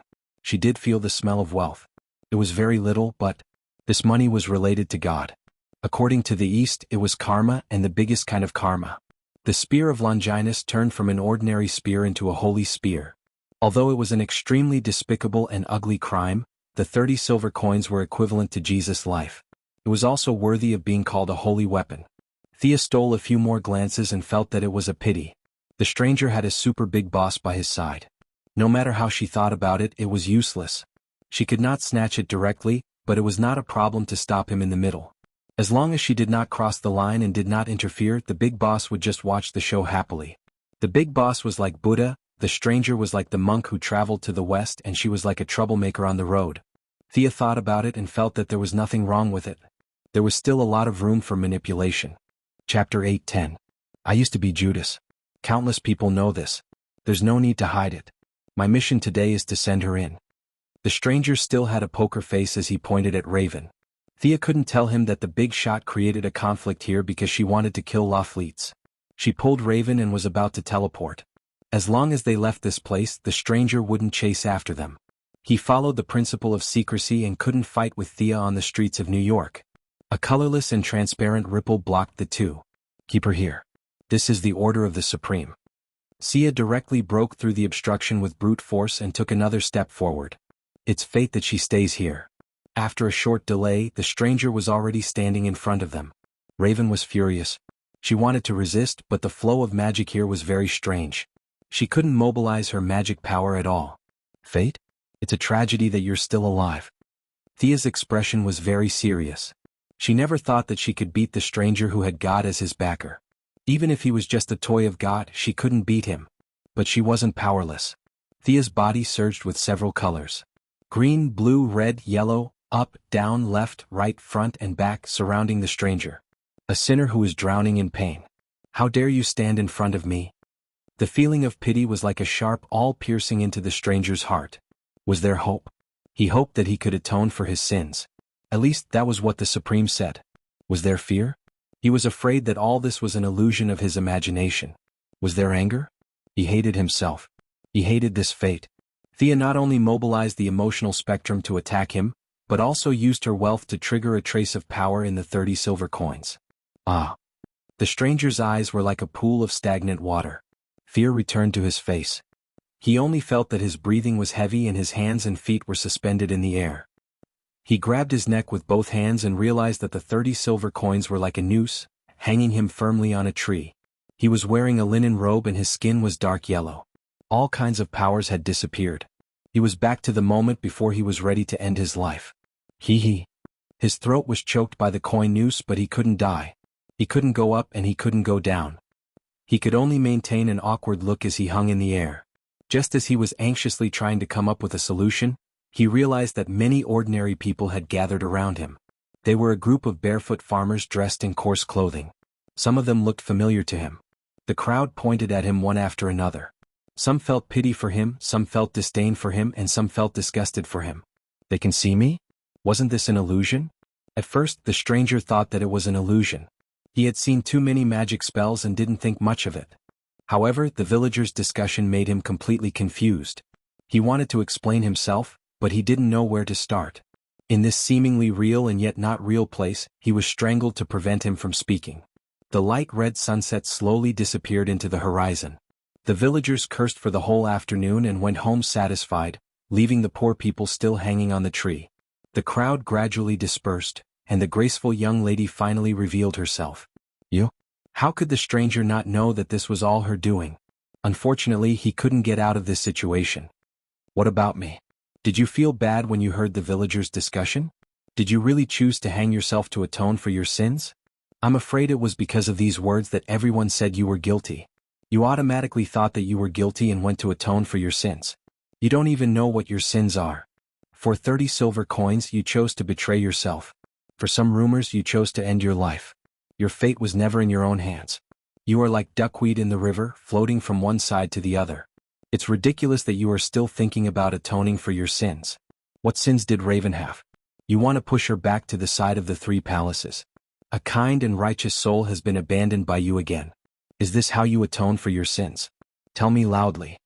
Thea got angrier as she spoke. Damn it. Are you retarded? The stranger felt the noose around his neck loosen, but he was speechless. You. Thea wanted to continue, but she found herself back in front of the giant stone array. The stranger was still standing in front of her, and Raven was holding her hand with a nervous expression. Everything around them had lost its original color. Their surroundings were neither black nor white. Instead, there were colors that Sia could not name. In this bizarre world, there was a dirty schnauzer standing there, looking at the 3 of them curiously. You have finally appeared. This is the biggest boss I have ever seen. Thea almost jumped up, but she hid her emotions well. Confusion, fear, and a little confusion. Previously, when the silver coins didn't reject her use, Thea knew that God, or rather God Smuff, was happy to see her succeed. He didn't object to her playing the stranger, and he even had the intention of sharing his experience with her.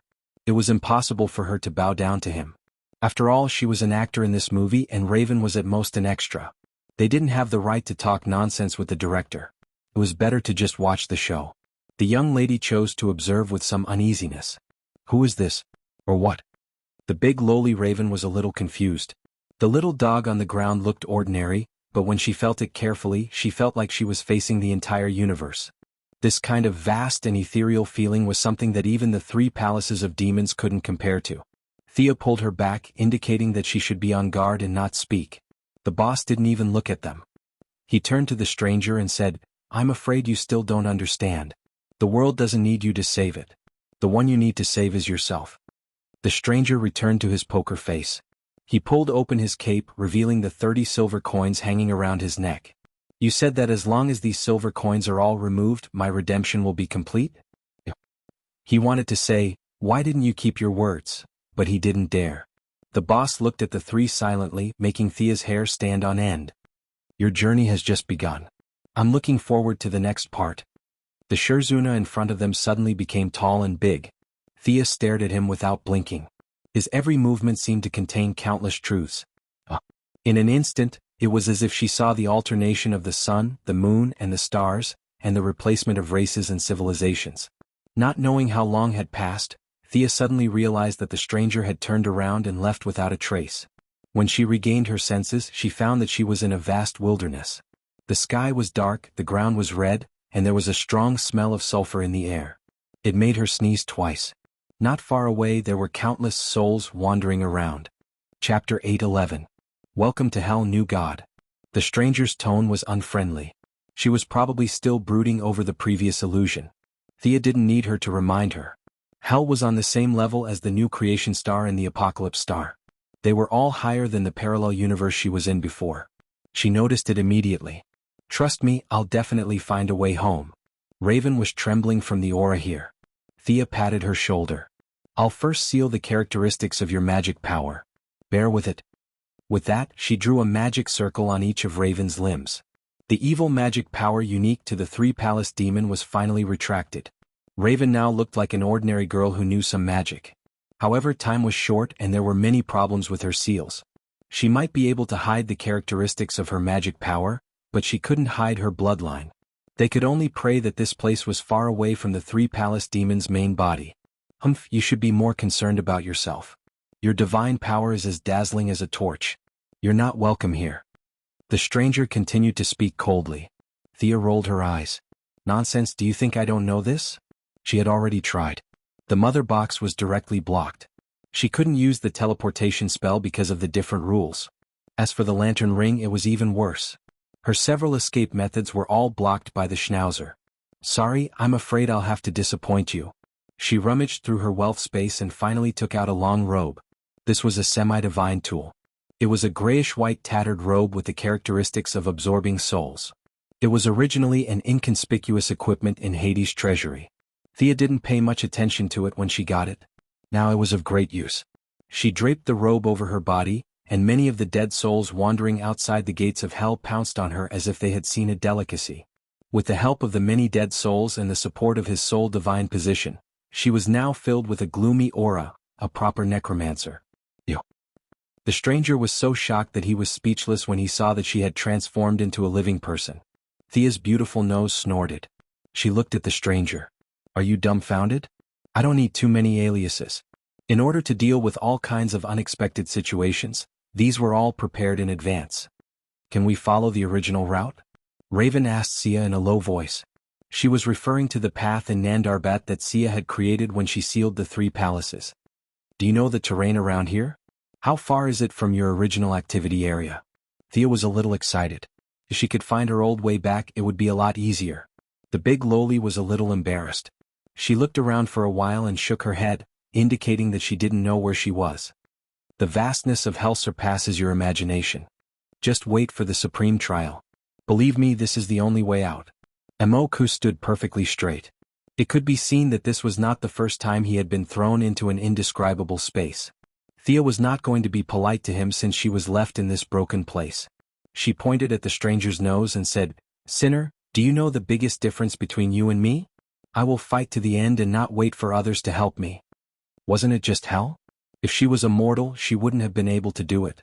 However, with her current strength and various memories, she was confident that she could find a way out by herself. In the ring-shaped God's domain, there were a total of 8 areas. They were Dream World, Heaven, New Creation Star, Heavenly Realm, Nightmare, Hell, Apocalypse Star and Underworld. Hell had 2 neighbors. One was Apocalypse Star and the other was Nightmare. If she reached Apocalypse Star and Nightmare, it would be very troublesome. However, Hell was different. Thanks to the various ways of humans, all kinds of teleportation formations and one-way teleportation gates were set up in Hell. She only needed to find a nearby demon lord to borrow the way home. After all, the demon lord only sealed her means and couldn't seal the entire Hell.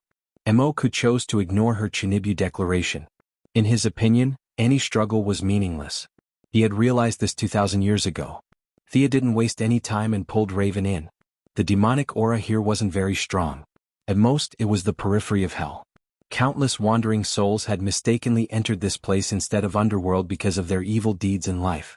The cruel environment made them lose their consciousness and only had their instincts left. They wandered around the wilderness with endless resentment. When the resentment reached a certain level, the wandering souls would be mixed with the special aura of Hell and become little demons. They would fight, kill, and devour until they became a big demon. This was an iron law that had been formed for hundreds of millions of years. There were too many big demons in Hell. Even Darkseid would have to shrink his head and behave himself here, let alone a small shrimp like her. Unlike Diana, who shone brightly, she had many neutral deity positions and didn't increase her combat strength by much. However, in this environment she could survive in Hell with a little disguise. No one would think that she was a righteous friend if they saw her covered in ghosts, and Zhou Yuhun didn't even dare to approach her. Raven had a residence in Hell and didn't need to disguise herself. The 2 beauties, one big and one small, walked straight ahead. At first, Emoku watched with a cold smile. However, after waiting for a long time, he didn't notice anything unusual. He didn't know why God had thrown him here. He thought for a while and hurriedly followed Thea. However, Thea had the deity position of soul. The wandering souls would die if they touched her. No matter how low their intelligence was, they wouldn't dare to provoke her. Emoku didn't. He betrayed Jesus. It wasn't an exaggeration to say that he was the #1 sinner in this world. Many wandering souls smelled the scent on him. It smelled delicious. Countless wandering souls rushed towards him. Emoku wanted to cry but had no tears. He could only put up a defensive barrier and resist. "Hey, can you be a little quieter? Are you brainless? Don't you know that you have to keep a low profile?" Emoku chose to remain silent. He wasn't an idiot. How could he not know how to keep a low profile? He was here to complete God's mission, not to challenge others. Being so arrogant at the gates of hell would attract the attention of the big shots. The only outcome was death. Seeing how pitiful you are, I'll be magnanimous and help you. Thea gave Emoku a strand of soul power. It was impossible for him to disguise himself, but it wasn't a problem for him to intimidate some wandering souls. The environment at the periphery of hell was harsh. Flying demons patrolled the sky from time to time. The two beauties didn't know the situation nearby and didn't dare to fly. After walking in the wilderness for more than 3 hours, they vaguely saw the outline of a small town. Hey, stop right there. Thea stopped a demon who was passing by. Previously there were a few demons who were hunting and collecting supplies. They saw her undead aura from afar and chose to take a detour without exception. Now, the demon she stopped seemed to be doing better than the previous ones.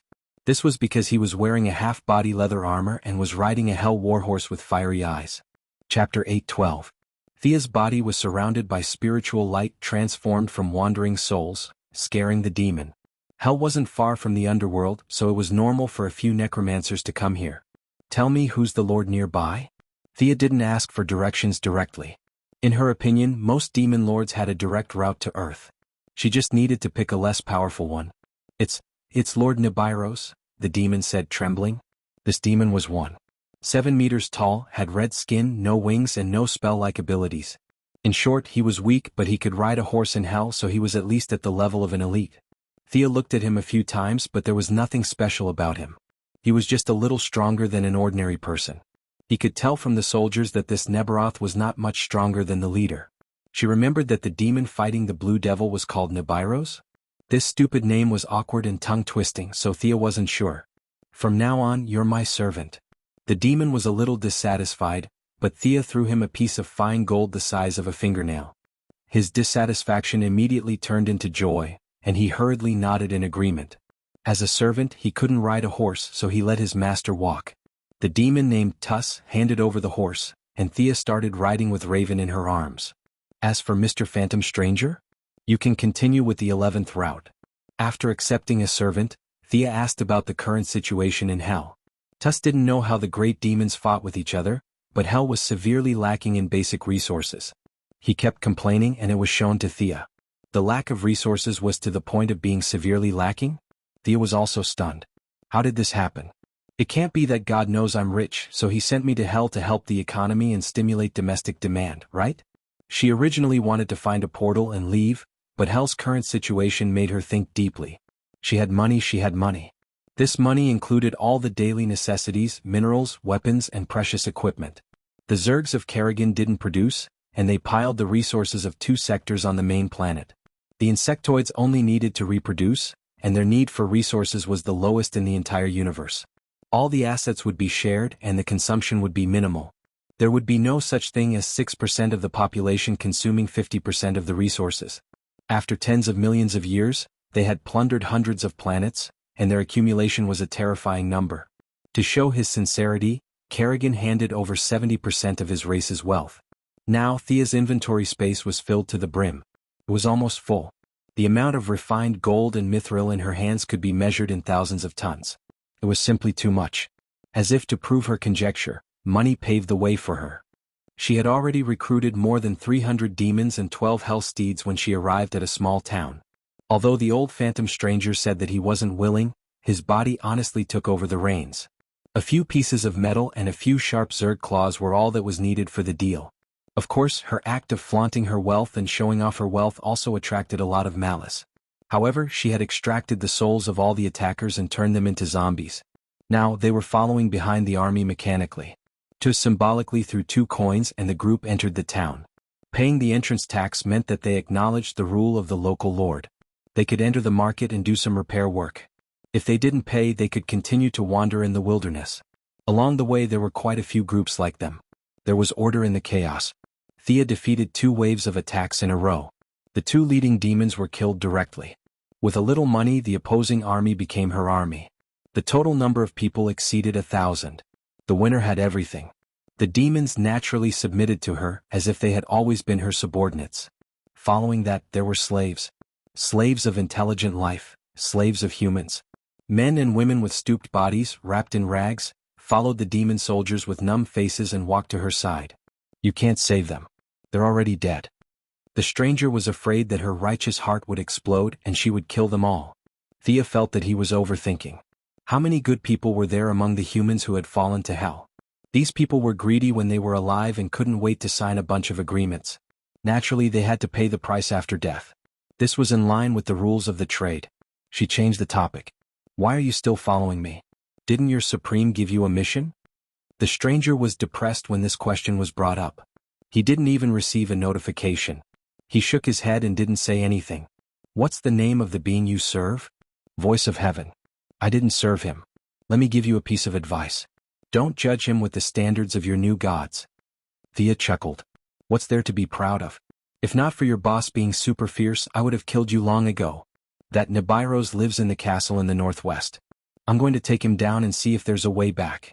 If you don't receive a mission notification, you can come and find me. Thea finished speaking and led the large group into a small castle.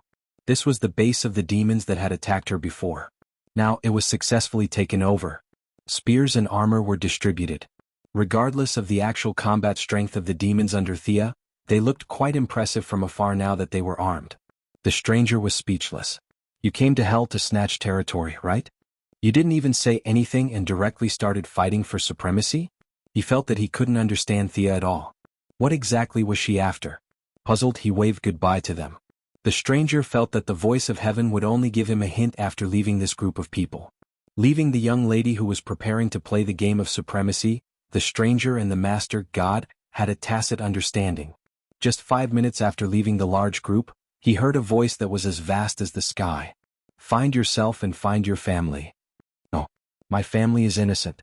You can't drag them into this. The stranger's expression changed drastically. It was as if the string in the deepest part of his heart had been touched. He roared at the sky agitatedly. Unfortunately, hell was still the same as before. The blood-red sky seemed to be announcing his tragic fate.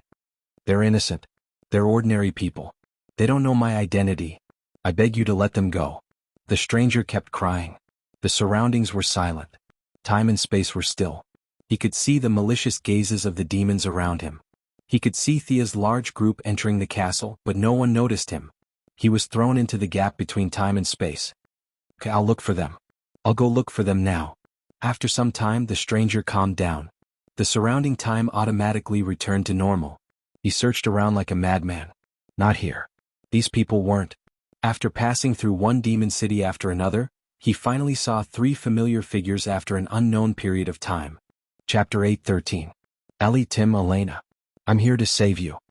After wandering around hell for so many days without Sia's help, Stranger's physical strength and magic power had long been overdrawn by killing demons all day long. Now, a surge of power came out of nowhere, allowing him to send the demon guard flying with a single punch. Only the 3 figures remained in his vision. They were his family in the modern world, or rather, the family he had formed in the past 20 years. He loved his wife and his 2 children, but he never thought that he would drag them into hell. An ordinary woman with 2 ordinary children. They were not Thea, who could fight Darkseid for half an hour. They did not have the wealth of 2 sectors, nor did they have the ability to survive in hell. Time flowed differently, and Stranger did not know how long they had wandered in hell. Heartbroken, Stranger found his wife with her back facing him, lowering her head and gnawing on rotten meat. The light in his 2 children's eyes had long disappeared, and they were numbly following the group. I'm going to kill you all? Stranger raised his arm, wanting to kill these demons. He could not even use a 10,000th of God's power, but that little bit was enough for him to not fear any enemy. The scene of demon corpses littering the ground did not appear. Before he could vent his anger, he was stopped by a demon with a burning head. His unparalleled power was continuously absorbed by the other party. Stranger did not understand how this ordinary-looking demon could absorb supreme power. Stranger, are you surprised? I am you. Do you still recognize me? I'm afraid you have long forgotten me. You stole my name, my family, my originally happy family, my wife, my children. Everything in front of you was caused by you. The demon said with overflowing hatred. The stranger was shocked. Philip? The original Philip? The demon laughed cruelly. That's right, it's me. Look at what you have done. You stole my identity and lived with my family while I fell into hell. Now our family is reunited. The demon hugged the 3 pitiful people and laughed mockingly. Seeing that his beloved wife was only left with her instincts to survive, Stranger was so sad that he couldn't control himself. All the sins are mine. Let them go. The power of God seemed to have disappeared into thin air, and he turned back into the sinner in the blood field. His body was full of pain and his courage, faith and self-esteem had left him. He could only kneel on the ground and beg for forgiveness.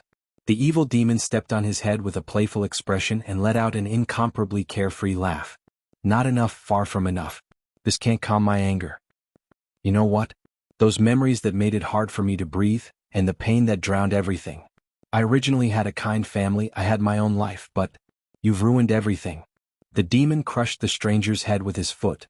You have to pay the price. In their place, I am a sinner who has betrayed Jesus, the Son of God, the most wicked man in history. Let them go and lock me up. It is the only thing I can do for them. Please. Following Stranger's words, the devil pondered for a moment before nodding. Many sinners let out an unknown howl, and the wandering souls in the wilderness also let out mournful cries that reached straight to their souls. The entire hell seemed to be dizzy because of this. The world's greatest sinner had voluntarily entered hell. The will of hell seemed to be cheering, celebrating its great victory. The originally indestructible cape was snatched away by the little demons and was casually torn into a pile of rags. Stranger became Judas once again. This time, it wasn't Thea's illusion, but he voluntarily abandoned the identity bestowed upon him by the Supreme and became immortal again. They're yours. Hee if you can walk out of hell alive. Let's go. You are already my slave. Demon Philip didn't hold back as he lashed his whip on Stranger's hunched back. Becoming immortal again, he took a lash from the whip. Fresh blood instantly flowed from his shoulder to his back, but he didn't care. He carried his unconscious wife and children and staggered along with the group. The weight of the three people made it hard for him to breathe, but he felt that this was what he deserved. Along the way he endured the ridicule, insults and beatings of the demons. He wanted to complete this journey of atonement by himself.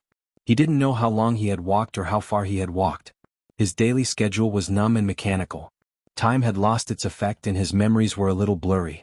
The demons were also a little tired of his meekness and gradually stopped tormenting him. Instead they found new toys. In order to help his wife and children regain their consciousness, he subconsciously gathered around some humans. The humans in the group changed frequently. Some escaped, some were killed. Everyone was in trouble and no one paid attention to his identity as Judas. Hey big guy, why do you have so many chances? Why don't you run away? A woman who looked quite pretty asked him. Whaley wasn't here, so he didn't know what crime this woman had committed. However, looking at her frivolous expression and the way she hooked up with many humans, he knew that she wasn't a good person. At this moment, Stranger wasn't in the mood to care about other people's business. He answered woodenly, I'm atoning for my sins. The foxy woman didn't want to let him go. Looking at the patrolling demons, she whispered, I heard that a necromancer from the underworld is gathering troops to attack the demon lord. The conditions are frighteningly good. Let's run away together. You're so big, it'll be easy for you to perform meritorious deeds on the battlefield. After that, you can take the money and go home. Hearing that he was going home, Stranger's expression softened a little. He quickly shook his head. I want to atone for my sins. I won't run away, I won't retreat. The foxy woman was a little strange. In the end, she softly said, Idiot. Stranger didn't care about these external matters. He only heard that the foxy woman had brought a few human slaves and escaped in the night. No one knew where they went. This group of demons was like a chaotic hell. Some joined, some left. The only one who didn't change was the demon Philip who had been tormenting Stranger. After all the demons lost interest in this number one sinner, only Philip didn't give up. It was ironic. Continue walking. Slaves. Philip was still unscrupulously whipping Stranger. Stranger maintained his old appearance, carrying his wife and children on his back and walking slowly. His shoes were already worn out. Now he could only walk barefoot on the scorching surface of hell. The small group of demons finally went their separate ways. The scale of the battle in this area escalated. The new necromancer wanted to take over this area and build a city of death. The original demon lord naturally didn't agree. Both sides had been in a tug-of-war for a long time. Most of the demons, except for Philip, were attracted to the battlefield. No matter how slow Stranger was, he knew that this remote corner of hell was in complete chaos. The originally peaceful life had been replaced by the flash of swords. That guy really knew how to cause trouble. Chapter 8:14. In the dead of the night, Stranger would think of Missy. His memory was already a little faint, as though she was a very distant figure. Her unyielding conviction would sometimes cause him to waver a little. Was his current choice correct? Should be correct. Thinking of the various tortures that Philip had inflicted on him, Stranger strengthened his conviction that all of this was a supreme test. However, this conviction of his was shaken the next day when Philip's throat was pierced by a bone arrow from afar. *CK. How did this guy die? Stranger was shocked. In his mind, Philip must have been arranged by the Supreme. If he didn't suffer 81 tribulations, Philip would always be by his side tormenting him. Before that bone arrow pierced his throat, Stranger had always thought so. Looking at the demon's body twitching in a pool of blood, he wasn't very sure if this guy was a test given by God. Many skeleton soldiers rushed out from afar. The one leading them was an undead knight. Although it was made from the corpse of a demon, there were also a few demons with crude equipment on the other side. The moment the two sides met, they started fighting in full swing. Seeing that no one was paying attention to him, Stranger was still worried as he touched Philip. This demon that had tortured him for an unknown period of time was bleeding all over the ground. He was already dead. Stranger's heart turned cold. This guy didn't seem to be the target of his atonement. Then why was he tormented for a few months? Where's my cape? Where's my mighty power? How was it possible for him to find back the ability that he had discarded like a pair of worn-out shoes? The scale of the battle wasn't large. Stranger's life experience could be said to be rich. He hid far away from the battlefield. Hey, give me back my ability. I beg you, I want to send my wife and children back. Stranger shouted towards the sky. Unfortunately, no one cared about him. It was as though he had never existed. If he could find someone to help, at least his wife and children could return to Earth. After eliminating all the demons, there was only one choice. He had to turn back and look for Thea.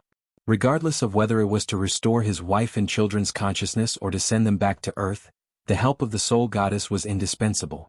However, to find someone in the vast hell was really difficult. Fortunately, Thea couldn't stay idle. Now that she was attacking the city, it was easy to find her. The stranger's luck was not bad, or perhaps it was better to say that God looked upon him with pleasure, and did not make things difficult for him on this road. Carrying his wife and child on his back, Stranger finally arrived outside Thea's camp. There was an army of nearly 1,000,000 demons stationed here, as well as an equal number of undead. There was a huge bronze city at the end of the line of sight. Countless demons were fighting to the death. Occasionally, high-level demons would join the battlefield to stabilize the battle line and prevent the enemy from climbing the city walls. The city was brightly lit, and there was a huge stone pillar erected in the middle of the city. The light of magic flickered on it, emitting bursts of evil light. The attacking side also lit up the ghost lantern. The pale white light caused the movement of the undead, and the strength of their attacks increased by 10%. The stranger waited bitterly outside the camp for 3 days but still didn't manage to sneak in. Are you really a god under the Heavenly Father? Hiding behind a large rock, the stranger was very gloomy. Thea didn't dare to make a move as she was afraid of exposing her identity. Her strategy was to attack the city regardless of the losses. During the day, her demon army would attack fiercely, and at night, the undead would continue to fight. Day and night. The demons suffered heavy casualties? She wasn't afraid. She could recruit soldiers from further away. She could pull a large number of them with a wave of her hand, and the price she had to pay was almost negligible. There were corpses all over the ground, and with her attainments in magic, she could pull up thousands of undead with a wave of her hand. The morale of the defenders declined quickly. The stranger saw it with his own eyes. Demons who didn't know what loyalty was jumped off the city walls and ran to the attacking side to participate in the siege after receiving the bounty.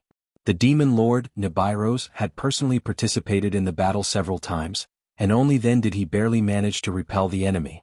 But as the difference in numbers between the enemy and their side increased, Nibiros went from fighting occasionally to fighting frequently, and even to the point of being a permanent resident. His destruction was only a matter of time. With a loud bang, the huge gate that weighed dozens of tons was broken by the siege chariot. The two broken pieces of the gate seemed to indicate the fall of the city as they fell to the sides. The green-skinned Nibiros was at a loss. He wanted to repel the enemies on the city walls, but he also wanted to block the gate. Unfortunately, there was a limit to what he could do in the face of the flood of enemies.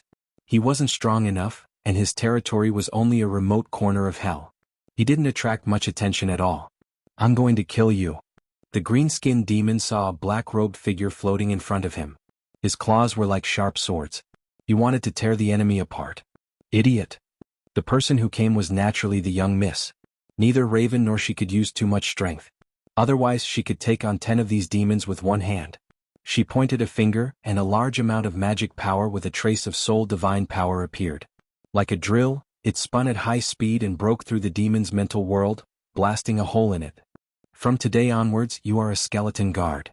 The demon's flesh and blood quickly melted, turning into the spiritual fire necessary for undead creatures.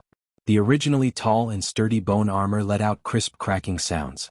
Under the guidance of the soul, the former demon and current skeletal guard Nibiros slowly stood up. The rest of the battle had no suspense. The demon lord had turned into a ghost, so the remaining demons naturally wouldn't fight for him. When they heard that there was a reward, they all put down their weapons happily. All the demons stood together happily like a family. Tuz, gather the undead army. I want you to sweep the city from east to west. Kill all those who don't obey. Wearing full armor, with evil spirit in his eyes, and faintly surrounded by ghosts, this was the first subordinate Thea received in hell. At that time he was also the one who told the young miss about the shortage of resources in hell. However, this guy was too weak. Even if he was given good equipment, he still died in a previous battle. The young miss was bored, so she pulled him up to continue fighting. She didn't expect him to have some talent as an undead knight. He gradually became one of her generals.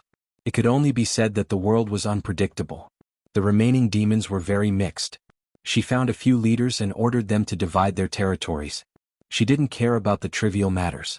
Sister Thea, when are we going back? The big lowly raven was bored. In the first few days she was unbearably worried, afraid that the 3 demons would come to kill her. She slowly relaxed after a while. We can't leave until we find that guy. At first, Thea only recruited a few servants to make herself more comfortable. Later she slowly understood. She was just a background in this movie, used to set off strangers' misery. The better she was, the more she hurt stranger, and the happier that Supreme would be. Chapter 8:15. After carefully probing a few times, she realized that hell did not care about her taking over a piece of land, and God did not care either. Hence she began to play this game happily. Raven was not an idiot. On the contrary, the black-bellied lowly was frighteningly smart. Seeing Thea's strange expression and the mention of him, she immediately understood half of it. It was that person's order to let you enter hell. No one can resist, so you have to come. No matter what, you have to do something in hell. Thea was careful with her words. Seeing that the big lowly seemed to understand, she immediately shut up. She could not say too much about this.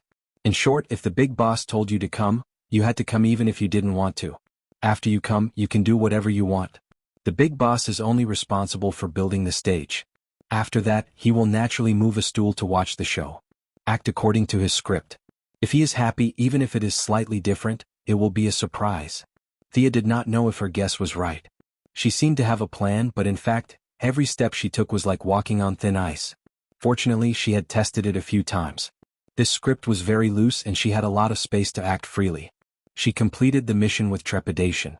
Unexpectedly, the will of hell was also very satisfied. It gave her a feeling of, "You are very good." She did not know whether to laugh or cry. Slowly the small fights became fierce attacks. Raven's eyes were twinkling. She went to look for Nibiro's collection. She put her right hand behind her head and rested her 2 long legs on the table. She was thinking about the next step of the plan. After some time, she realized that she had fallen asleep and Raven was shaking her. She quickly put on the necromancer's vest, tied up her hair, and put on the hood. Oh, we found him.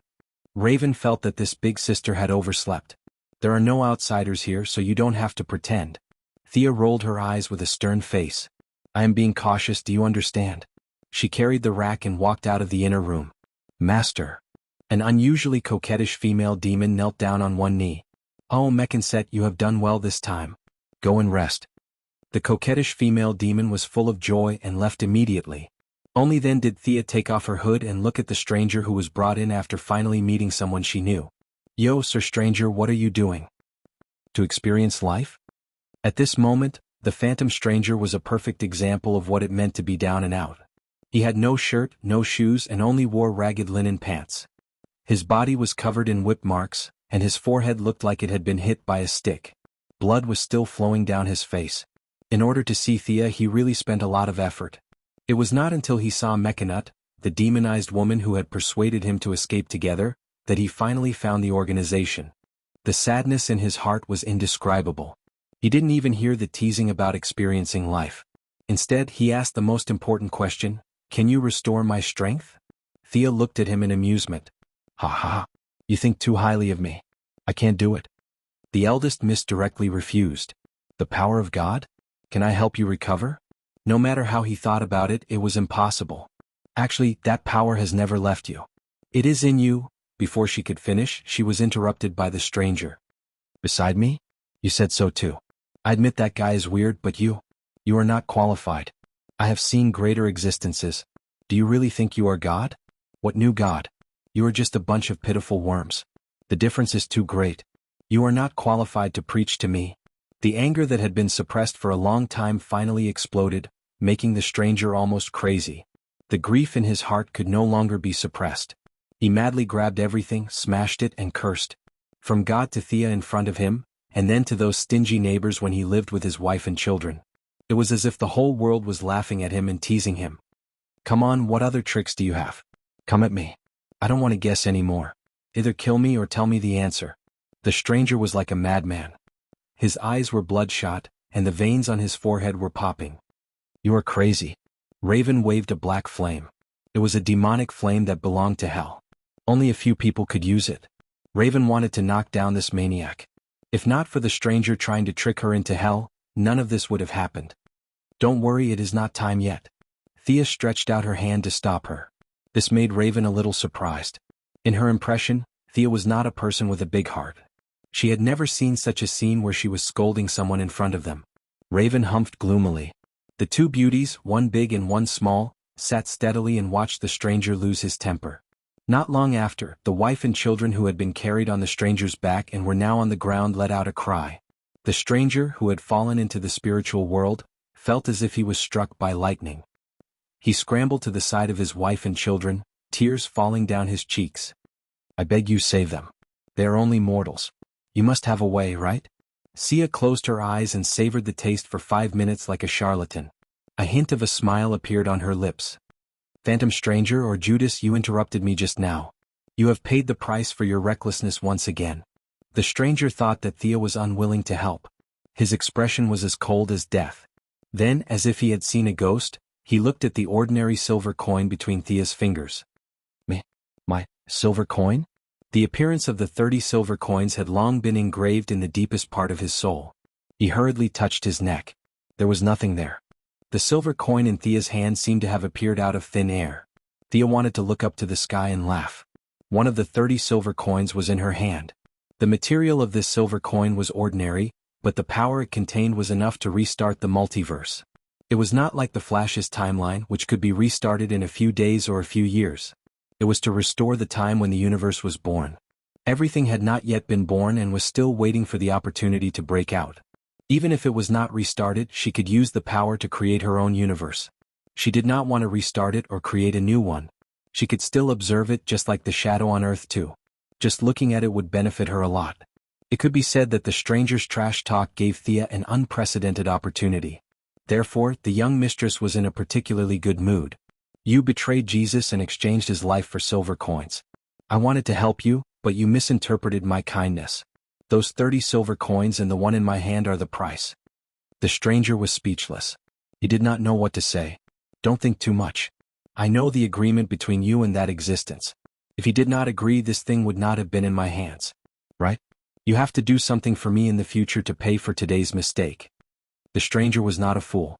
From Thea's words, he could tell that his ability could definitely be restored. Otherwise, what would she want him to do? He could not be the gatekeeper of the Quinn Group. Chapter 8:16. Seeing the stranger's expression soften, Thea laughed inwardly. This guy was completely fooled by God. You betrayed him, and you still expect him to save you? Just look at how the Supreme threw the stranger's wife and children into hell without any burden. Human values couldn't restrain him. Toying, toying, toying, watching the stranger toss and turn in the sea of bitterness, this was the Supreme's attitude. Your family is very happy? I'll throw you into hell. You want to be saved? I'll give 1 silver coin to Thea. I'll make you wish you were dead, unable to go up or down.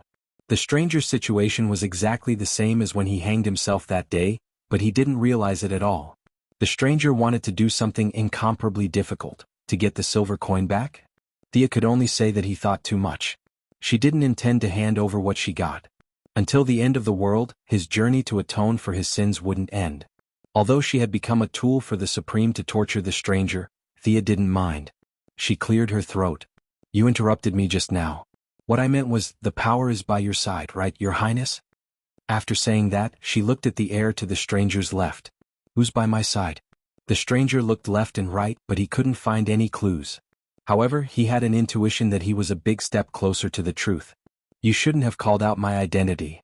A person with a pair of huge wings on his back walked out of the void, accompanied by countless hymns and the roar of the will of hell. An angel. Raven was shocked and then hurriedly covered her mouth. Greetings, I'm Thea Quinn of the New Creation Star. May the holy light of heaven shine on the mortal world. I'm the eagle angel Zorier of heaven. Thea and the angel greeted each other. The angel's strength was slightly lower than hers, and he seemed to be on par with Diana. This angel spoke as if he was singing. Thea got the benefits and directly handed the stage to him. The rest of the matter you can settle it yourselves. The stranger looked at Thea and then at the angel. This matter revealed a sense of strangeness. Have you been by my side all this time? He asked tentatively. Thea coughed and interrupted him. If I'm not mistaken, he was already by your side when you were still Judas.